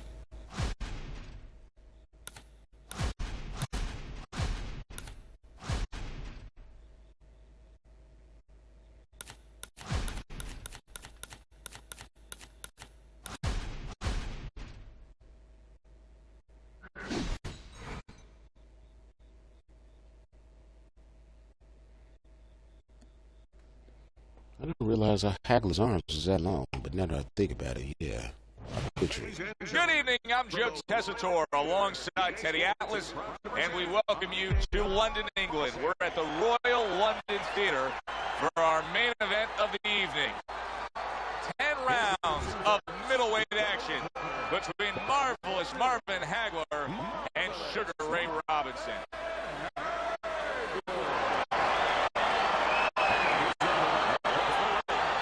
Oh, I see. You got the Cameron outfit on. Cameron. What's up? Okay, guys. We went over the rules in the dressing room. Let's touch gloves. Purple. Huh? Well, they're scheduled to spend a half an hour swapping leather. This is a 10-rounder. Hagler blocks it. Not able to land the headshot. Oh, he just ate a big uppercut right there. He had no idea it was coming his way. He does not. There it is.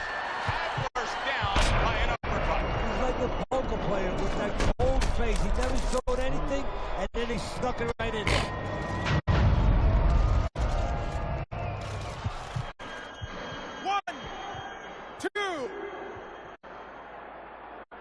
I like when the person knows what they want to wear. Has any heroics here? He beats the count, looking to fight on.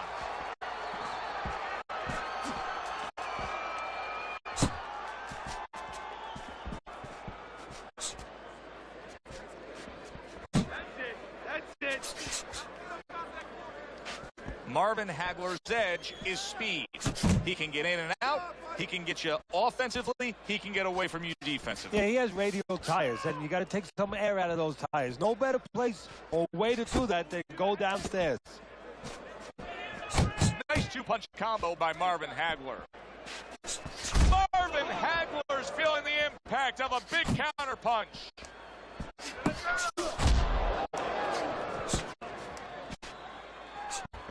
Boy, it really doesn't take Sugar Ray Robinson that long to land that hook. When he decides to throw it, it's there. Up top with a quick hook.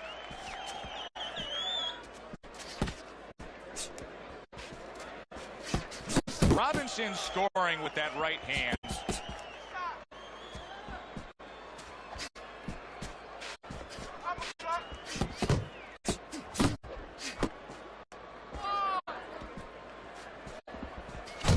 Putting his punches together, landing two shots there. Up top with the right hand. End of round one. Robinson's in the position he wants to be in. Scored the knockdown, now back in the corner, resetting things. Keep your hands up. Don't worry. All right, I just need you to focus.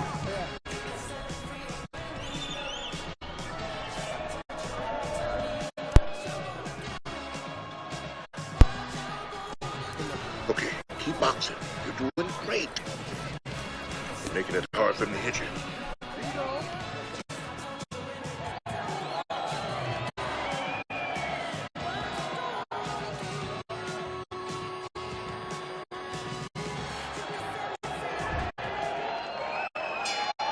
Marvin Hagler's bounce is back in his step. Start of a new round coming off of a round in which he really took some punishment.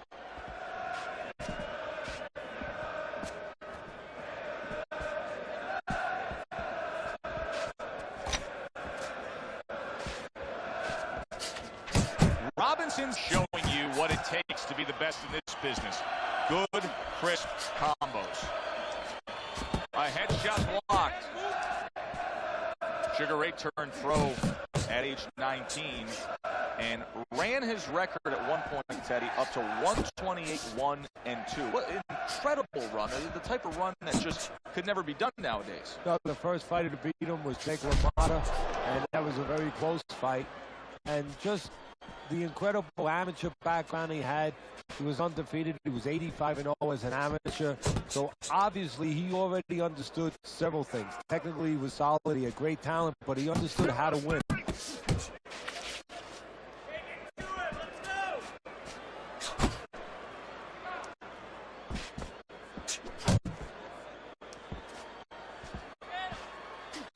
Gets rid of that body shot. Sugar Ray Robinson's way off the mark. That punch didn't have a chance.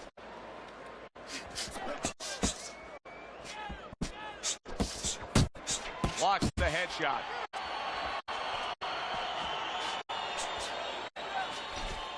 Hagler's basically giving you the impression that he's a little tentative to throw punches based on what happened earlier when he got hurt. Yeah, he's got to find a way now to not give up the offense that he had earlier. He wants to go into a defensive mode a little bit, but if he gives up that offense, he'll fall too far behind.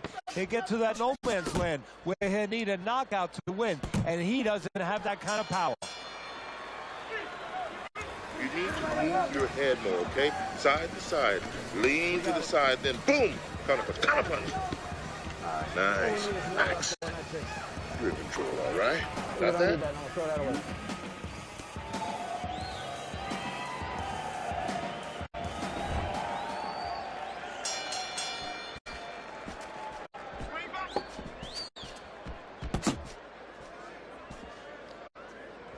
Good doubling up of the jab by Marvin Hagler. Not able to connect with the uppercut.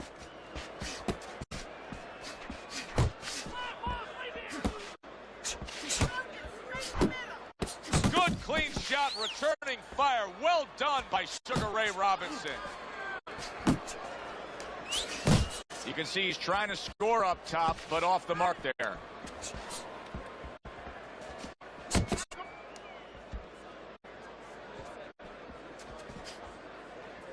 Pace yourself. He's committed to going to the gut. Threw the straight right hand, but didn't score with it. And coming upon the halfway mark of this 3-minute round.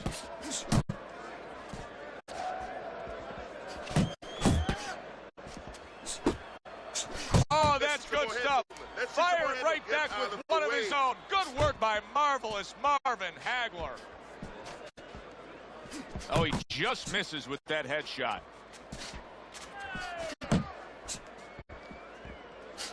Hagler's doing well here with that 2-punch combination.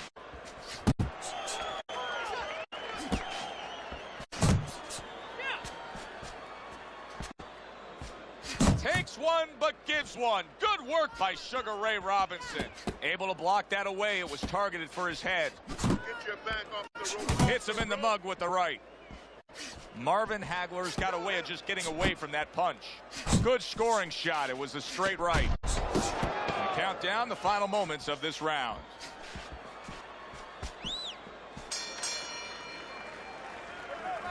All right. You want this fight? Because listen to me, man. We got it. If you want this fight, you got it.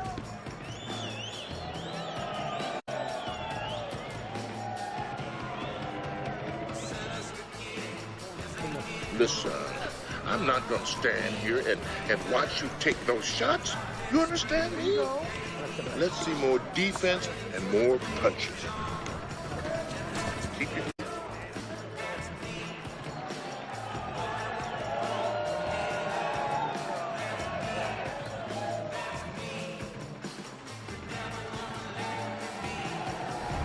Robinson's enjoying a big lead here, up 3-0 on Teddy's scorecard, but even more important than that, he's already gotten to his man. Yeah, he's hurt him in the body, and once he hurt him in the body, he flows upstairs, was able to go there. Hagler's not firing off the big power punches. I got to wonder why. Sometimes the guy is making a silent agreement in his mind that maybe if I don't hit him hard, he won't hit me hard back. He's not confident enough now to throw the punches without worrying about what would come back at him.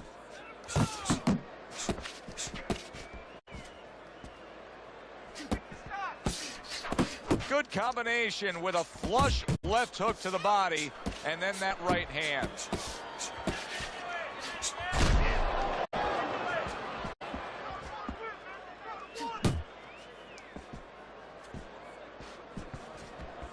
Not getting it done with that straight right hand. Halfway through round number 4. In and out! In and out!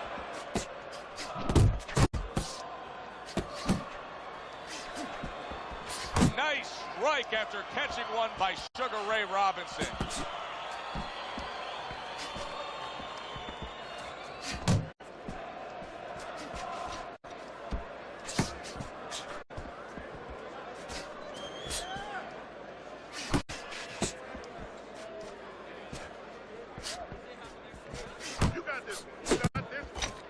Comes right back at him with a left hand.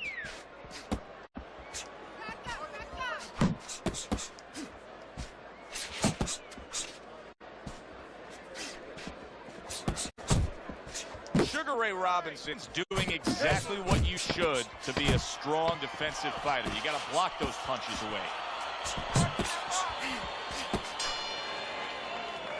This round comes to an end, and Teddy, easy to note here that he wasn't landing a lot of punches. Now he was throwing them up, but it wasn't landing a lot. Is that because of his opponent's defense, or is he just not that accurate of a puncher? No, it's a combination. First of all, his opponent's pretty slick in there, pretty good at bobbing, weaving a little bit, slipping a little bit, making himself a difficult target, but his punches are a little wide. Needs to shorten them up. Look at me. Knock this motherfucker out. Don't doubt yourself.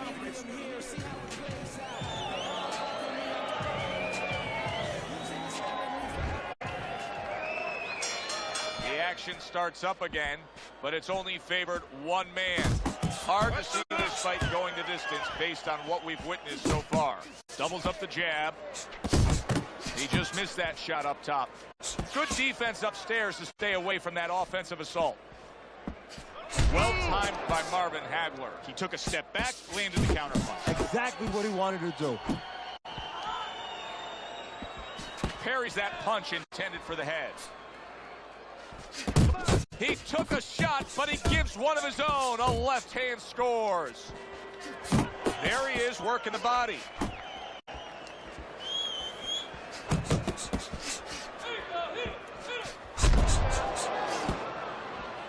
Sugar Ray, a good block.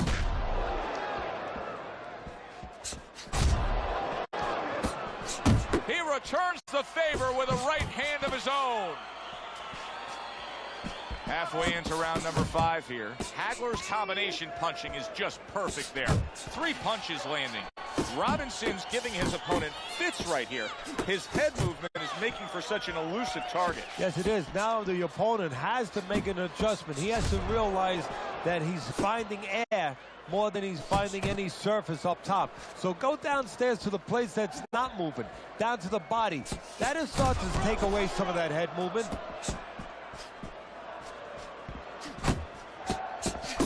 Marvin Hagler's landing a combination here. That's what he does when he's at his very best.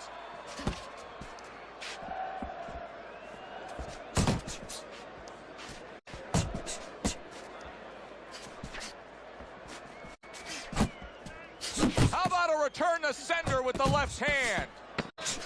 Hagler's putting his punches together now. That's a nice combination. Good right hand. End of that round, and what I take away from it is that he has a great grasp of what the judges look for. Good, clean, effective punching has him in control. Well, that's what happens when you have a good amateur background, where you're real calm. That's your office. You're able to see things. You don't see one way to hit a guy, not even two. You see 4 or 5 ways to hit a guy with the same punch. And he's showing that right now. That was good. You took a lot out of him that round. Keep that up. You gotta give me the double jab. You're not giving me the double jab. You're only giving me one jab at a time.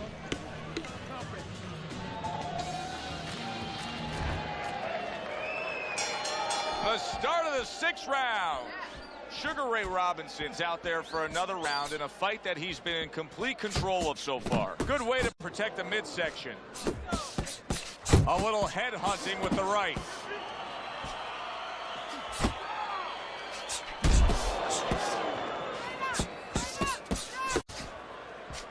A good block by Marvin Hagler. He tried to nab him up top, but was unable to connect. Hagler's showing you that sublime skill right now with that 2-punch combo. Took a shot, now he gives a left. Attaboy! Hagler's doing a poor job. There's no other way to really say it. I mean, he's sitting there trying to stay committed to being a counterpuncher, but in the meantime, the fight is getting away from him in a big way. Yeah, he needs a plan B right now. You know, he came in with plan A, Joe, but plan B is what he needs. He has to find another way to create offense. He's not going to be able to do it countering on the back end. That's a nice combination. Left hook to the body, right hand.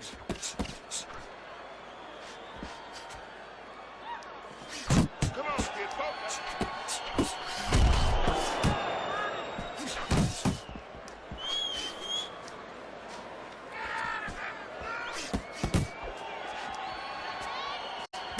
There's the combo to the body. Not hitting his mark there, going upstairs. Goes up top with the right hand. Robinson's left landing well. Working our way towards the bell. Last 10 seconds of the 6th.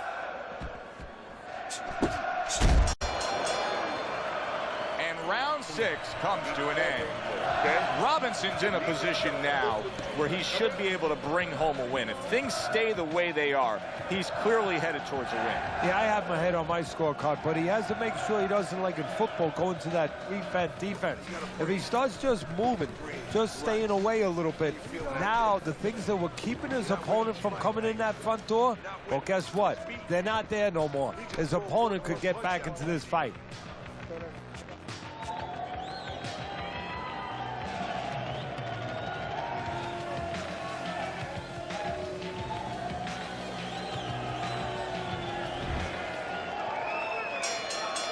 Start up again, back to action here with another round, but who knows how much longer it'll last. This has been a completely one-sided fight.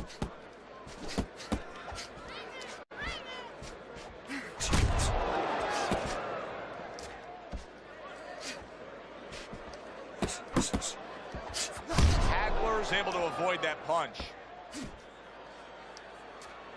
Hagler's work rate is very high. I looked at the punch stats, and you can see that he's a busy guy. I don't think he's an effective guy, though. A lot of these aren't landing. Well, you have a reason to think that, Joe. Guess what? I agree. They're not landing. A little head hunting right back to it. And you see what he can do when he sends that right to the head.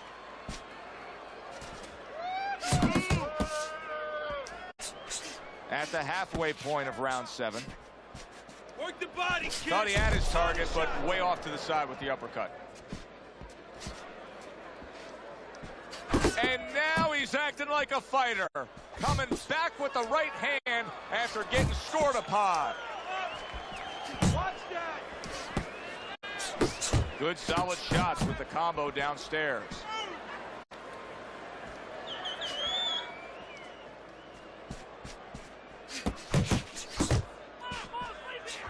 That's great stuff.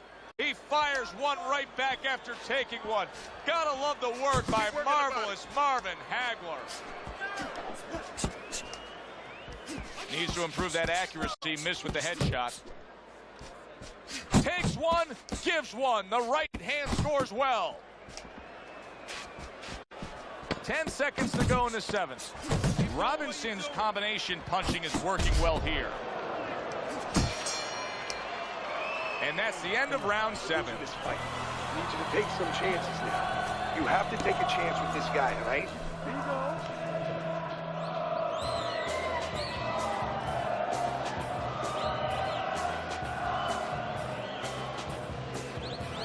Listen, your best defense is to throw more punches. You need to throw more punches. That will keep him away. Listen, he's done. He's done. I want you to double up on that jab and finish off with a hook. Okay.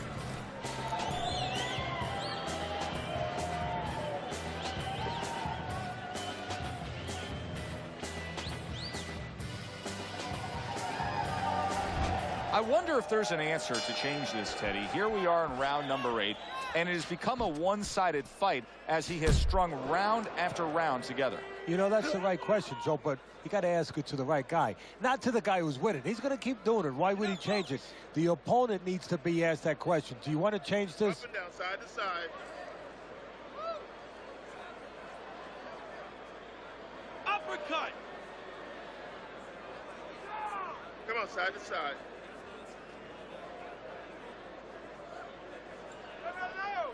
Pace yourself. He's starting to slide that power button in.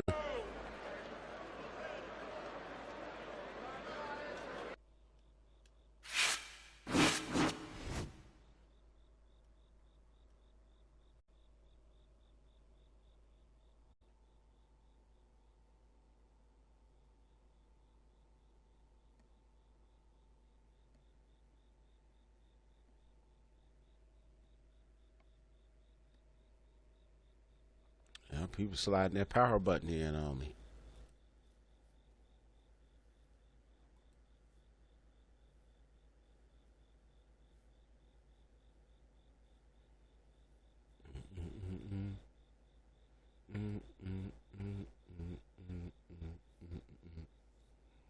What I was practicing on was what I was talking about earlier, where it's a matter of the time and on when you stop. And then don't even, do anything with the stick. You say, I don't want to play this game anymore. Every time I start winning, the next day I play worse. Didn't win one round. It's crazy. It's frustrating as hell. Man, trust me, I done been there a million times. A million of those times, half a million of those times, shit, you was right there with me. You know what I'm saying? You may have been watching the stream and then seen it happen in real time. So shit, trust and believe, I feel you. I know exactly what the heck where you coming from. This game will do that to you. It has a way of being able to do just what he said, frustrate you.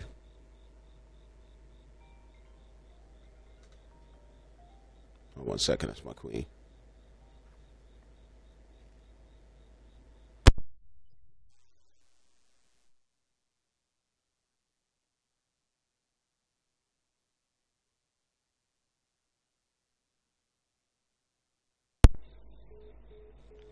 So, now trust me, I done been there. And like I say, with each fight, each time that I play against someone, yeah, there's some, depending on who I play, where I'm gonna learn a lot more. But for the most part, I try to learn something from each and every game that I play. Okay, what did this person do that was, and more importantly, what did they make me do? That's the most important thing. It's saying that. What did this person do that forced me to do this? Whether it was something that was that helped me, or whether it was something that hurt me.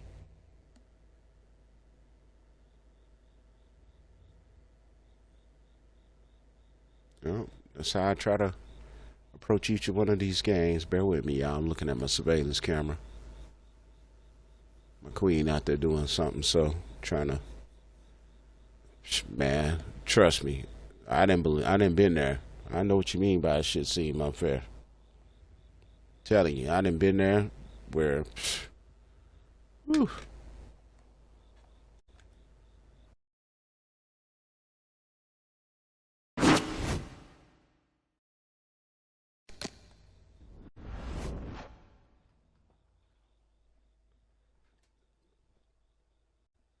I have been there before.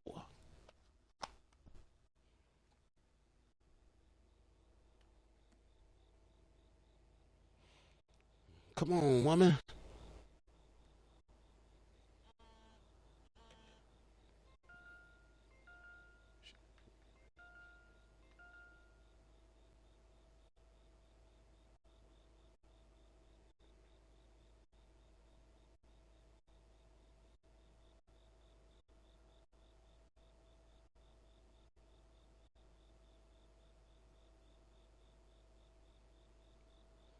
She's taking her time about coming back in. Goodness gracious.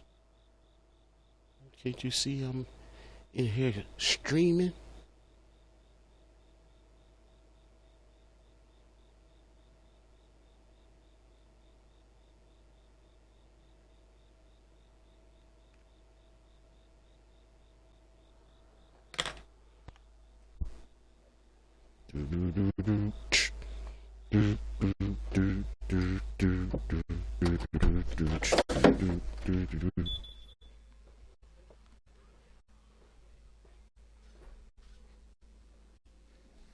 What's good, Queenie?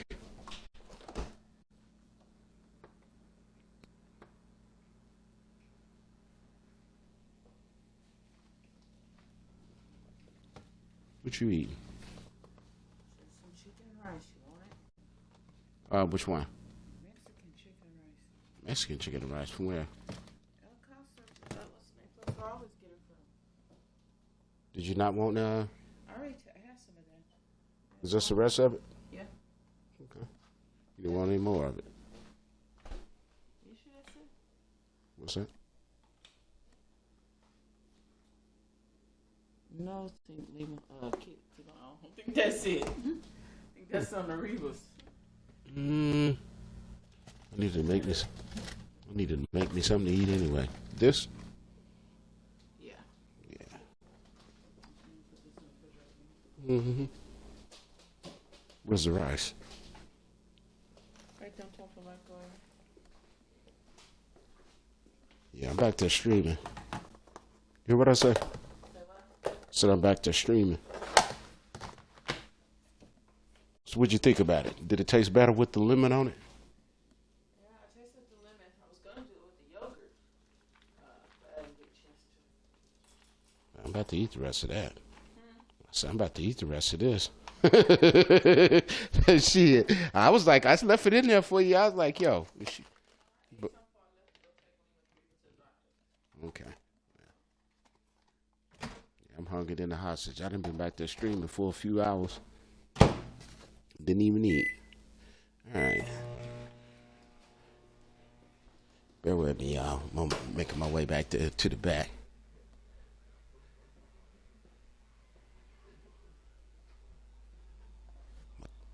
My queen be getting on me about not eating. So I had to go in there. You know what I'm saying? Beat her to that shit. Like, yeah, I'm about to do it now. All right. Let me see what he say. This shit always happened to me feels so fair. I was doing good yesterday. I added some improvements to my style, and today seems to go to shit. Man, that's how, believe it or not, Martez, that's how it happened for everybody. Shit, I was in a rut for a whole month once, just trying to, like, what the heck? I couldn't get my hooks off my jab.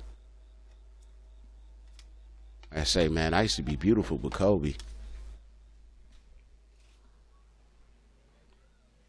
And I was the one going forward. I was the one initiating. I was the one pressuring. But I had to sit back and then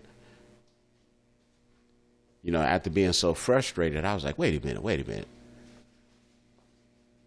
What it is, I had improved. And because I had improved, it ranked me up more to where I started getting higher quality opponents.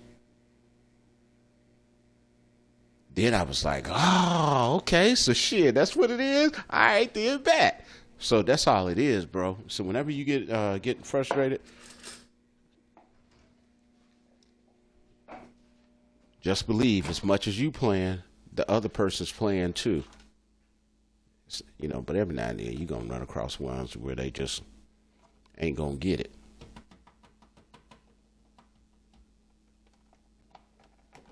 But if you run across somebody that get it too, shit. You know, sometimes all you can do is just say, I ain't going to get knocked out. Shit, you ain't going to knock me out. You know, but yeah, that's what I was doing. What I did in that fight was what that other guy had done to me, which was he made me think about, all right, sometimes you don't need to be moving. I'm getting caught because he catching me moving. He catching me moving in the middle. Like you could, if you stand still, and let's say you wiggle your stick in, you know, 3 different directions. He ain't gonna do nothing but do that. He gonna throw that, whatever you told that stick or wiggle that stick to do, command, that's what he's gonna do. Coupled with the fact that he's not moving, doing it from a standstill position. You can get your you can get a combination off quicker and with power. Like you can mix it with, you know, 3-punch combination where the first 2 punches come off, and then that third one is the It's more difficult to do it if you're moving at the same time doing it. So you got to know when to stop and just wiggle your stick to throw your combination, and there it is. It makes it difficult though whenever they, you know, and a lot of them know that. So what they'll try to do is just constantly pressure you and try to get you to go on the back foot. Because as long as they get you to going on the back foot, guess what? You're moving. So whenever you go to throw certain punches, you open. Because they're going to hit one of them angles on you and bam.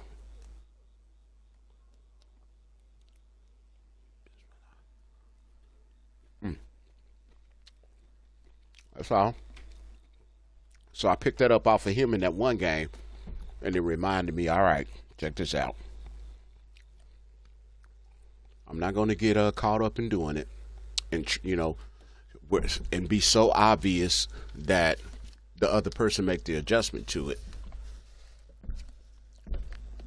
And to hide what I was doing when you and I played, doing my other obvious, which is putting the jab out there. Like I say, the jab is the setup punch. Keeps your range, all that, and you know what I mean? Keep that distance going. That's all.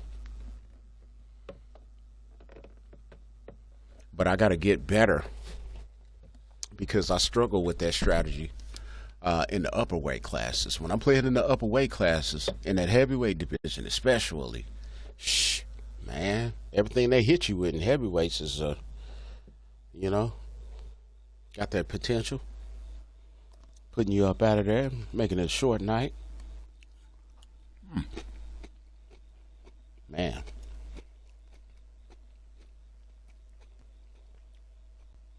We got this Indian restaurant here, right? I had me some vegetable biryani yesterday, but we had something else that was with it. I forgot what the name of this is. And I told my queen because she'd ordered me two different things. You know, one that I can eat then, which is the biryani, and then the next for the, you know, if I wanted to eat it for lunch. I didn't eat it for lunch. I told her I was going to save her some because it was good. I was like, oh, hell no. Queenie got to taste this.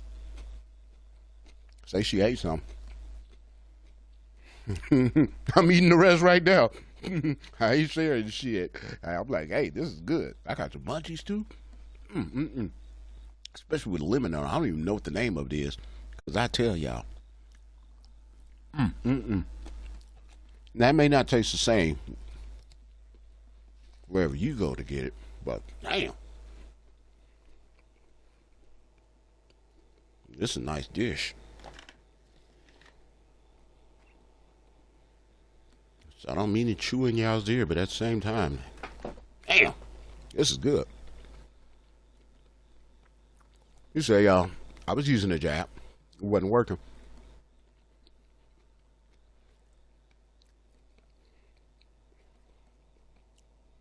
It was working. I was just doing that, what I was talking about. The only thing that I added to my arsenal was what I picked up off of Old Boy.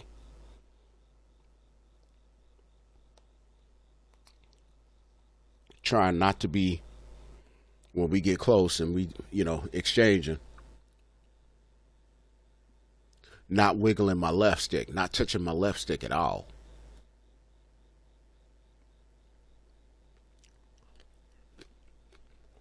Except when I'm, moving around trying to get out of the way.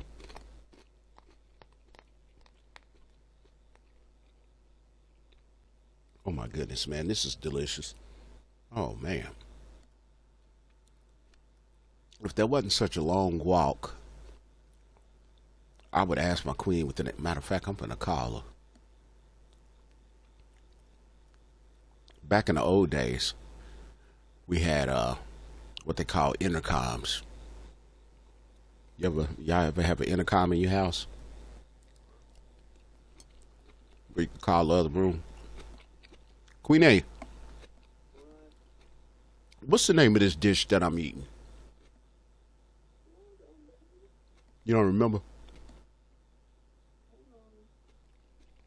Thank you. You looked it up. I appreciate it.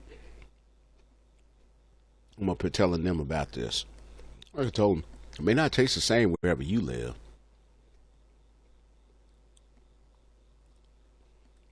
But it should still be a cool thing.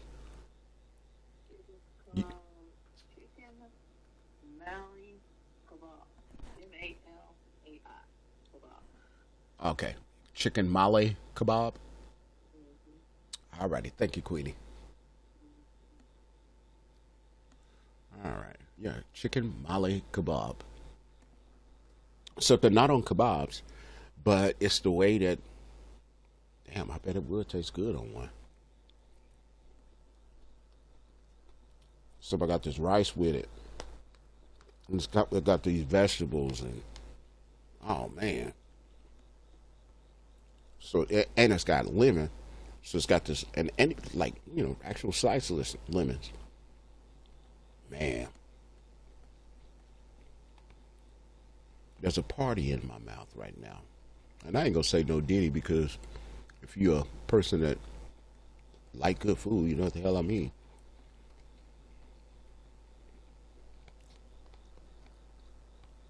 There's a party in my tummy. So yummy, so yummy. I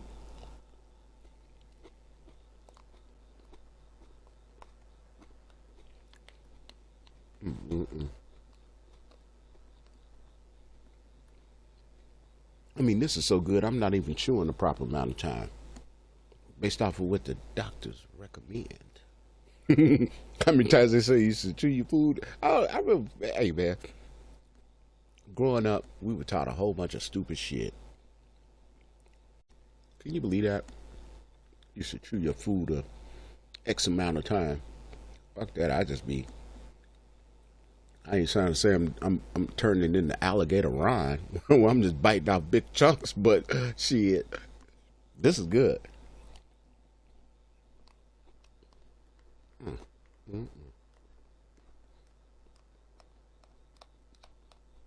Bear with me, y'all. If you're new to the stream, I'll start playing again.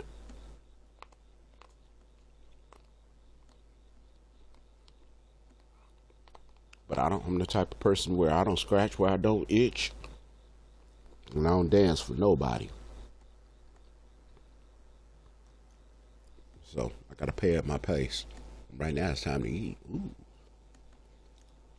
Mm-hmm.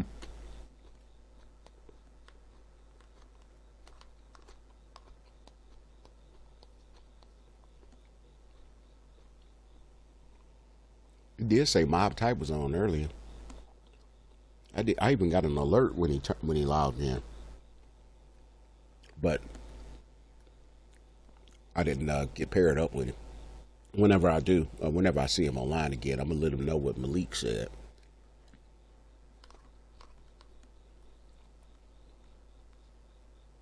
So Mob Tight, if you're out there watching, Malik told me to tell you, quit backing out the games. Trying to use that you lagged out excuse. He said you actually quitting. He said, now he don't think that you're losing the connection anymore.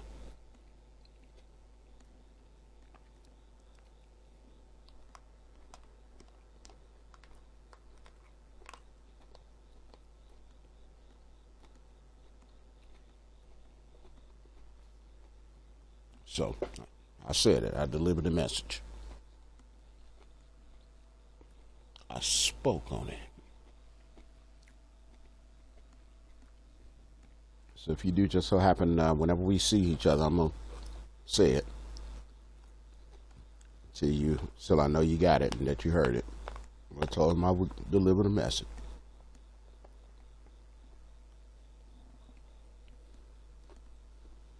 Oh, man.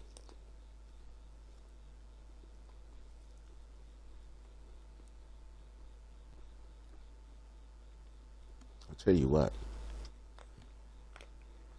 The next time I get some vegetable biryani from this place, right? I'm gonna tell them to take the kebabs and put the chicken Malay kebab and put it on the top of it.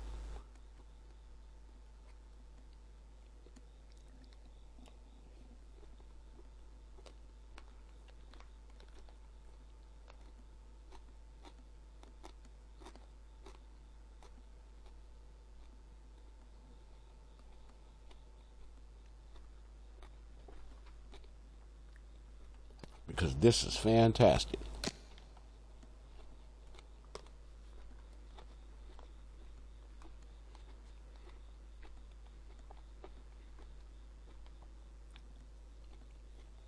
What was old boy's name? Lil something. Came to the stream earlier today.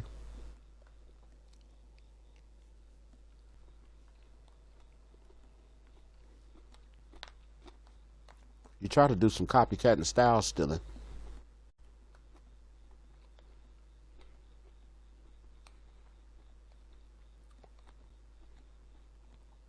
But he turned me off with his conversation when he came in here and tried to tell me, like, you don't have an OWC character set up. I'm like, what kind of shit is that?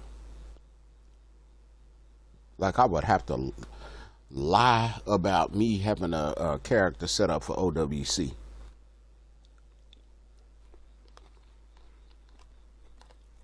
Because that's all he plays. It's OWC, where you can go in there and then, choose your fighter, take all of the different strengths that you want to put into him, and play.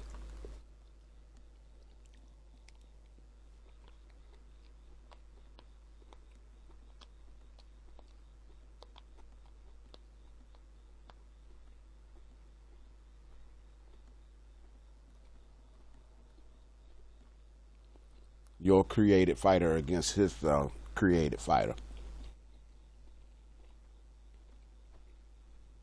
Which I wouldn't really mind doing.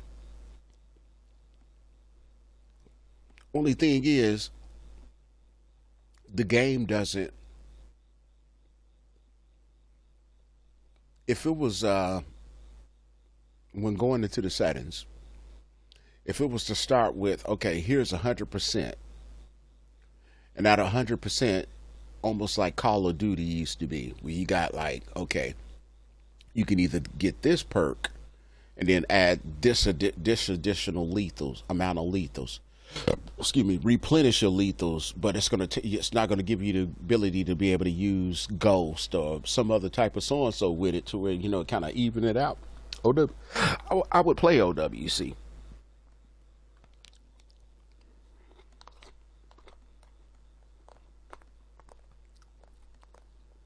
Where if you try to put everything 100% and this high over here, if it would take away from this over here, that would be dope.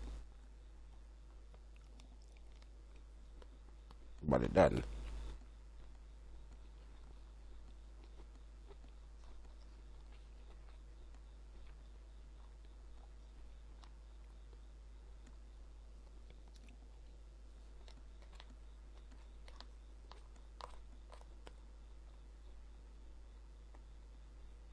All right, that's enough of this shit. I don't have any more chicken in there. It's just all rice now. And I ate the vegetables out of it.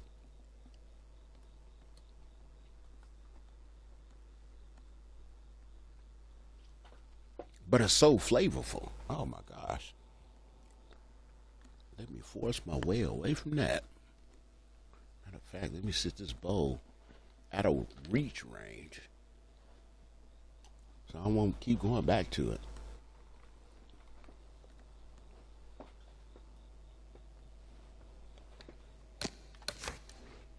All right, more heavyweight boxing. Seems like that's all we're gonna be able to. Only way we're gonna be able to get some fights tonight. So let's get it. I ended the stream early on. Right now, I'm only streaming on YouTube and Twitch.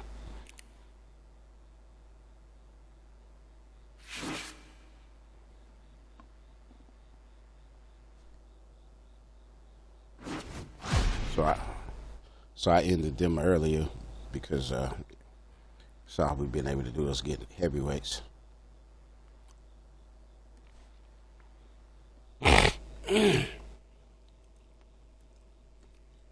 Well, who you going with?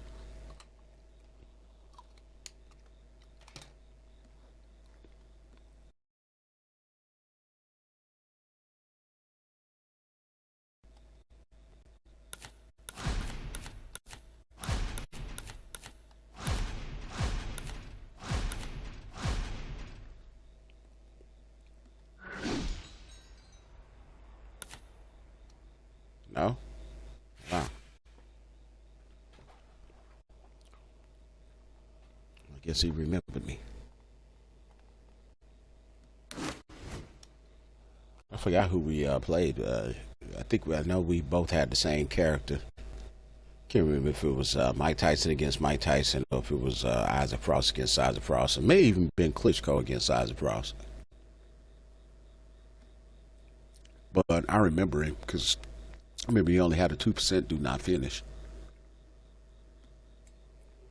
But I beat him. Oh man. Use the restroom. Before I even get settled down into a fight, let's do that. Let me run to this restroom.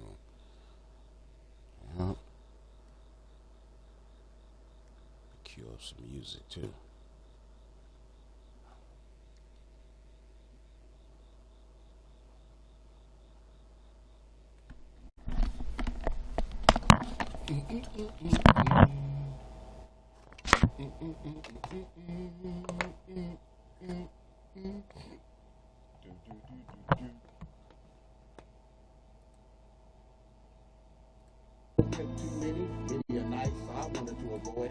Right now, you can get 4 free phones plus 4 lines for $90 with no trade-in. Are we having the wool pulled over our eyes here? Nope.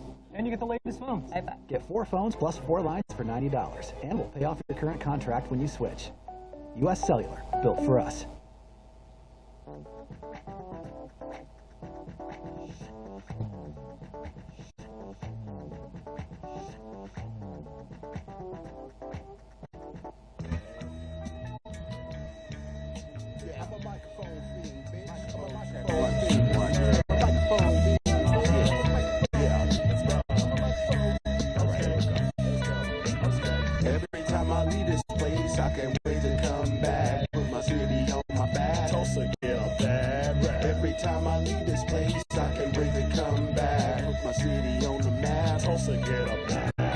Tulsa is the place where if you like the pill pie, you can get a white swat. If not, you can get a $40 coochie pop right there in the parking lot. At the word getting turned, please don't try to love her, you will get your feelings hurt. When you suffer rubber so that if the bridges burn, it can bright your day. I don't do this all the time, it's a favorite phrase. And since she looking all innocent, subject to pay. Every time I leave this place, I can't wait to come back. Put my city on my back. Tulsa get a bad rap. Every time I leave this place, I can't wait to come back. Put my city on the map. Tulsa get a bad rap. You love hate or you hate love. Stay slept on or wake up. Get mad or you make up. That's the way the game goes, no Sega. I swear, I promise. No whackness, the real be honest. And the real ain't whack, I'm astonished. So when I see a city on list, it's mostly sad. Sometimes good, other times bad. Had paid streets, now it's hella crack. With potholes, what's up with that? Teacher strikes and gunfights make me feel ain't nothing right. Shit's so weird and uptight. Yet downtown going out tonight. Music scene be poppin'. Rock R&B, hip hoppin'. EDM can't stop it. Boom, boom, boom, not hot shit. Yet the drugs done infiltrate. Progress, I guess we'll wait. Why do people love hate? Unnecessary murder rate.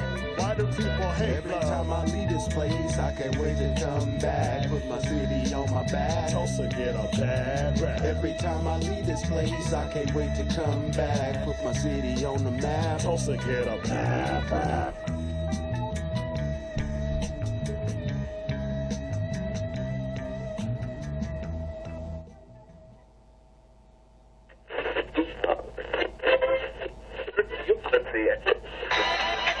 What's happening, T-Town? Lock it in and listen. You're in tune to the sounds of K-Love, K-L-O-V-E. Coming up is OG Waba and Hachi putting it down with that new flavor. It's Black Love with a capital L. Keep it locked in. The T-Town's finest, K-L-O-V-E. Black Love with a capital L. It's your main man Waba with a story to tell. With this here track, I'ma try to take you back when I was 4 years old. And if you turned on the radio, it wasn't nothing but soul music on. Back when Michael Jackson had a big ass nose. Soul Train dancers, a solid gold. And through my daddy, anything was possible. I learned how to count playing dominoes. My mama bought the whole hood popsicles. And I touched my first booty playing hide and go get it with the neighborhood skeezo. It's on to the break of dawn at your local house party with that phrase is called. Better have your ass on for the street light on. Man, I can't wait till I'm grown. I can't wait no more. I can't wait no more. I can't wait no more. I can't wait till I'm grown. I can't wait no more. I can't wait no more. I can't wait till I'm grown. I can't wait till the year was 1970 something. My mama and my daddy were still together. I was just a youngster. Hear mama in the background. He was trying to talk about the struggle. And if my mama ever said, I'ma tell your daddy did that in trouble. Whole neighborhood, nothing but black couples. Yeah, we was on TV. But blaxploitation was the order of the day. Cause that's the only way for us to visually protest. Getting shipped off to Vietnam, all in the name of liberate. And you believe that? Then your brain been washed up, more than some buffet dinner plates. And that's a whole lot of washing. The scene was like it is now. Except he had suits and bow tied, brothers slinging bean pies. And the brother with the black leather jacket with their fist in the air screaming black power. You got yours, now we want ours. About that time, hip hop had a baby shower. Gave birth to the rhythm and roll. Black Love with a capital well with you cold.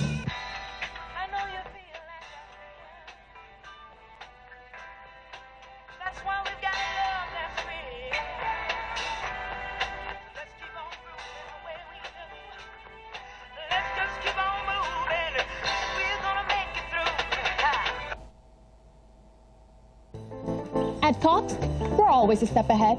Like how the price of your plan won't go up for 3 years. Guaranteed. That's refreshing. Woo! S'mores. Lock the price of your plan for 3 years. Just another way we keep you a step ahead.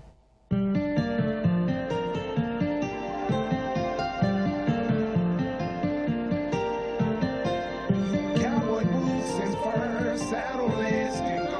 Foreign cars on wheels, Cadillacs and gold. You've ever been before. On the Tulsa, TULSA, TULSA. I represent the Silver rims look good on damn near anything. Go ahead and free that Rico. Homeboy, they're my peoples. When you see them, it'll raise up. Round here we learn when you little, be quick with the fist. A couple say poop, where you living at? I don't pay more than a dime for cul-de-sacs. Love where I'm living at. And when I leave, then I'm coming back. Got a hellified ball attack player. Once my Monday starts to getting longer, migrate down to California, but I'm back in time for the spring, and I'm gonna bring cowboy boots and fur, saddle laced and gold, foreign cars on rims, Cadillacs and bold. It's unlike any place you've ever been before.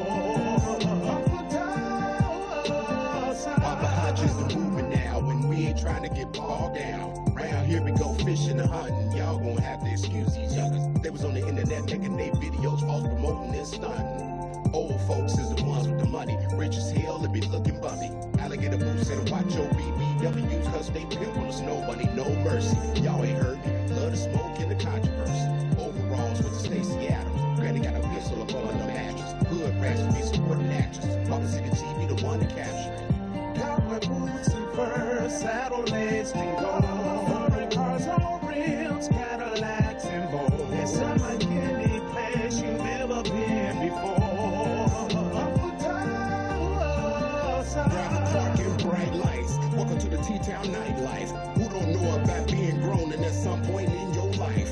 Living for the weekend, know I've been there and y'all don't mind. I would like to share my best experiences. With a hole in the wall, bootleg you joint establishment with a crowd to get it. Drunk and lit, old girl couldn't handle her liquor. Fell down the did the split. Club at house be epic.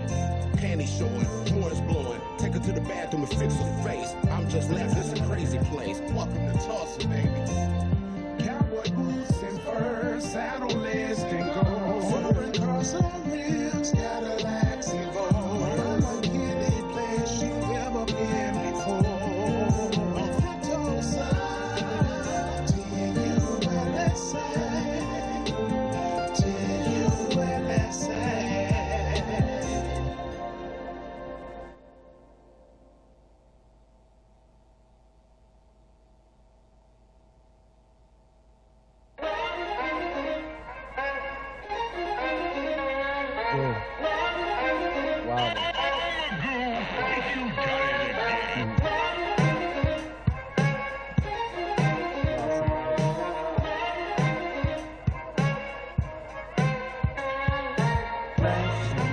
Always in the rearview out.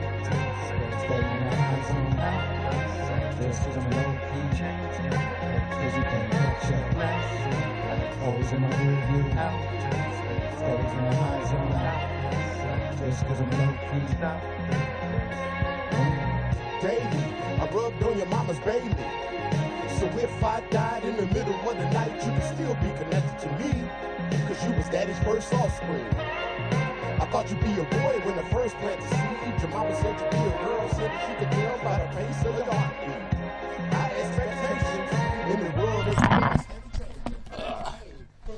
I get caught up in listening to my own funk sometimes. I forgot I was even fucking streaming. Yeah. All right, but we back. More whoop on Waba. Flashing lights.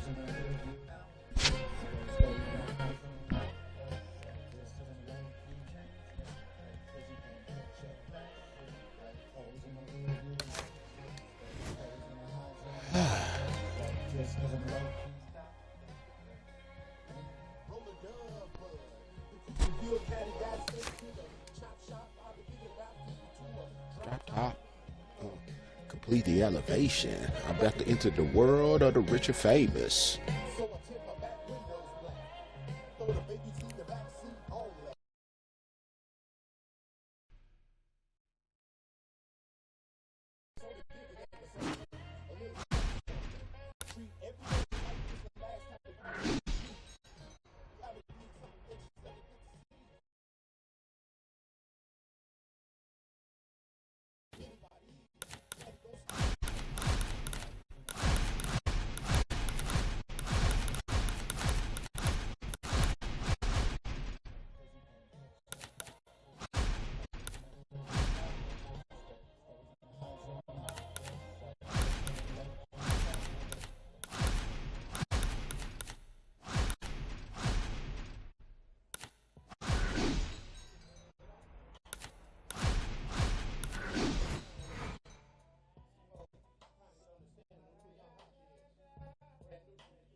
everybody. So glad you're with us. Joe Tessitore alongside Teddy Atlas, and we welcome you to the MGM Grand here on the Vegas Strip in beautiful Las Vegas, Nevada, for a much-anticipated main event.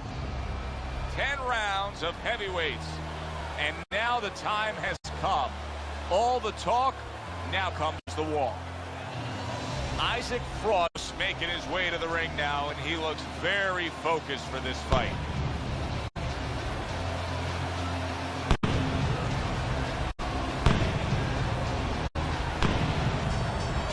Mike Tyson so attentive when it comes to this moment here. This is where everything he's done, all the hard work he's put in, comes down to one singular moment of concentration. When you get a fight like this that everybody's been talking about, it's always so interesting to see these opening moments here in round number 1. There's a straight right hand. Two guys with bad intentions now facing each other here. You know, the old timers would say it's harder to miss these guys than it is to hit them. Teddy, can the shorter fighter in a matchup like this be effective with a power punch, or does he have to reach up too much? Joe, not only can a shorter fighter in this kind of situation be effective, he will be effective if he comes out of a weave with a punch, because now usually the taller guy, he's punching down. And when you punch down, you leave an opening.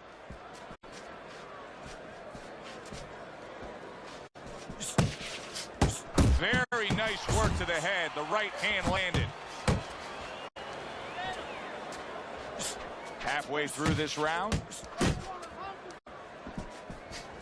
Tyson's crushed by a huge uppercut.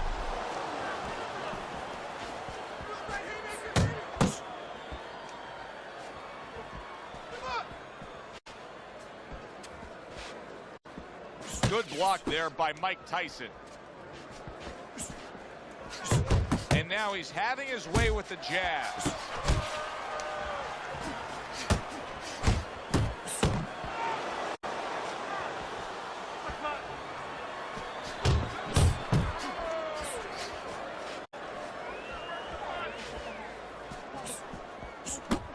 He comes with the straight right hand.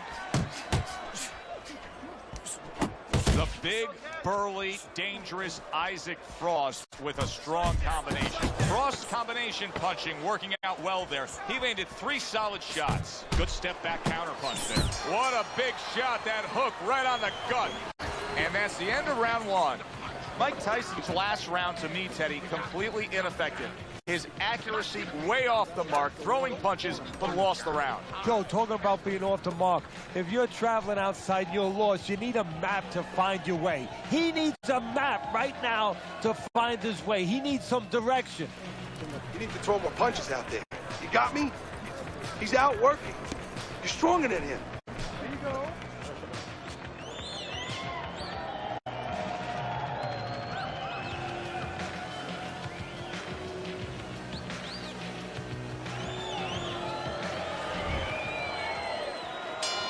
Here we go. Round 2 is underway.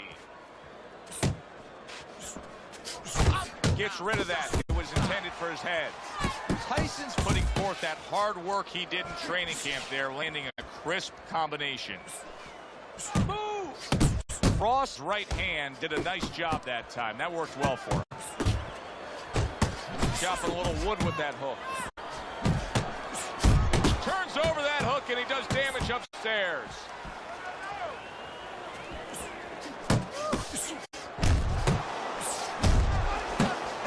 Oh, a nice 2-punch combo by Mike Tyson. That's a serious power punch he just landed to the head.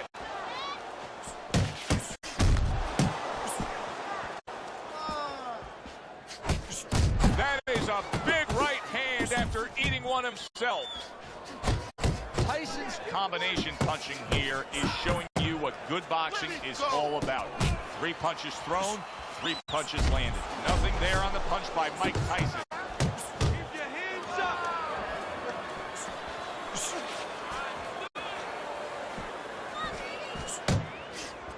He has his target. He lands a straight right. Very good, steady double jab there. Isaac Frost on the receiving end of a hook, frustrating his opponent with great defense.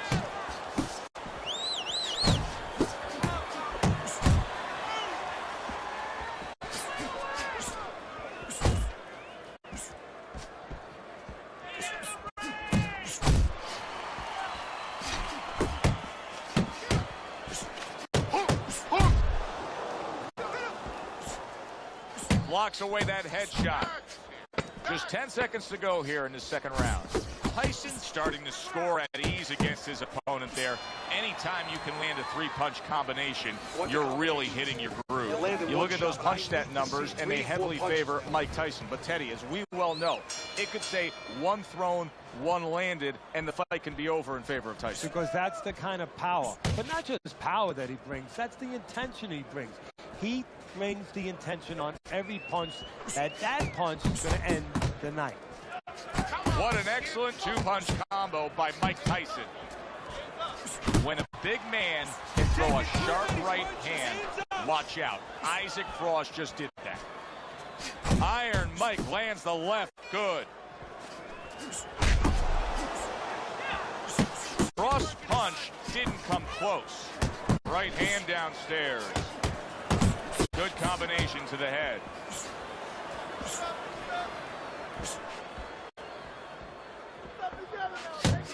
Was it that obvious right from the start that this physical specimen that you were seeing as a 12, 13, 14-year-old was going to end up being the pro fighter we're seeing in the ring now?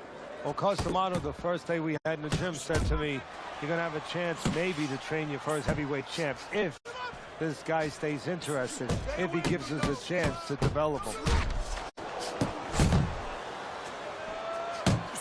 Committing to the head work, you see him go there again. And now he's targeting upstairs. He clearly came in with a strategy here tonight, Teddy, and so many times it's, hey, I'm going to bang that drum. Yeah, he is banging that drum. That drum happens to be the body, and he figures that he's going to try to move on him, so start doing it early on, and later on, he's going to have a guy in front of him. Frost, the kind of boxer that wants to do just that. Find the target, get the combination working, land both punches. Pulls the trigger right away with the left hand after getting tagged himself.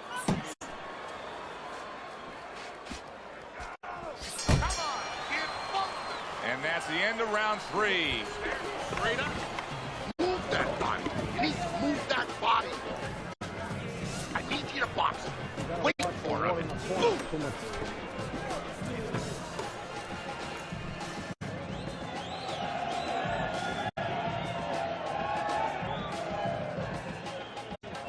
All right, he's winning the fight. I mean, he's winning. He's taking it. You got to take it to him this round, all right?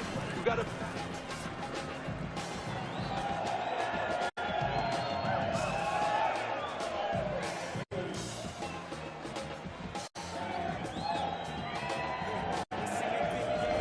Isaac Frost ahead on Teddy's scorecard as we take a peek at those scores for the first time here today. Round number 4 just underway. After 3 rounds, he finds himself up just a round, but nothing really to pull away early on.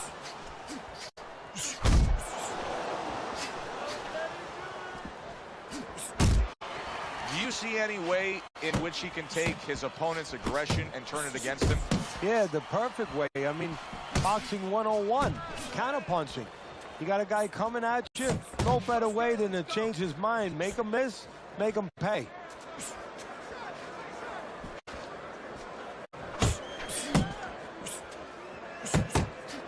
Jab followed by the straight by Mike Tyson. He missed with that headshot. That's a nice left hand from Mike Tyson.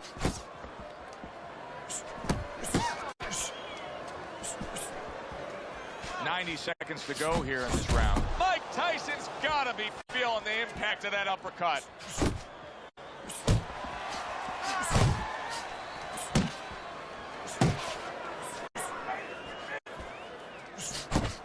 Right to the body.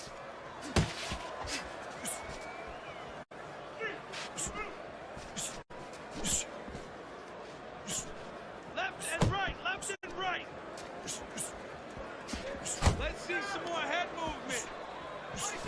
off to the side. A little swing and a miss going upstairs.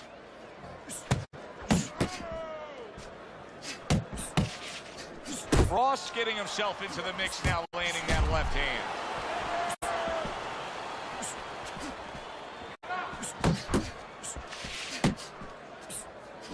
Fourth round now with his last 10 seconds.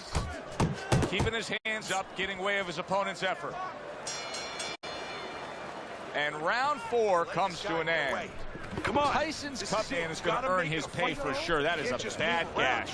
And I'm wondering what he's using in there. You know, you can only use certain things, Avitine, adrenaline, and thrombin. I'm wondering if he's using illegal things right now, because that's the kind of cut that tempts you to use crazy glue. I need to see some counter punches, okay? Whatever he misses, counter. You're looking good. Keep it up. Keep those hands moving.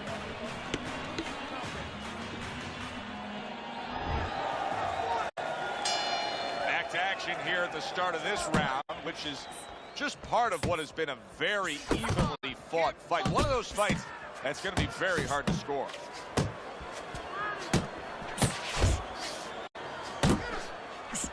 See, that's the work they want to see with the right hand by Mike Tyson. Finish with the hook. Tyson's so dangerous with that accuracy, a two-punch combination landing. The big burly heavyweight Isaac Frost with a sharp left hand. Takes one to give one. Uppercut in return. Frost showing us a great display of one of the best elements of defense, Teddy, and that is your ability to make your man miss by moving your head. And now what his opponent has to do is he has to understand, hopefully he's been taught this, that yeah, the head moves, but the body doesn't. The body is stationary right in front of you. Right now his opponent should not be going to that head. He should be going downstairs. And now he scores well with the straight right. Do that again. Iron Mike having to deal with a nosebleed now. Tyson's doing what every trainer wants to see their fighter do. Land punches in bunches. The combination lands.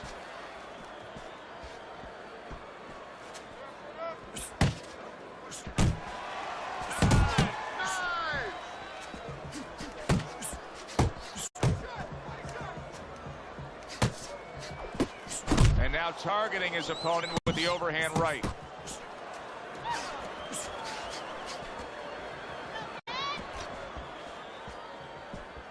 Coming to the end of round number 5, last 10 seconds. That's it. You need to move your head, okay? Side to side. Lean to the side. Ooh.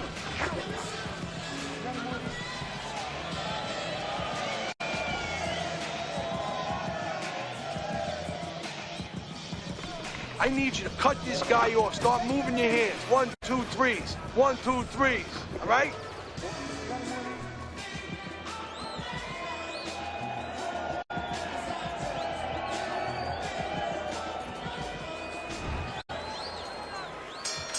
So with the start of this round, we've reached the halfway point. Be interesting to see what we're in store for down the stretch of this fight. Digs in with a good solid uppercut after taking a shot. And you see what he can do when he sends that right to the head.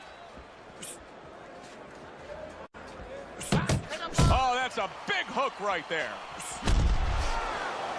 A little give and take, and here comes the left hand.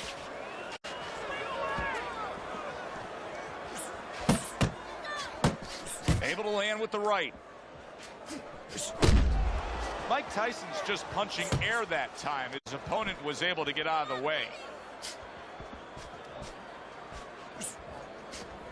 Isaac Frost, so hard to penetrate his guard, and then big shot there. Unable to survive that shot, he's on the floor. I knew he was gonna quit.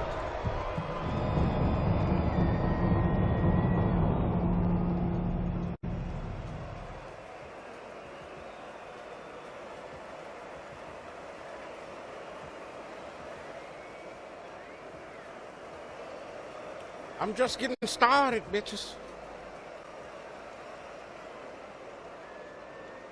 I'm just getting started.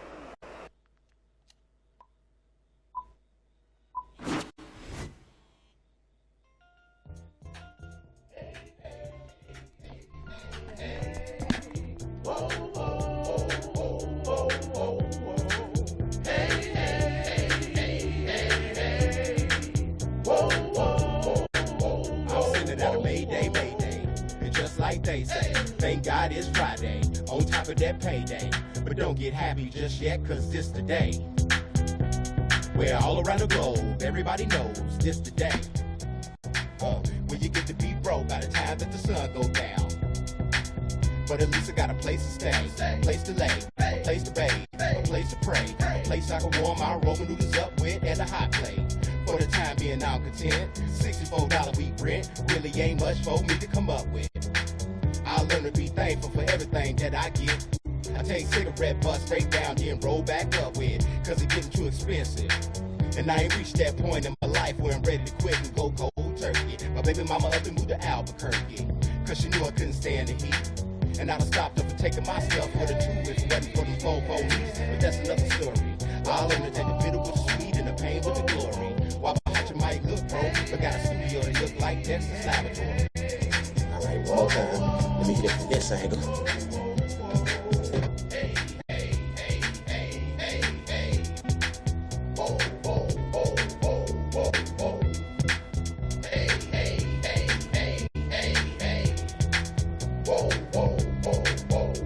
I got a billboard that don't bite. I got a multi-million-dollar type of artist in my camp, but he won't write. WabaHacha for president. This year be the year, no procrastinating. 10 years in the game, concentrating. Hard times coming, but I can't be waiting. Northside peoples, T-town peoples, Superfly peoples, all my peoples. Can't be duplicated, can't be changed. Sometimes complicated, sometimes vain. Country fire living on the edge of fame. One quick hit and we in the game. WabaHacha tennis shoes, WabaHacha socks, WabaHacha backpack, WabaHacha watch. Avoid the po-pos cause the hood is hot. They think I'm selling narcotics when I'm not. Hey, hey, hey, hey, hey, hey. Whoa, whoa, whoa, whoa, whoa, whoa. Hey, hey, hey, hey, hey. Whoa, whoa, whoa, whoa, whoa. Hey, hey, hey, hey, hey. Whoa, whoa, whoa, whoa, whoa. Hey, hey, hey, hey, hey. Whoa, whoa.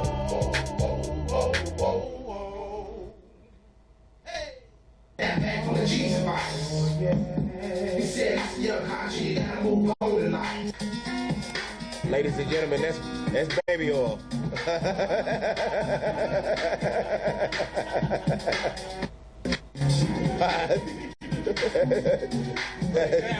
Yeah.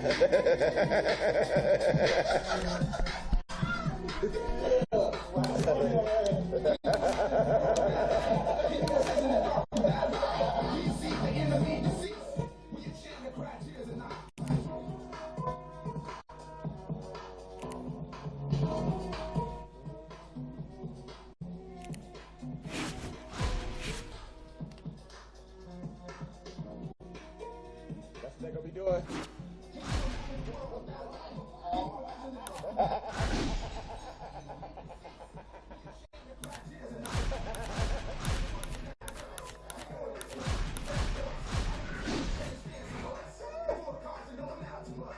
You're riding them, see, eh?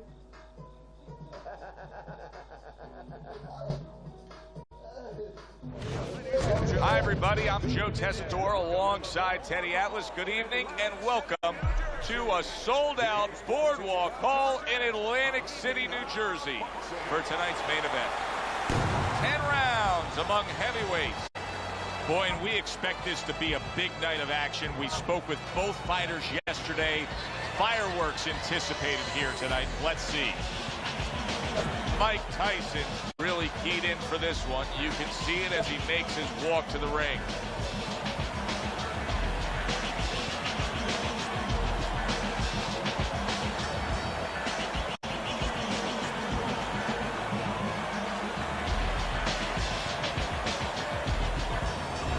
Tyson's coming down to the ring now, and what a nice reception as he is completely focused. Everybody's been waiting for these two to meet up. Now they do, as round one is underway. Zoning in on that gut combination punch downstairs.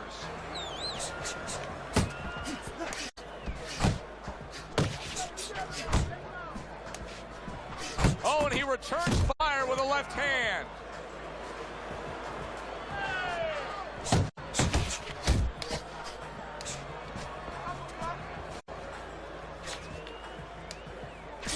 Very nice work from both men. They each got a shot in. Nice block that time. It was intended to the head. Tyson's banged by an uppercut again. Tried to land that upstairs and was off the mark. How about that left hand? We're seeing a lot of work to the body here early on by him. Teddy, is that a certain mentality, these guys that commit to being a body puncher? Yeah, because they understand that the body punching, you know, that's not something that's glorious. That's not something that, you know, like a great left hook on the chin, bang, it gets results right away. They understand that that's something that pays off later, and something you got to start early and stay with. Scored well with the left downstairs.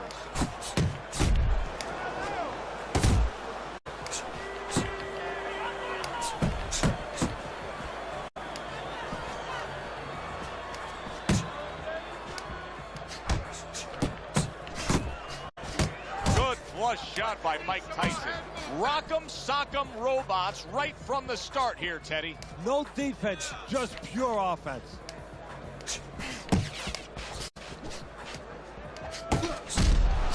And clicks of the talk. Little head knocking with that right hand. Keep your hands up, all right? You have to keep your hands up. Beautiful. Nice movement there. Keep that up. Keep moving.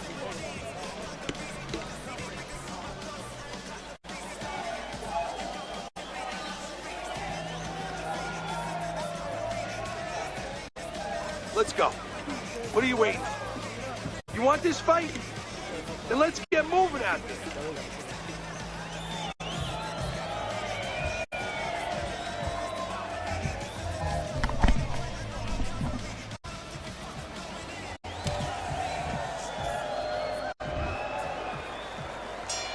Here we go. Round two is underway.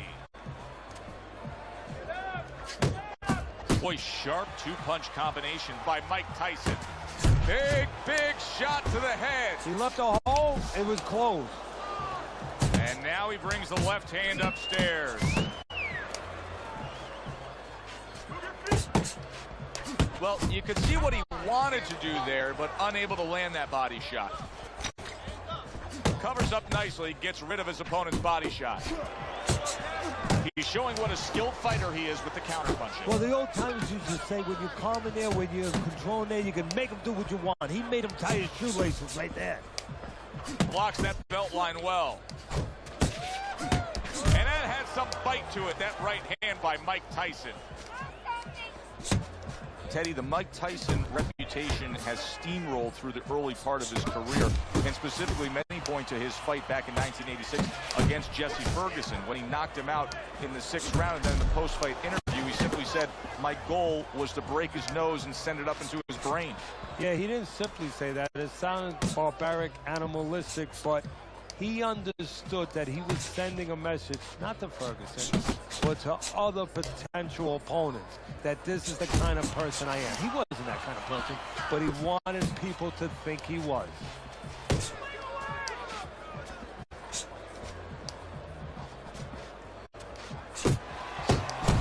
Really good work right there, landing the two punches in sequence by Mike Tyson. Good shot to the head with that right hand. Fires off the hook. Look at that. Well, something's got to stick. He sends the combination to the body. Solid hook upstairs.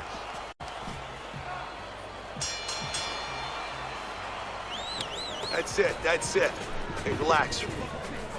Just like that, all right? Another round, just like that. He doesn't like those body shots. Believe me, he doesn't like that, kid. Keep working the body. Take some of that.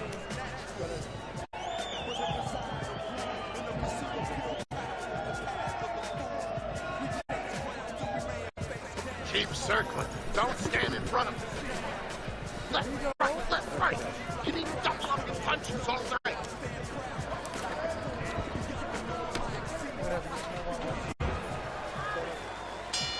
And round number 3 is underway. Keep moving. That was a fine block by Mike Tyson.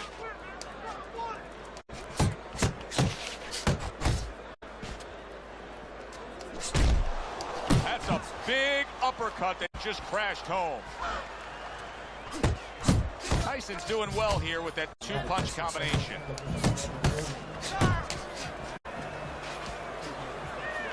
Showing you some defense there with the block. Not able to land the headshot. Bullshit. Now you gonna spam on uppercuts? Takes one to give one. He comes back Well, with the right hand. y'all crazy. Y'all don't be knowing shit about boxing. Trying to erode away that body with the combination punching. Halfway through this round here. A well-placed hook from Mike Tyson.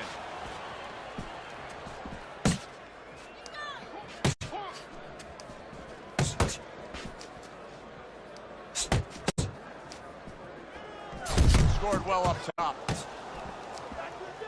Blocks that punch. Same combination. Good combination to the body.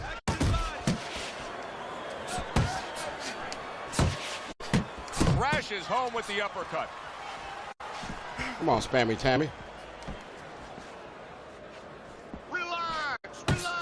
Good effective work with that straight right hand.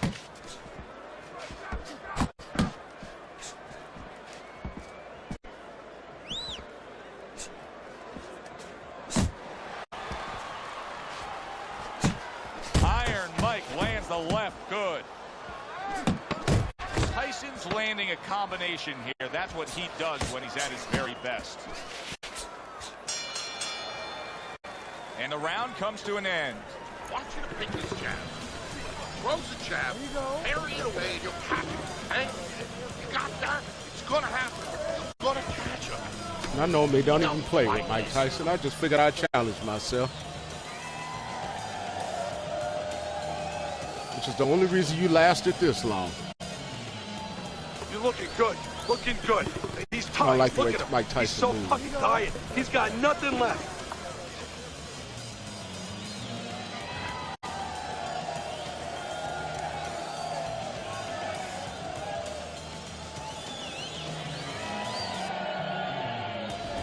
Tyson's out in front as we take a look at Teddy's scorecard for the first time tonight, but they're still in a mode of just feeling each other out. Neither man has taken control of this bout so far. This is really solid defense by Mike Tyson. You see how he has his arms up in that peekaboo position, but by doing so, he's not allowing any of his opponent's punches to get in. See, he's got his guard up really well that time, and it protects his head. Tyson's putting on a show here, defensively putting on a show. And it's helping his offense because, you know, he's creating holes. He's creating opportunities, holes that he's filling as he makes his opponent miss.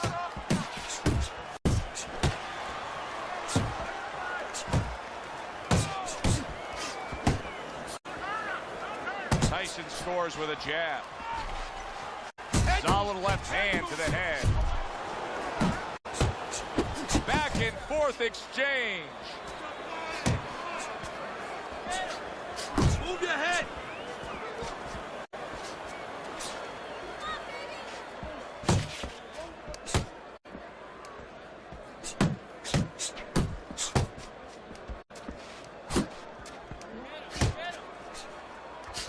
Tyson's putting his punches together now. That's a nice combination.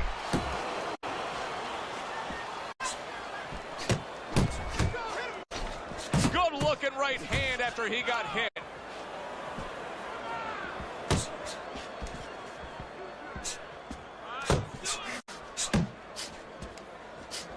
Got to be accurate to send the combination to the body, and he does that.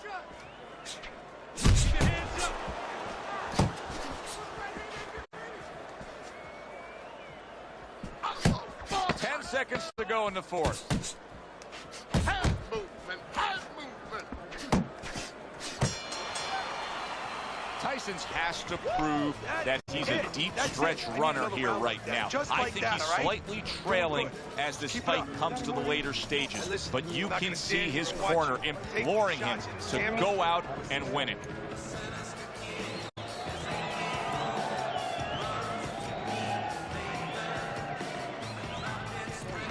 Keep your guard up, all right? You're not protecting yourself. There you go.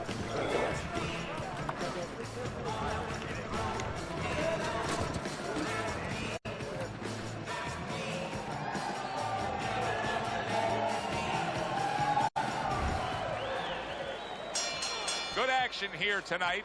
Both guys bringing their best, and both guys meeting each other stride for stride, punch for punch. Tough fight to score here as we're back underway. Really frustrating his opponent now. Tyson's so defensively sound, doesn't make for an easy target. No, it doesn't, and it makes for a very frustrating night for his opponent. I see his opponent now, if you notice, he's getting a little tentative. He's afraid to let the punches go because when he misses, he's worried he's going to leave an opening. Look at that combination by Mike Tyson. Tyson's defense did a good job there, able to avoid that punch. Very clever move there. A little defense turns to offense. The counter punch by Mike Tyson. Scored well upstairs with the right hand. You can see he's trying to score up top, but off the mark there. Reaching the halfway mark of this round.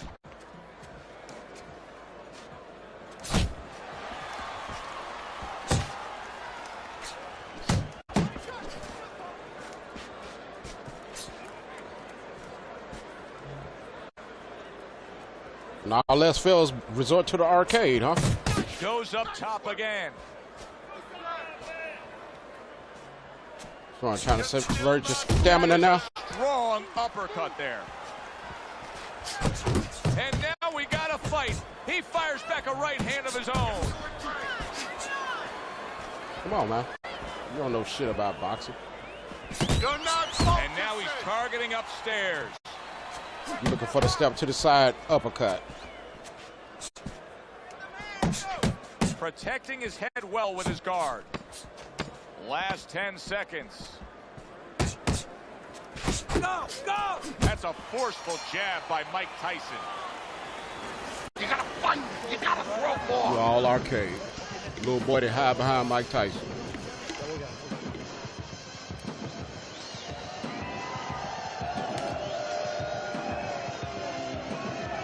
Canelo, just power keep on working, everything. and this is your fight. Don't get lazy out there, all right? Don't get lazy. You're winning this fight.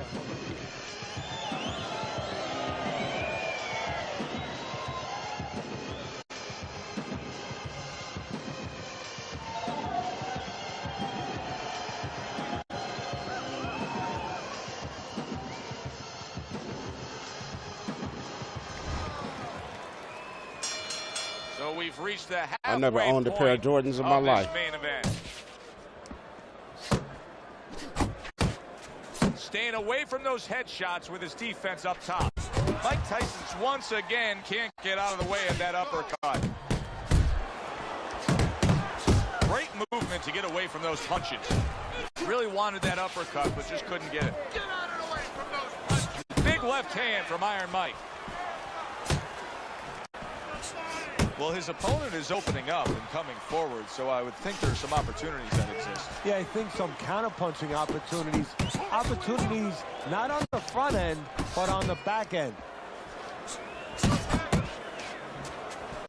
Nice work, the left hand to the head.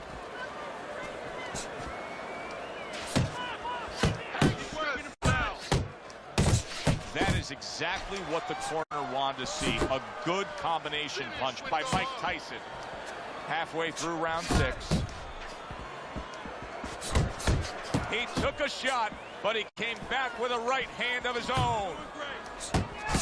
More than one punch downstairs. That can be damaging.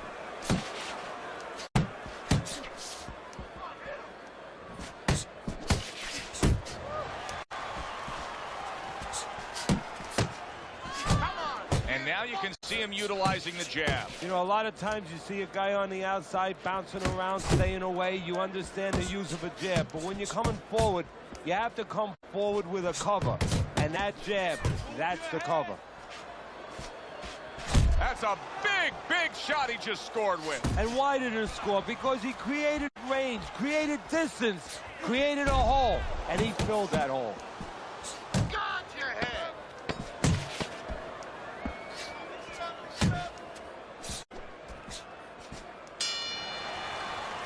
Teddy, making predictions in boxing is often a dangerous task, but I'll make one right here that seems pretty obvious. I'll be glad I ain't used to play with Mike Tyson.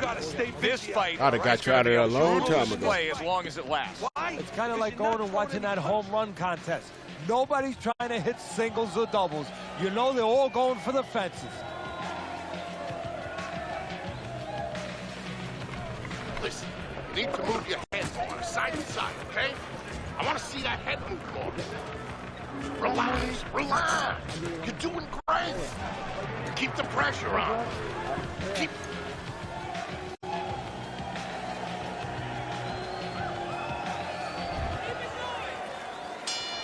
Another round, and if it keeps up with the rest of them, it'll be closely contested and hard to score. Lands flush with the two-punch combo by Mike Tyson. Tyson's right hand scores well.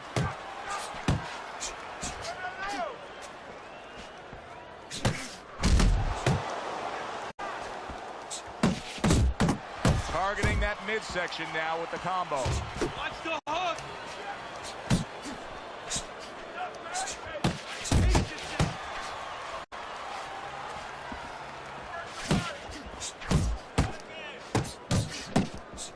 Body shot, the left hand. Tyson's showing us a real solid skill set here with his head movement. Teddy, how much of that is just natural athletic ability and instinct? Running out of energy. That is being trained well? Well, most of it's trained well. If I take a guy off the street, Joe, and he hasn't been taught anything, he's going to throw punches. But usually he's not going to have a good defense. That's something that has to be attained. That's something that has to be taught. This guy has been taught good defensive fundamentals.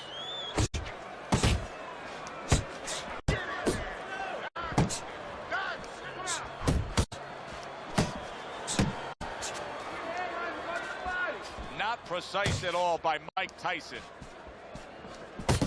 Return to sender. He gives him back one of his own. That's it. Right to the belt line. Excellent 1-2 by Mike Tyson. Trying to go downstairs, but off target. Jump on him. Come on, get focused.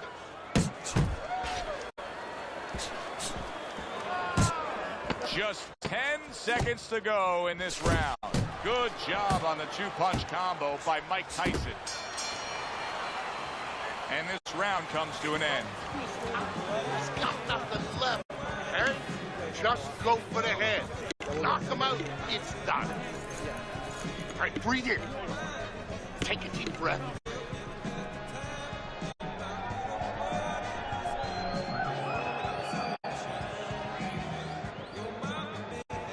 You got to land a big punch now. No doubt about it. You are losing this fight. You need to throw and land a big shot. Look at me. Knock this motherfucker out. Listen.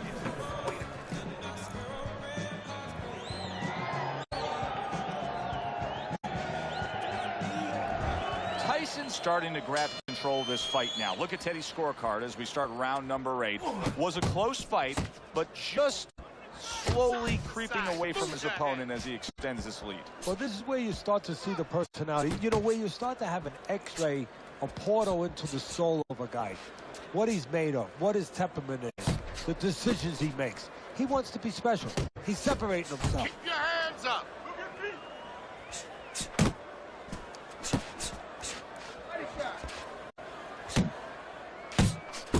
Very accurate two-punch combo by Mike Tyson. Good return fire that time. Well, shit. Relax, relax. Nice work to the midsection with the left.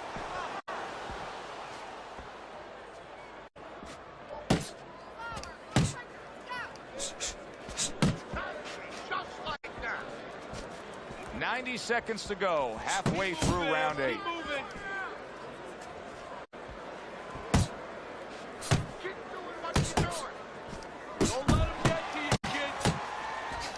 Little volume punching to the body there. Tyson's able to land a good, solid left hand. Keeps his hands up defensively, protecting the head. Tyson's showing you that sublime skill right now with that 2-punch combo.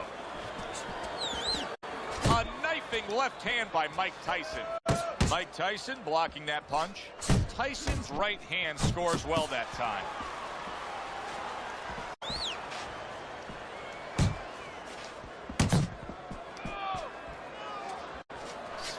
He digs in, trying to bank away body shots with the combo.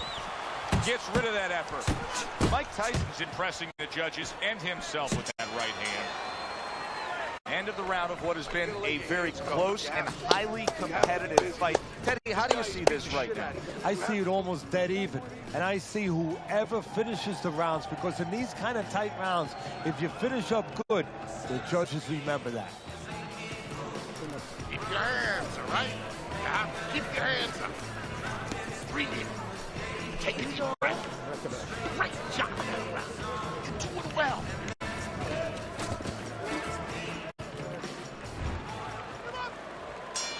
Back underway here to live fight action. Tough fight to score. Very, very even, closely contested bout throughout. Well off the mark by Mike Tyson. Tyson's combination punching is working well here.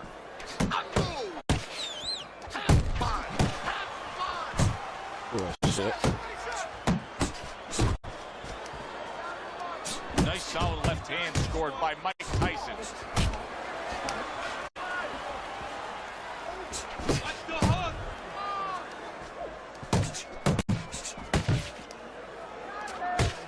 Mike Tyson with a big uppercut. Oh, and he stays downstairs. A shooting right hand by Mike Tyson. A good block. Halfway through the 9th round. Back to the body.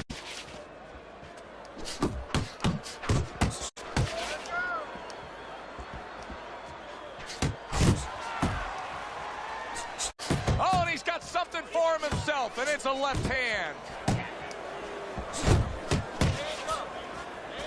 He missed that uppercut. Mike Tyson's getting back to basics. A good, solid jab. Very nice defensive guard there. Banking away a body shot with the right hand. Bullshit. That's a fourth. And banging away. Bullshit. He goes down thanks to that non-stop attack. It's like he was thrown into a blender of punches. Bullshit. I call bullshit. Teddy, I question, though, if he'll be able to go on. What does he have to do? So he's got to know what to do, but what not to do. Don't use your legs. Don't try to move, because that's the inclination. Get on your bicycle when you've been hurt. No, the bicycle's not there. You got flat tires. What you got to do is grab on the inside, clear your head. End of this round. Alongside Teddy Atlas, I'm Joe Tessitore. Now they got some work to do here. Their man was just dropped. Yeah, the first thing is you put some cold water. You can't use that. You clear his head, and you tell him why he was dropped. Good defense, just covering up down low. Mike Tyson's on the wrong end of a destructive uppercut. Lands a big hook. Tyson with a powerful left hand. Oh, and he comes back with an uppercut there after getting hit. Tyson's defense, is it ever good? Look at how easy he's able to block those punches. A crushing 2-punch combo by Mike Tyson.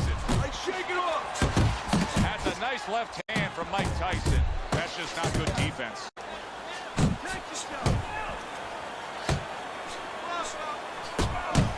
Unable to score with the uppercut that time. There's the combo downstairs. That's a well-scored left hand by Mike. Oh, a big Bullshit. I'm telling you, that's bullshit. from this. He's done it before. So this is why people play with Mike Tyson. From a second time down. 4, 5. That's Tyson's bullshit. still in a tough spot here. Don't Bullshit. get fooled just thinking he beat the count and everything's fine. And I'm not so sure that he can grab. So what you got to do now, if you're a trainer, the way you taught him in the gym. Did you see that? Sit your ass well, down. we've seen Mike Tyson in a spot like this before. Remember, he once rose up off the canvas against Buster Douglas, only to be floored again. Can he do it here? The fuck you think this is, man? I can fight in real life. Y'all just be doing some cheesy arcade game shit. Rises up after going down here today.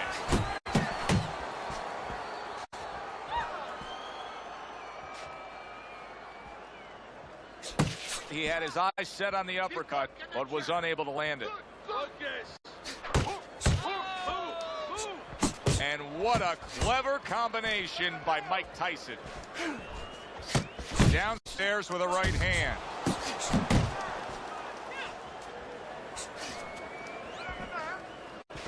Last 10 seconds of the fight. Look at that. That was a big shot that floored him, and it's a big shot that may end him right here. That looked like the great pitcher, Great Maddox. His sinker ball. That was some bullshit. I see why dudes play with Mike Tyson, but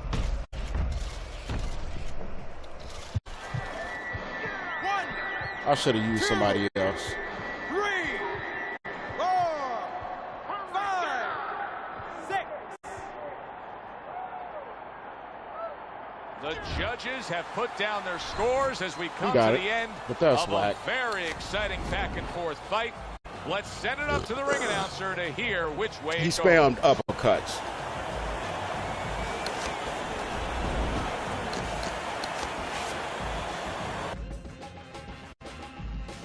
I should have won that, but I wanted to try to challenge myself by playing with Mike Tyson too.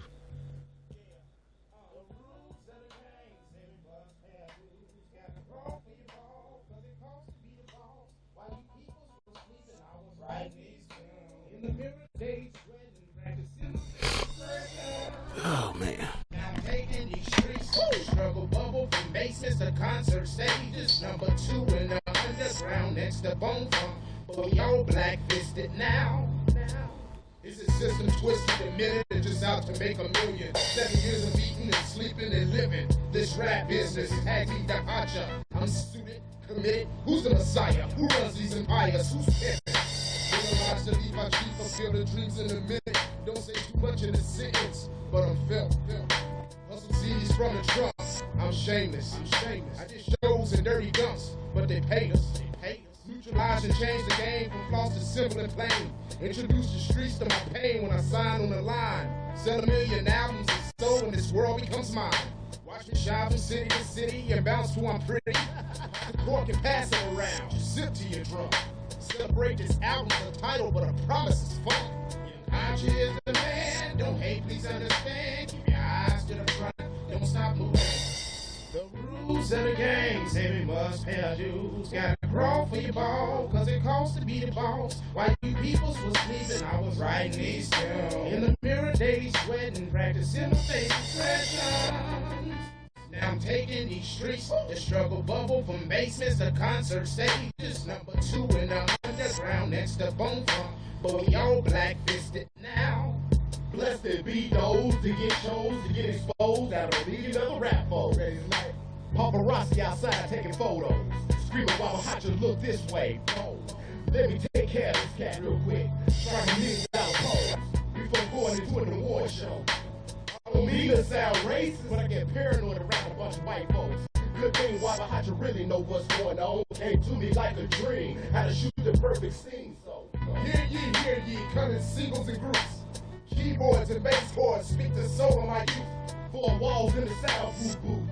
Light still for the effect. WabaHacha mode. 5, 4, 3, 2. Well, I didn't came to the point in the stream where, yeah, I had fun. I didn't win as many games as I would have liked to. But even for the ones that I didn't win, I mean, I still had fun. I was able to, you know, do a couple of things that I caught myself going to do or work on. I didn't lose sight.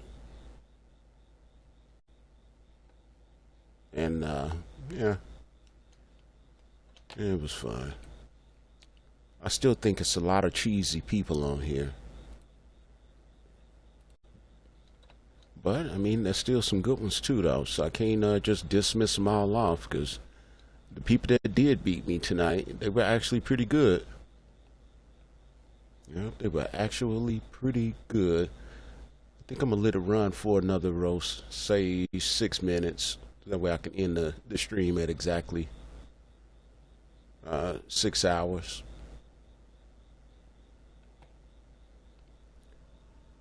But a lot of these dudes, like I say, they know how to play this game, and they know how to utilize all of the perks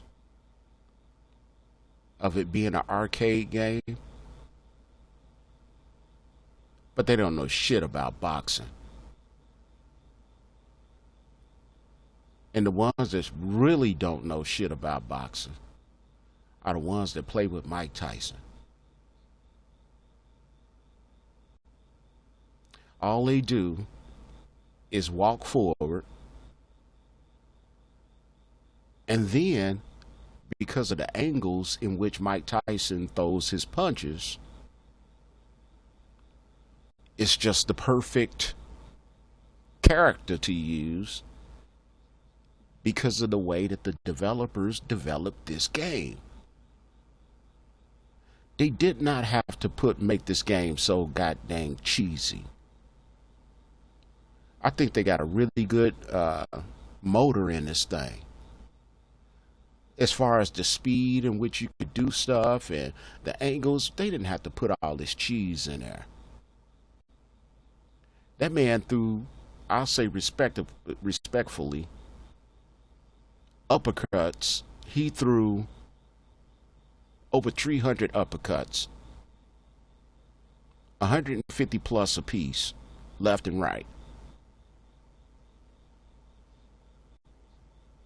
He didn't use the power button very much, so he's not going to burn stamina for the punches that mean as much stamina, you know, if you hitting the power button and then you throwing an uppercut, and then if you miss the shot.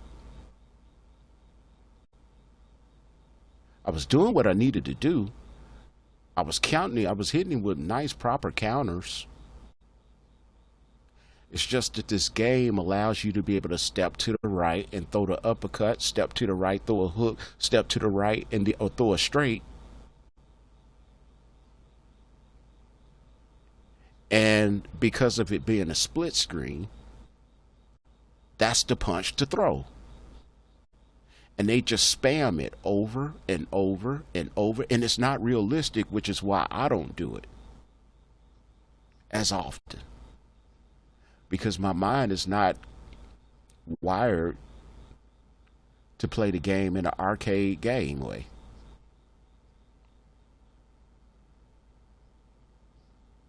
My mind is wired because I didn't actually put on a pair of gloves before. That ain't what you throwing.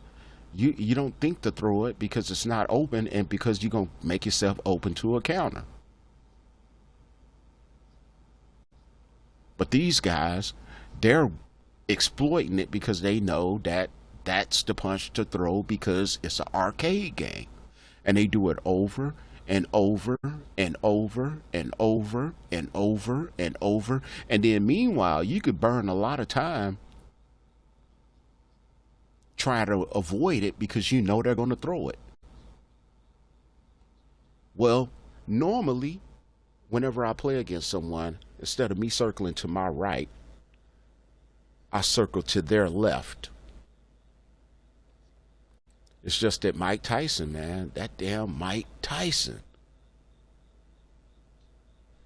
It's some shit I got to work on. And work on it we will. So, like I say, we reached the point in the stream where it's time for me to say goodbye to all my spammy friends. I want to give a shout out to all of the people, you know what I mean, like Martez, the the realists, people like that who, you know, frequent the stream. I appreciate all of the newbies that tuned in to your player partner. Hopefully I didn't discourage any of y'all or turn you away from any of the trash talk that I may have done, but y'all can't hear what these people be saying to me. Be sure to tune in later on this evening. I'll be back on here. And yeah, we'll be trying to getting better with the gameplay. So I'm gonna end the smug like I always do. I'm still out here, Clifford. And I want my money. Yep. Black Fist.